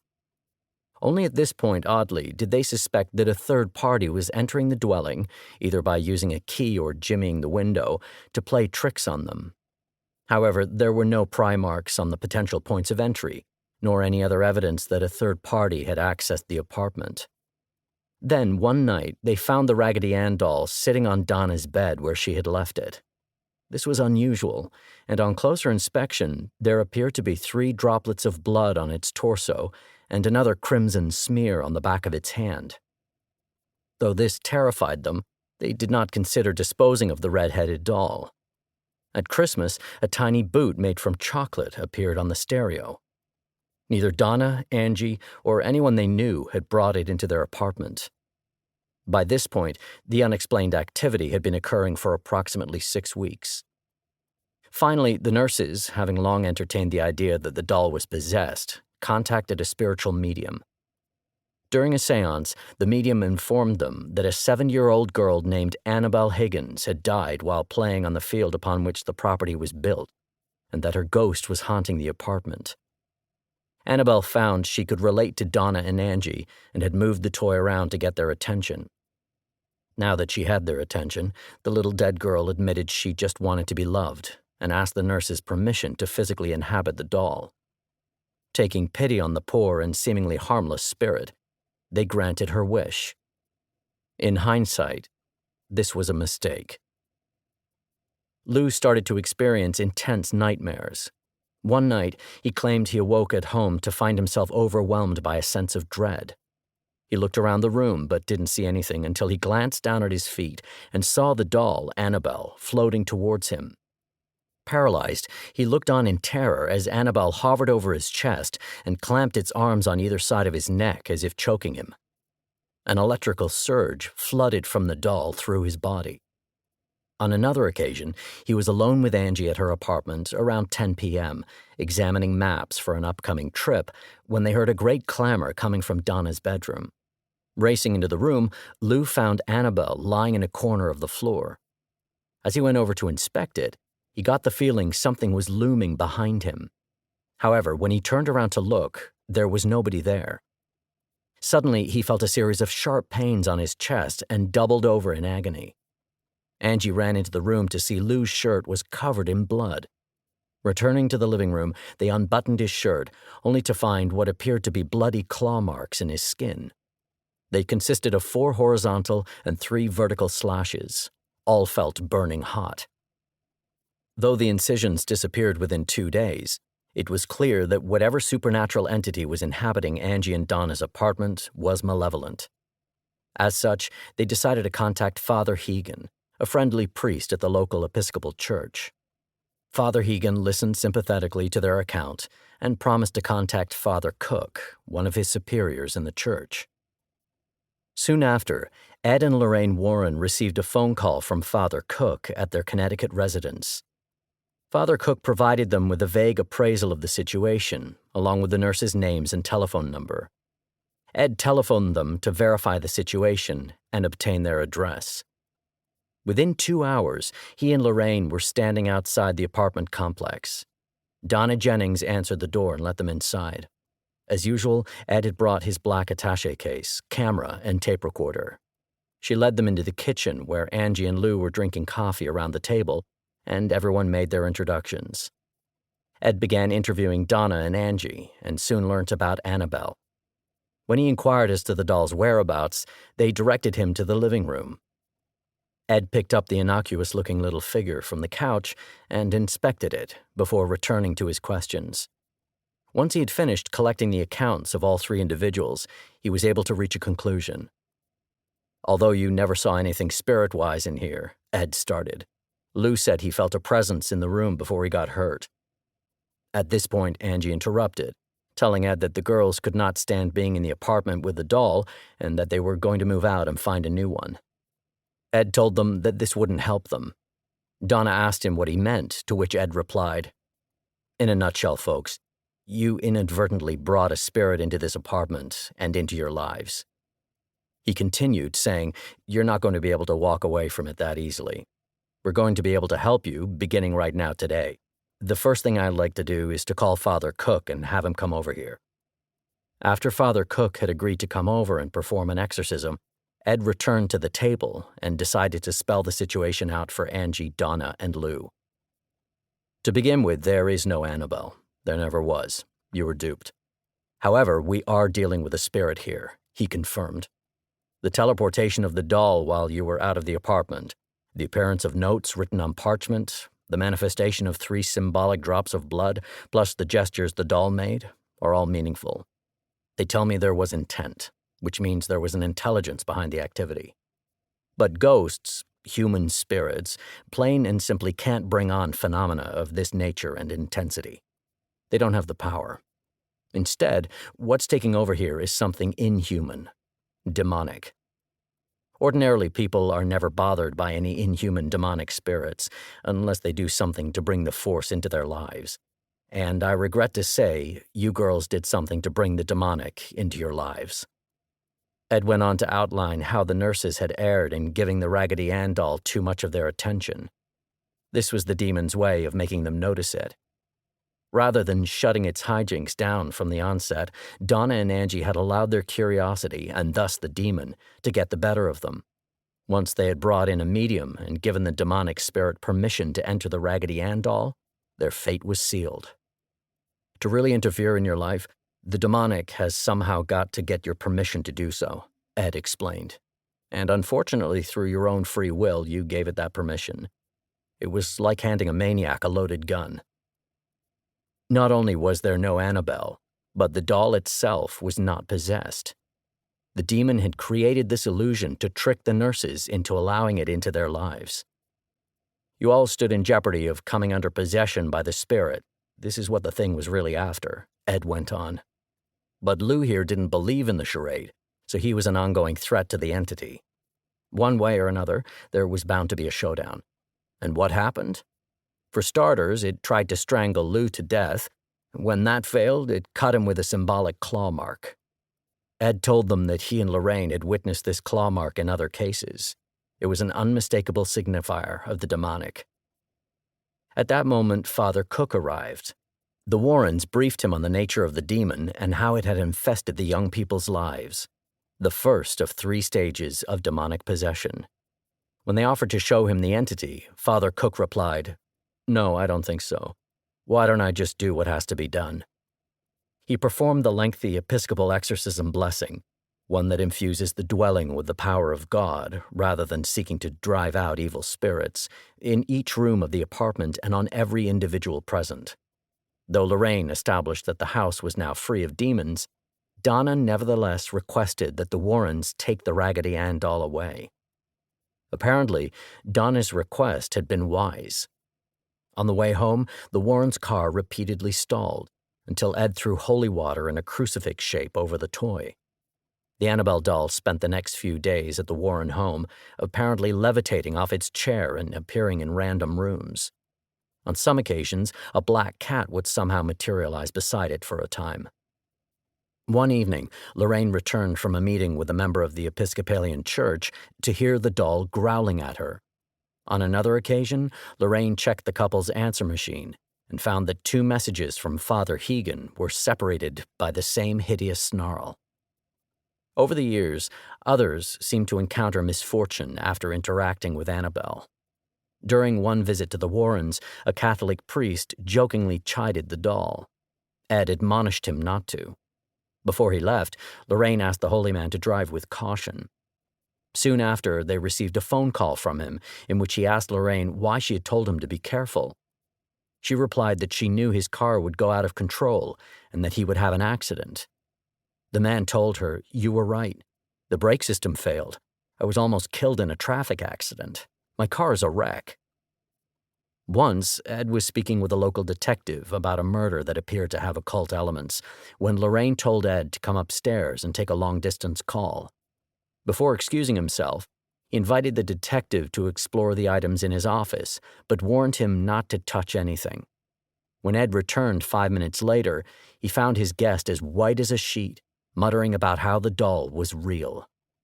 From that moment on, they convened at the detective's office for consultations. As for the doll, it remains in the Warrens Museum to this day, inside a case marked "Warning," positively "Do not open." In 1977, the Hodgson family were living at 284 Green Street in Enfield, North London. The head of the household, 47-year-old Peggy, had divorced her husband a few years before and was currently subsisting off a combination of welfare and her ex-husband's childcare payments. She had 4 children, 2 girls and 2 boys: Margaret, 13, Janet, 11, John, 10, and 7-year-old Billy. On the night of August 30th, the Hodgsons' lives changed forever. In the very first of what would become countless incidents, John and Janet Hodgson called their mother into their upstairs bedroom and told her that one of their beds was shaking. Peggy thought they were just messing about and dismissed the incident. At 9:30 p.m. the following day, Peggy was preparing the eldest and youngest of her children, Margaret and Billy, for bed when she heard Janet and John talking in their room. Annoyed, as it was well after their bedtime, Peggy stormed into the darkened room and demanded to know what was happening. John and Janet explained that they had heard a sound on their floor, like a chair moving. Peggy whisked the chair out of their bedroom, turned the light back off, and was about to leave when she too heard the noise. Flicking the light on once more, she looked around the room, but nothing seemed amiss. Yet the moment she turned the light off, the sounds returned. Now it sounded like slippers shuffling across the floorboards. Then Peggy, Janet, and John all heard 4 distinct, loud knocks on the wall. As Peggy stood there trying to find a logical explanation for what was happening, they watched in amazement as a heavy chest of drawers slid about 18 inches, 46 centimeters, out of the bedroom door and into the hallway. The chest then maneuvered itself into a position blocking the door. When Peggy tried to push it away, it wouldn't move, and she claimed she felt an invisible force shoving from the other side. Eventually, she forced it aside, grabbed the children's sheets and blankets, and ordered the family downstairs. After all 4 of the children were standing in the living room, Margaret noticed that their neighbors, the Nottinghams, still had their lights on and must be awake. The family decided they had little choice but to seek help. Peggy went over and relayed the story to the quietly incredulous Vic and Maggie Nottingham, and asked if Vic would come over and have a look.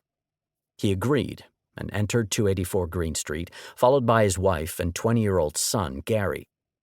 They checked the entire interior of the house, including the attic, before doing the same to the garden. They had just re-entered the house when there were 4 hollow knocks on the wall. The Nottinghams also heard them. It sounded as if the rapping was coming from the other side of the wall, but when they rushed outside, they found the alley beside the house empty. When they re-entered the home, the knocking resumed, except now it was transferring from wall to wall, following Vic's movements through the house. It sounded as if somebody was behind the walls trying to get in. Everyone present could confirm the strange phenomena, but were at a loss about what to do next. They decided to call the police. Police Constable Carolyn Heaps and her partner arrived at 284 Green Street, took statements from the Hodgsons and Nottinghams, 7 people in total, and then were shown the chest of drawers by Peggy Hodgson. Vic Nottingham decided to turn off the light to test if the furniture moved again. Incredibly, it did, and this event was witnessed by P.C. Heaps and her partner. 4 hollow knocks immediately followed. The police officers conducted a second search of the house and found nothing. Yet when they returned to the living room, John Hodgson drew Heaps's attention to an armchair that appeared to be wobbling back and forth. Then a second chair slid 3 feet, 1 meter, across the room in the direction of the kitchen as 8 people looked on in amazement. Like Peggy and Vic, the police constables simply didn't know what to do. No crime had been committed. They recommended that the Hodgsons consult a scientist and left shortly after midnight. Peggy set up a makeshift tent city in the living room, and the family spent the night trying to sleep downstairs. If things had ended there, undoubtedly the Hodgson and Nottingham families would have soon put the events of August 31st out of their minds and gone about their lives as usual. But the next morning, Billy's marbles and Lego bricks began spontaneously soaring through the air, as if someone were throwing them. Peggy ran next door to fetch the Nottinghams, who came to their neighbor's aid once again, now accompanied by Maggie's father, Mr. Richardson. Not only did they also observe the flying toys, but a couple of marbles actually passed close to Mr. Richardson's head, narrowly missing him. Retrieving them from the floor, he found them to be scalding hot to the touch. These phenomena, the moving furniture and seemingly self-flinging objects, continued almost without pause until the evening of Sunday, September 4th, by which point Peggy Hodgson found herself at her wit's end. As the police had proved sympathetic but unhelpful, she decided to call the Daily Mirror to report the strange happenings in her home. Reporter Doug Bent and photographer Graham Morris arrived at the scene soon after to find the situation surprisingly calm. Though they stayed all evening, by Monday, September 5th, the 2 men felt they were wasting their time. They bid the family farewell and went outside to their vehicle. The moment they closed the door behind them, the Lego blitz resumed. Mr. Richardson raced out and summoned them back just before they drove away. Running back inside with his Nikon camera snapping, Graham Morris was struck in the head by a large, sharp-edged Lego brick, causing a bruise.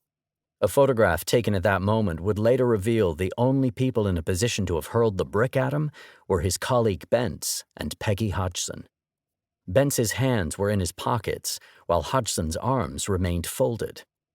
By the time senior reporter George Fallows arrived to follow up, the Hodgson house was empty, as the traumatized family had relocated to Peggy's brother's house at 72 Green Street. Fallows quickly tracked them down and asked Peggy to recount her story. "I accept what you say. I'm not an expert, but I've done a lot of reading on this sort of thing," Fallows said. "I think that what you have in your house is a poltergeist." Fallows provided a description of a poltergeist to Peggy Hodgson that was nearly identical to that given to the Hermans of Seaford back in 1958. He offered to escort her and the children back home and to stay with them for a few hours while they got some rest. Half an hour after their return to 284 Green Street, the knocking resumed. Unable to find a source for it, Fallows assured Peggy he would contact an organization that had experience in investigating such matters. He went to the payphone at the end of the street and called the Society for Psychical Research, SPR, a generally respectable group formed in Cambridge in 1882, boasting a number of esteemed historic members, including Marie Curie, Arthur Koestler, Colin Wilson, and even Prime Minister Arthur Balfour. 1 hour later, a red Jaguar pulled up outside 284 Green Street, and a balding, bespectacled man with a handlebar mustache made his way to the front door. It was time for the Hodgson family to meet Maurice Grosse. A 58-year-old inventor and Dunkirk evacuee, Grosse had become committed to parapsychology research a year earlier, following the tragic death of his daughter. Introducing himself to the family, he quickly established 3 SPR protocols. He determined that the case was worth investigating, comforted the family by letting them know that poltergeist activity was more common than they believed and would likely soon be over, and encouraged Peggy Hodgson to keep a record of any seemingly supernatural events. From Monday, September 5th to Wednesday, September 7th, Maurice Grosse seemed to have been a godsend. John returned to boarding school, and nothing extraordinary happened whatsoever. Then, at 1:15 a.m. on Thursday, Grosse, George Fallows, and 2 other men from the Daily Mirror were standing watch on the upstairs landing when they heard a crash coming from Janet's room. They opened the door and rushed inside to see her bedside chair lying upside down 4 feet 1.2 meters from where it had previously stood. Janet was wide awake and visibly terrified. An hour later, it happened again, and photographer David Thorpe was able to snap a picture of the item in its new position. This time, Janet remained in bed, apparently fast asleep. Over the next few days, Grosse personally witnessed flying marbles, chimes tinkling without cause, doors repeatedly opening and closing, and articles of clothing jumping about. The 2.5-hour radio spot on LBC Radio's Nightline, featuring Maurice Grosse, Peggy Hodgson, and Maggie Nottingham, aired on Saturday, September 10th. Shortly afterwards, Grosse received a call from a colleague at the SPR offering his help, Guy Lyon Playfair. The two would eventually spend more than a year at the Enfield home, documenting thousands of incidents and witnessing hundreds firsthand, leading Playfair to chronicle the case in his 1980 book, This House is Haunted. The level of poltergeist activity at 284 Green Street was so constant, extreme, and enduring that reciting it chronologically or expanding on each individual incident is impossible. Besides the shuffling sounds, moving furniture, and ongoing storm of marbles and Lego bricks, there were events that seemed to deny any logical explanation altogether. Items would dematerialize and pass through walls and ceilings. For instance, coins appeared seemingly out of thin air and fell on Grosse's head. Tables and kitchen appliances that grown men struggled to move would suddenly flip or shift great distances. It seemed a stretch to attribute these incidents to sleight of hand, let alone that of a child. After all, the upended and airborne items in the Roland Doe and Herman cases were always light enough for a child to have conceivably flung them. Throughout the years, numerous family members, neighbors, and visitors also saw an array of apparitions, including a gray-haired old woman, an elderly gentleman in a blue coat, a little boy, and a man with long fingernails. One neighbor actually saw Gross peering through a door at her when, at the exact time, he was known to be elsewhere. While Gross and Playfair managed to document hundreds of hours of phenomena on their audio tape recorders, almost everybody who entered the home with recording equipment of any kind experienced some manner of unexplained malfunction, from instantly draining batteries to inexplicably distorted material. Nor was the poltergeist activity confined to 284 Green Street. It followed the Hodgson family and their visitors to the Nottingham's house, Peggy's brothers, and even Maurice Gross's home. Margaret and Janet were flung from their beds multiple times every night. Numerous people, both within and outside the family, saw both girls levitating off their mattresses, sometimes almost as high as the ceiling. Two of these witnesses were actually walking along Green Street and saw Janet's body rising and falling through the bedroom window. On one occasion, Janet's levitation was famously photographed by Graham Morris, an iconic image that continues to spark debate and controversy. At other times, spontaneous fires would break out. Gross and Playfair would attempt to communicate with the entity or entities through rapping, knocking once for yes and twice for no. Though this would often initiate a conversation, the dialogue rapidly deteriorated into chaos. First Janet and then Margaret began speaking to people in the same croaking, guttural male voice. While at first they would only do this when nobody was looking at them, eventually they no longer seemed to care. The voice would alternately claim to be Vic Nottingham's dead father, Fred, and a 5-year-old boy named Tommy. Maurice Gross asked Margaret to describe the sensation she experienced when the voice spoke through her. "Just the vibration in my neck," Margaret replied, "as though it was right behind me." There were certainly plenty of reasons to suspect the girls of trickery. Professional ventriloquist Ray Allen had visited 284 Green Street and quickly established that the girls were practicing a basic version of his art. It also didn't take long for two other members of the SPR to get wind of the girls' tricks. Having clandestinely set up a video camera in the room next door, psychologist and parapsychologist Anita Gregory and John Beloff recorded footage of Janet sneakily bending spoons and attempting to do the same with an iron bar, along with rehearsing bouncing off her mattress in a manner that resembled levitation. Amazingly, though Gregory, Beloff, and Playfair were all members of the SPR, and Playfair's book uses bent spoons as evidence of the haunting, it gives no account of his colleagues' discovery whatsoever. Unlike the Herman family back in the 1950s, Peggy Hodgson had no problem letting Milbourne Christopher, now head of the Society of American Magicians, into her home to investigate. This may have been because she thought Christopher was a man named Eric White. Christopher and Playfair had conspired to concoct this pseudonym and keep his true identity from the family, lest it influence their behavior. That night, the strange voice began emanating from Janet the moment she climbed into bed. Maurice Gross placed a large adhesive bandage over her mouth, which did nothing to stop it. Leaving Janet's door fully open, Playfair loudly stomped halfway down the stairs, then began sneaking back up again. When he reached a bend in the staircase, he heard an angry voice shout, "Get out," from upstairs. Certain that something extraordinary was about to occur, Playfair crept back down and encouraged Christopher to replace him on the stairs. Ultimately, nothing happened.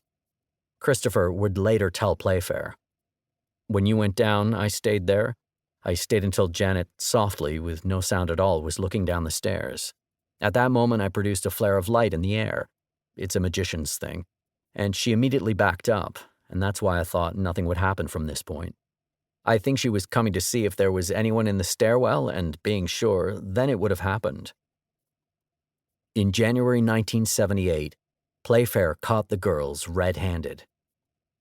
Having left his tape recorder upstairs one morning, he went upstairs to fetch it and found it missing.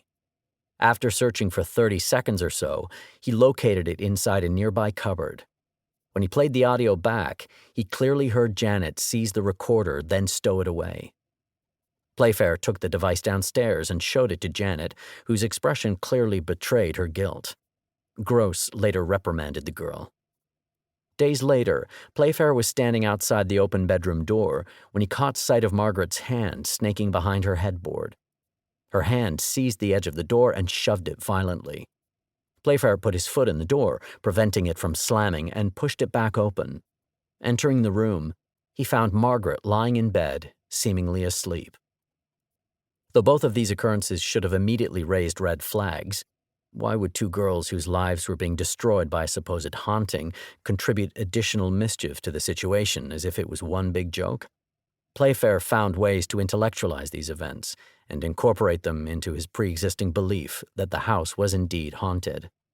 Ironically, regarding Janet's antics, he later wrote, "The fact that I had spotted the trick at once encouraged me to think I would have spotted earlier tricks, had there been any, and the fact that Janet had confessed without much prompting suggested that she was not a natural liar. Similarly, the fact that Margaret had seemed to be asleep instead of looking surprised when he caught her in the door-shutting incident led Playfair to believe she must have done it unconsciously. Considering this in light of the findings by Beloff, Gregory, Allen, and Christopher, Playfair's observation that it was becoming apparent that paranormal events only took place in the presence of people who believed them to be possible seems strangely oblivious. However, one event in particular stands out as being beyond any reasonable explanation other than widespread conspiratorial deception. After hearing bizarre noises coming from Janet's room, Maggie Nottingham, who was visiting from next door, entered to find the heavily fatigued 12-year-old lying on her bed. "Oh, phew, I've been through the wall," Janet told Maggie. "I went into your room. It was all white." Though Maggie Nottingham typically believed Janet, she knew that the little girl had never been into her bedroom next door, and regardless, it was brightly wallpapered. Challenging Janet to try it again, Maggie left the room, went back to her house, and walked upstairs into the bedroom. While it was indeed empty, she noticed a copy of a book, Fun and Games for Children, lying on the floor by her bed. Maggie recognized it instantly, though the Nottinghams did not own a copy. It was the same book she had seen minutes before on the mantelpiece in Janet's room. How it could have got through the wall from one house to the other in such a short time was simply unfathomable. It is also difficult to believe that the girls could have thrown heavy furniture around with the necessary ease, and in the words of Maurice Grosse, these facts were witnessed by at least 30 people: the Harpers, the Nottinghams, and Burkhams, Peggy's brother's family, plus several of their friends, neighbors, and relatives, and a good many outside witnesses including the police, journalists, local tradesmen, social workers. What more evidence do you want? Ultimately, most people who believe in the supernatural view the Enfield poltergeist case as proof that paranormal activity does exist, while skeptics brush it aside as the antics of two bored, energetic girls who successfully deceived a pair of troublingly credulous parapsychologists. Each side suffers from a confirmation bias, choosing to only highlight the facts that fit their pre-existing worldview and ignoring those that contradict it. To this day, the events surrounding the Enfield poltergeist are not as clear-cut as either side would claim. It is a truly remarkable tale. Unsurprisingly, between 1977 and 1978, numerous psychics from as far away as Brazil visited the Hodgson household, providing many different accounts of what was occurring, along with utterly useless advice. Among the last of these visitors were a couple from Connecticut, a self-purported demonologist and his wife, a disarmingly pleasant medium.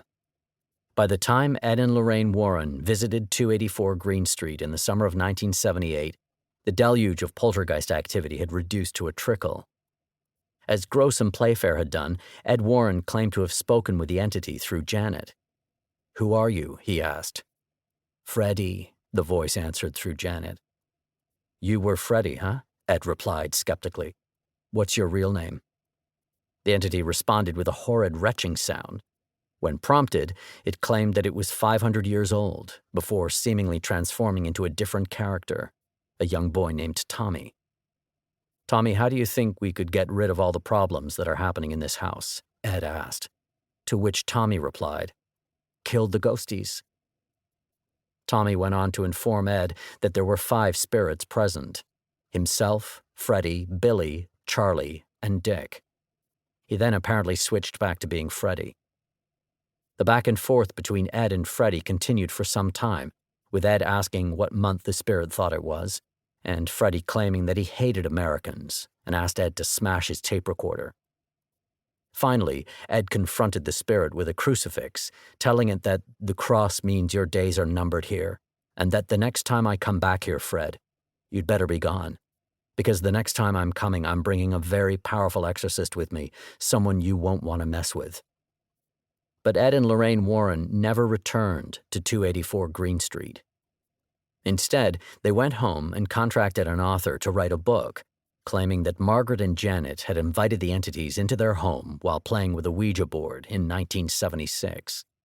According to the Warrens, the two girls had been tricked into inviting a demonic spirit into their family home, like the nurses in Connecticut who had been plagued by the Annabelle doll. According to Ed's own recollection, he had spent a week in Enfield. Guy Lyon Playfair disputes this, saying the couple only spent a single day at the Hodgson residence. They did turn up once, I think, at Enfield, and all I can remember is Ed Warren telling me that he could make a lot of money for me out of it. So I thought, well, that's all I need to know from you, and I got myself out of his way as soon as I could. I said I was not impressed. I don't think he went there more than once. And I did read somewhere a transcript of a lengthy interview which he's alleged to have with one of the girls, which they couldn't remember giving him, and it was describing all sorts of marvelous wonders, which I don't think ever happened. Chapter 17. 17. The Witch, 2015. The Lighthouse, 2019. The Salem Witch Trials and the Smalls Lighthouse Tragedy. Horror director Robert Eggers has made a name for himself by drawing on the past for inspiration. His first two offerings, The Witch and The Lighthouse, are both unsettling, eerie tales of isolation and madness. Both are based on infamous historical events, namely the Salem Witch Trials of 1692-3 and the Smalls Lighthouse Tragedy of 1801. In 2015, American filmmaker Robert Eggers wowed critics and audiences alike with his directorial debut, The Witch, a psychological horror set in 17th century New England. The film grossed 10 times its $4 million budget, earning comparisons with cinematic classics The Exorcist, The Amityville Horror, and Poltergeist. Overnight, 32-year-old Eggers was catapulted from obscurity to become one of the world's most promising movie directors. The Witch centers on a small family of New England Puritans who are banished from their community. Forced to settle on an isolated farmstead surrounded by impenetrable forest, the family is thrown into turmoil when the youngest child, the unbaptized baby Samuel, is abducted. Faced with further unexplained misfortunes, the family soon come to believe they are being tormented by witchcraft, and accusations fly as the eldest daughter, Thomasin, comes under suspicion of being the witch. The film culminates in the family tearing itself apart, the apparent deaths of everyone except Thomasin, and an eerie encounter with a terrifying goat, the aptly named Black Phillip. Rather than rushing to his next success, Eggers' second offering came more than 4 years later with another New England psychological horror, The Lighthouse. This 19th century yarn garnered critical praise and an Academy Award nomination for Best Cinematography.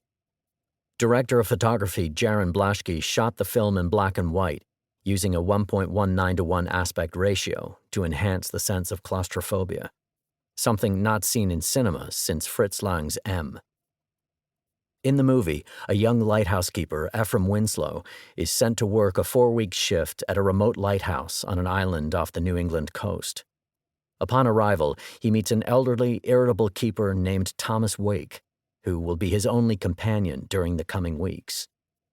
The two men soon take a dislike to each other, and when a storm traps them on the island, a succession of bizarre and seemingly supernatural events send Winslow into the depths of madness.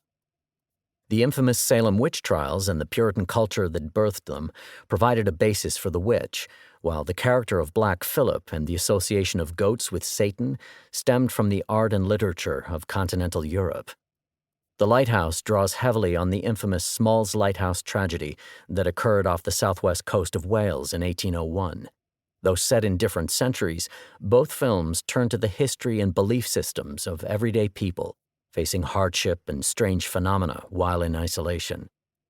The dialogue the ill-fated Puritan family speak in The Witch is entirely in early modern English, while lighthouse keeper Thomas Wake's accent, vocabulary, and phrasing harken back to a West Country seafaring dialect. Both films also look at how folk superstitions, whether related to the nature and activities of so-called witches or the sea and its denizens, color the protagonist's expectations and understanding of events. Eggers has also commented that the characters portrayed by Willem Dafoe and Robert Pattinson in The Lighthouse are modeled upon the Greek figures Proteus, the Old Man of the Sea, and Prometheus, who stole fire from the gods. This potent concoction of numerous inspirations results in films that are highly original, surreal, and open to endless interpretation. With Eggers emerging as the most lauded horror filmmaker of the 2010s, it is very possible that the future of great horror movies is embedded in history. Situated on the mouth of the Danvers River, about 14 miles, 23 kilometers northeast of Boston, the town of Salem, Massachusetts, was settled by Puritans in 1626.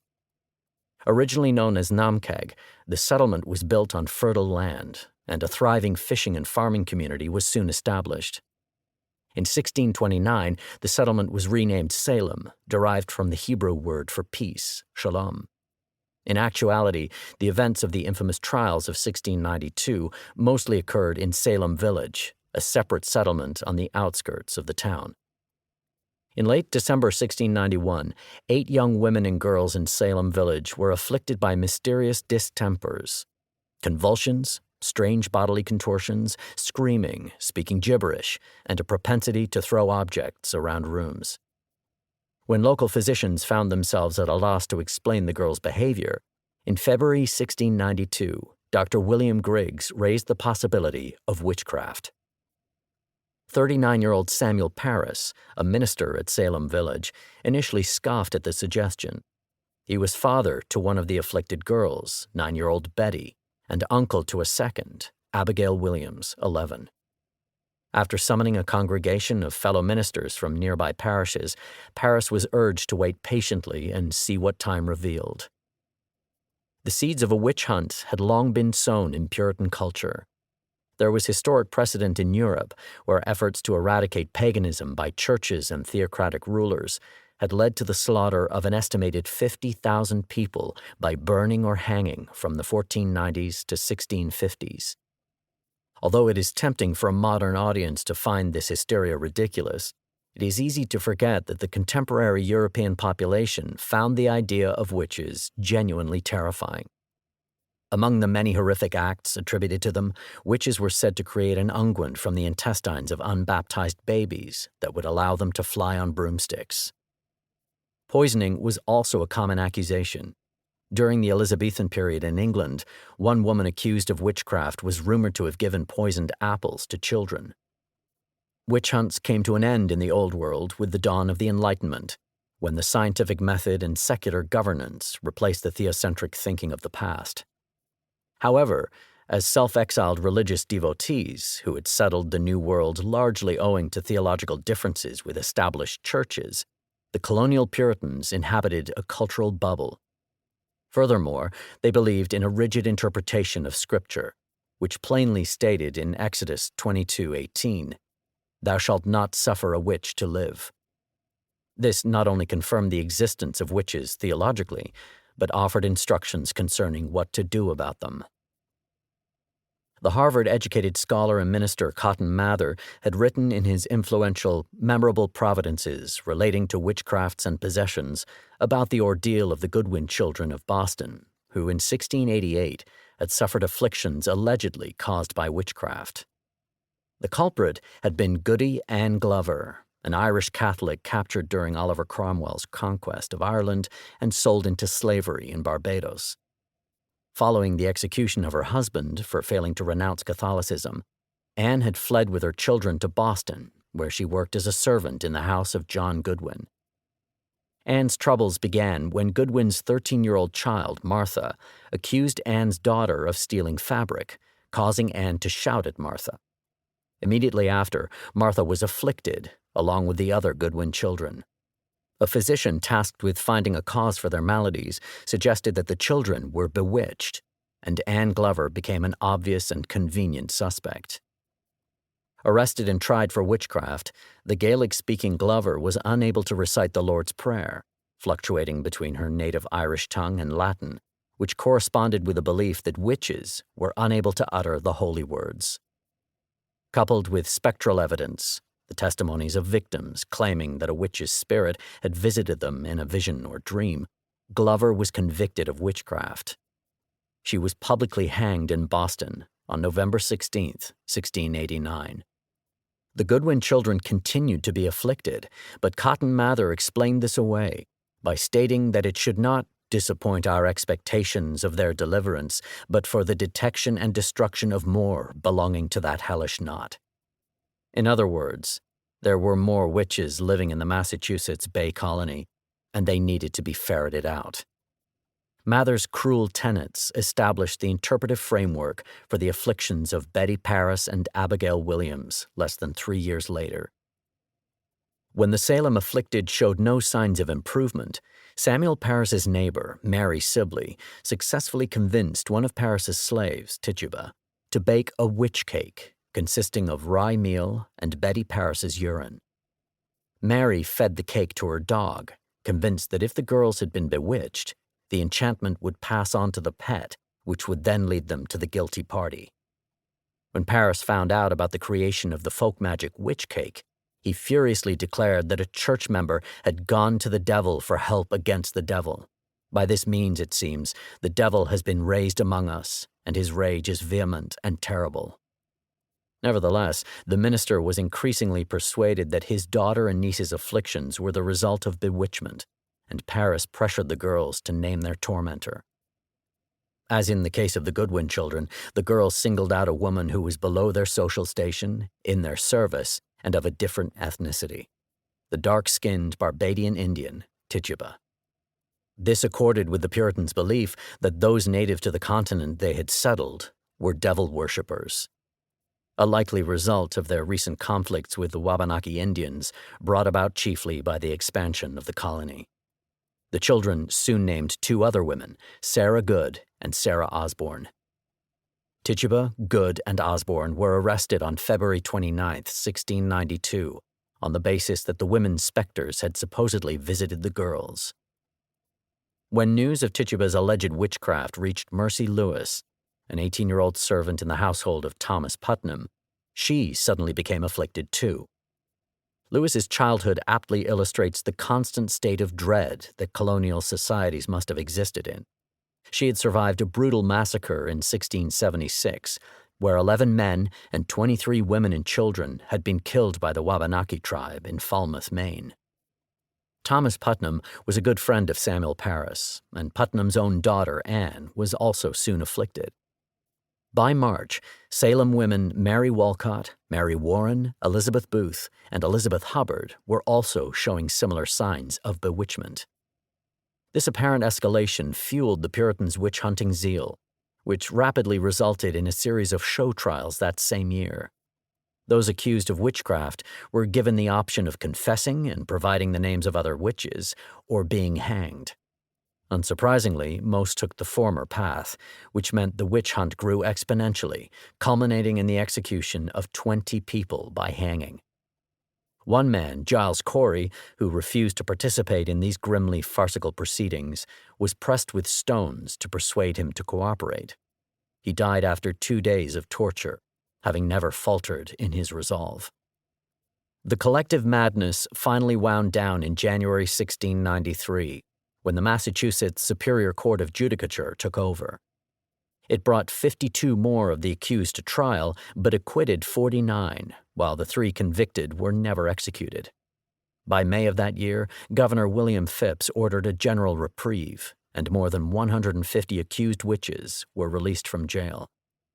In an April 1976 issue of Science, psychologist Dr. Linda Caporale posited an explanation for the Salem witch panic, which, despite being controversial, remains a favorite talking point to this day: that the Puritans were suffering from hallucinations brought on by the psychotropic fungus ergot, Claviceps purpurea.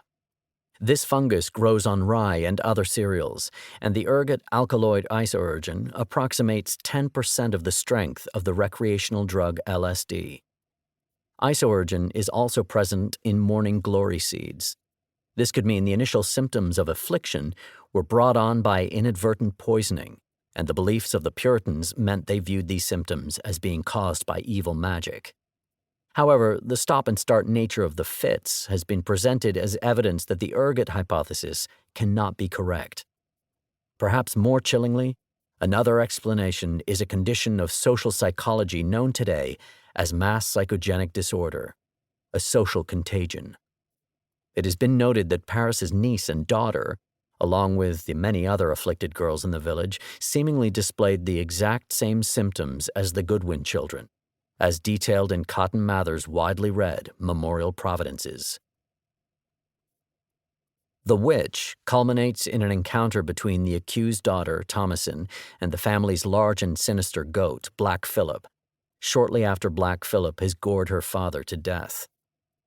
Whether a demonic manifestation or a hallucination brought on by ergot fungus, in a truly chilling climax, Black Phillip responds to the girl's pleas. Like the other imagery in the film, Egger's inclusion of Black Phillip draws on a rich history, in this case the association between goats and Satan. The popular association of the devil with goats is actually relatively recent, though it does have some religious and historical context. A passage in the New Testament, Matthew 25, 31-33, reads, "When the Son of Man shall come in his glory, and all the holy angels with him, then shall he sit upon the throne of his glory. And before him shall be gathered all nations, and he shall separate them one from another, as a shepherd divideth his sheep from the goats. And he shall set the sheep on his right hand, but the goats on the left." Here Christ is the metaphorical herder. His followers are conceptualized as a flock of sheep, owing to the animal's natural disposition to be easily led. Goats, on the other hand, are stubborn, disagreeable, and individualistic. In this passage, they represent those who resist the path set before them by God. Aptly, Charlie, the goat who starred as Black Phillip in The Witch, was notoriously disobedient. If we wanted him to be doing something violent, he wanted to go to sleep. If he was supposed to be standing still, he was running around like a madman. In England, goat farmers were looked down upon. Nevertheless, early British settlers brought goats to the New World because of their great capacity to clear land and their relatively small size, which made them easy to travel with. Historian Mary Beth Norton found nothing about goats in the Salem Record or, that I can recall, in any other American records of witchcraft prosecutions. Regardless, the goat would have been a common farmyard animal in 17th century New England. In fact, the goat was more closely linked to witches in continental Europe than in Great Britain or its colonies. Scholars have proposed numerous theories for this. One particularly attractive explanation is that the witches of antiquity, in actuality simply the remaining pagans, began to worship a new horned man deity, a fusion of the Celtic god Cernunnos and Faunus, the Roman version of the horned, cloven-hoofed Greek deity Pan. Antagonism between the expanding church and pagans led to the conflation of the Christian Satan with the pagan goat god. The horned devil featured prominently in medieval religious iconography, and the late medieval period saw masterful woodcuts of satanic goats, perhaps the best examples of which are by the German artist Hans Boldung Green, depicting nude witches riding the horned creatures. It was only in the 18th and 19th centuries that the goat became prominently associated with Satan in the popular consciousness. In 1798, the Spanish romantic artist Francisco Goya's captivating painting The Witch's Sabbath depicted a large anthropomorphic goat cavorting with a coven of witches in the moonlight. Goya later followed this with the similarly themed The Witch's Sabbath, The Great He-Goat. This trend extended to literature, for around the same time, Jacob of the Brothers Grimm penned the folktale The Lord's Animals and the Devils. In the tale, the ties between the devil and goat were made explicit. The Lord God had created all animals and had chosen out the wolf to be his dog. Then the devil created goats.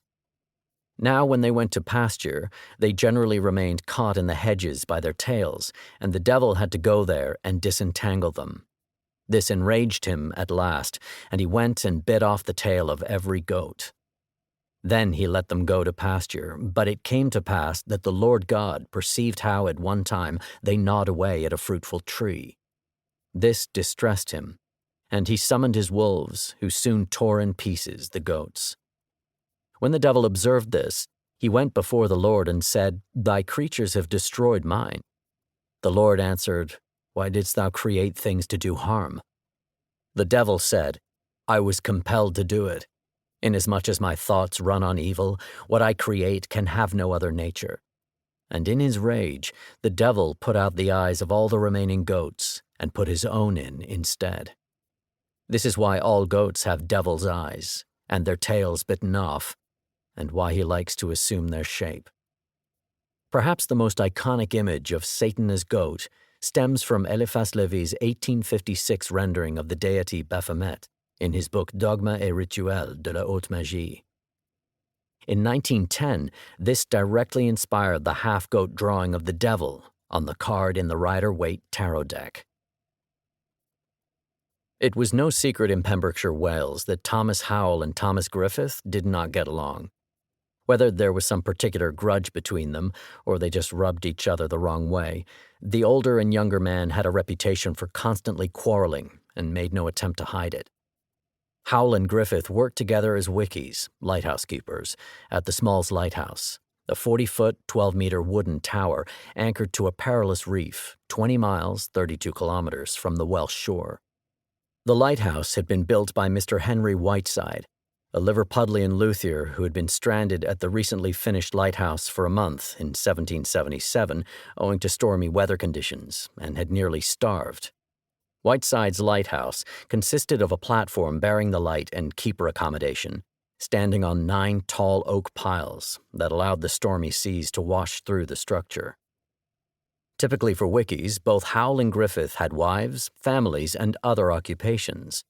Howell was a cooper residing in King Harriet, and Griffith was a laborer from the village of Solva.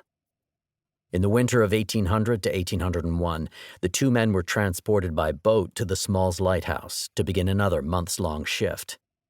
A week or two into their latest stint, Griffith fell ill, and Howell was unable to help him.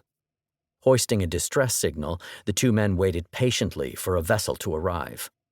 Instead, they were greeted by a storm of catastrophic proportions. With no boats able to reach the isolated cluster of rock, Griffith languished in agony for weeks before finally expiring. When Howell found that his colleague had died, he came to a terrifying conclusion. If he dumped the body in the sea, the mainlanders might think he had murdered Griffith and disposed of the evidence to cover it up. Unwilling to take that chance, Howell resolved to keep the cadaver in the lighthouse with him until a relief ship finally arrived. Fashioning a coffin to preserve the remains, he placed Griffith's body inside the box, closed the lid, and did his best not to think about it. Yet the storm continued unabated. Weeks turned into months. Back on the mainland, the Howell and Griffith families had little option but to stand on the cliff night after night, gazing out at the distant lighthouse, and anxiously wondering when help would arrive. The customs houses of Bristol, Milford, and Liverpool all received numerous reports of the distress signal still flying at the Smalls Lighthouse, but nobody dared to risk approaching and shipwrecking themselves. Eventually, Howell could bear the stench of Griffith's rotting body no longer. He moved the coffin onto the gallery outdoors and fastened it to the railing, where it remained for 3 weeks, battered by rain. The howling gale eventually broke open the coffin and caused Griffith's arm to spill out, but the reports of what happened next differ greatly. By most accounts, the constant winds caused the dead man's hand to bang against the lighthouse window, leading Howell to believe that Griffith's ghost was tapping on the glass. Another holds that distant ships saw what they believed to be a man waving to them from the platform, and assumed everything at the lighthouse was well, apparently ignoring the distress signal. Finally, after 4 months, the weather stabilized enough to allow a boat from Milford Haven carrying 2 replacement wickies to anchor at the Smalls Lighthouse. By the time they reached Thomas Howell, his hair had allegedly turned white, and he was half-starved, near frozen, and teetering on the brink of madness. Throughout his ordeal, he had kept the lamp lit. Taken back ashore along with what remained of Griffith's corpse, Thomas Howell was apparently unrecognizable to even his closest friends. The Smalls Lighthouse tragedy would forever change British protocol regarding the staffing of lighthouses. Henceforth, the crew would always consist of 3 men, at least until the mass automation of the 1980s eliminated the need for lighthouse keepers altogether. We hope you have enjoyed this DK audio production of Behind the Horror, written by Dr. Lee Mellor and read by Adam Sims. It was produced by Red Apple Creative, and the post-production was by Red Apple Creative. For more DK audio productions, visit us at dk.com/audio. Thanks for listening. Copyright and recording 2020 Dorling Kindersley Limited. Text copyright 2020 Dorling Kindersley Limited. All rights reserved. The moral rights of the authors have been asserted. Audible hopes you have enjoyed this program.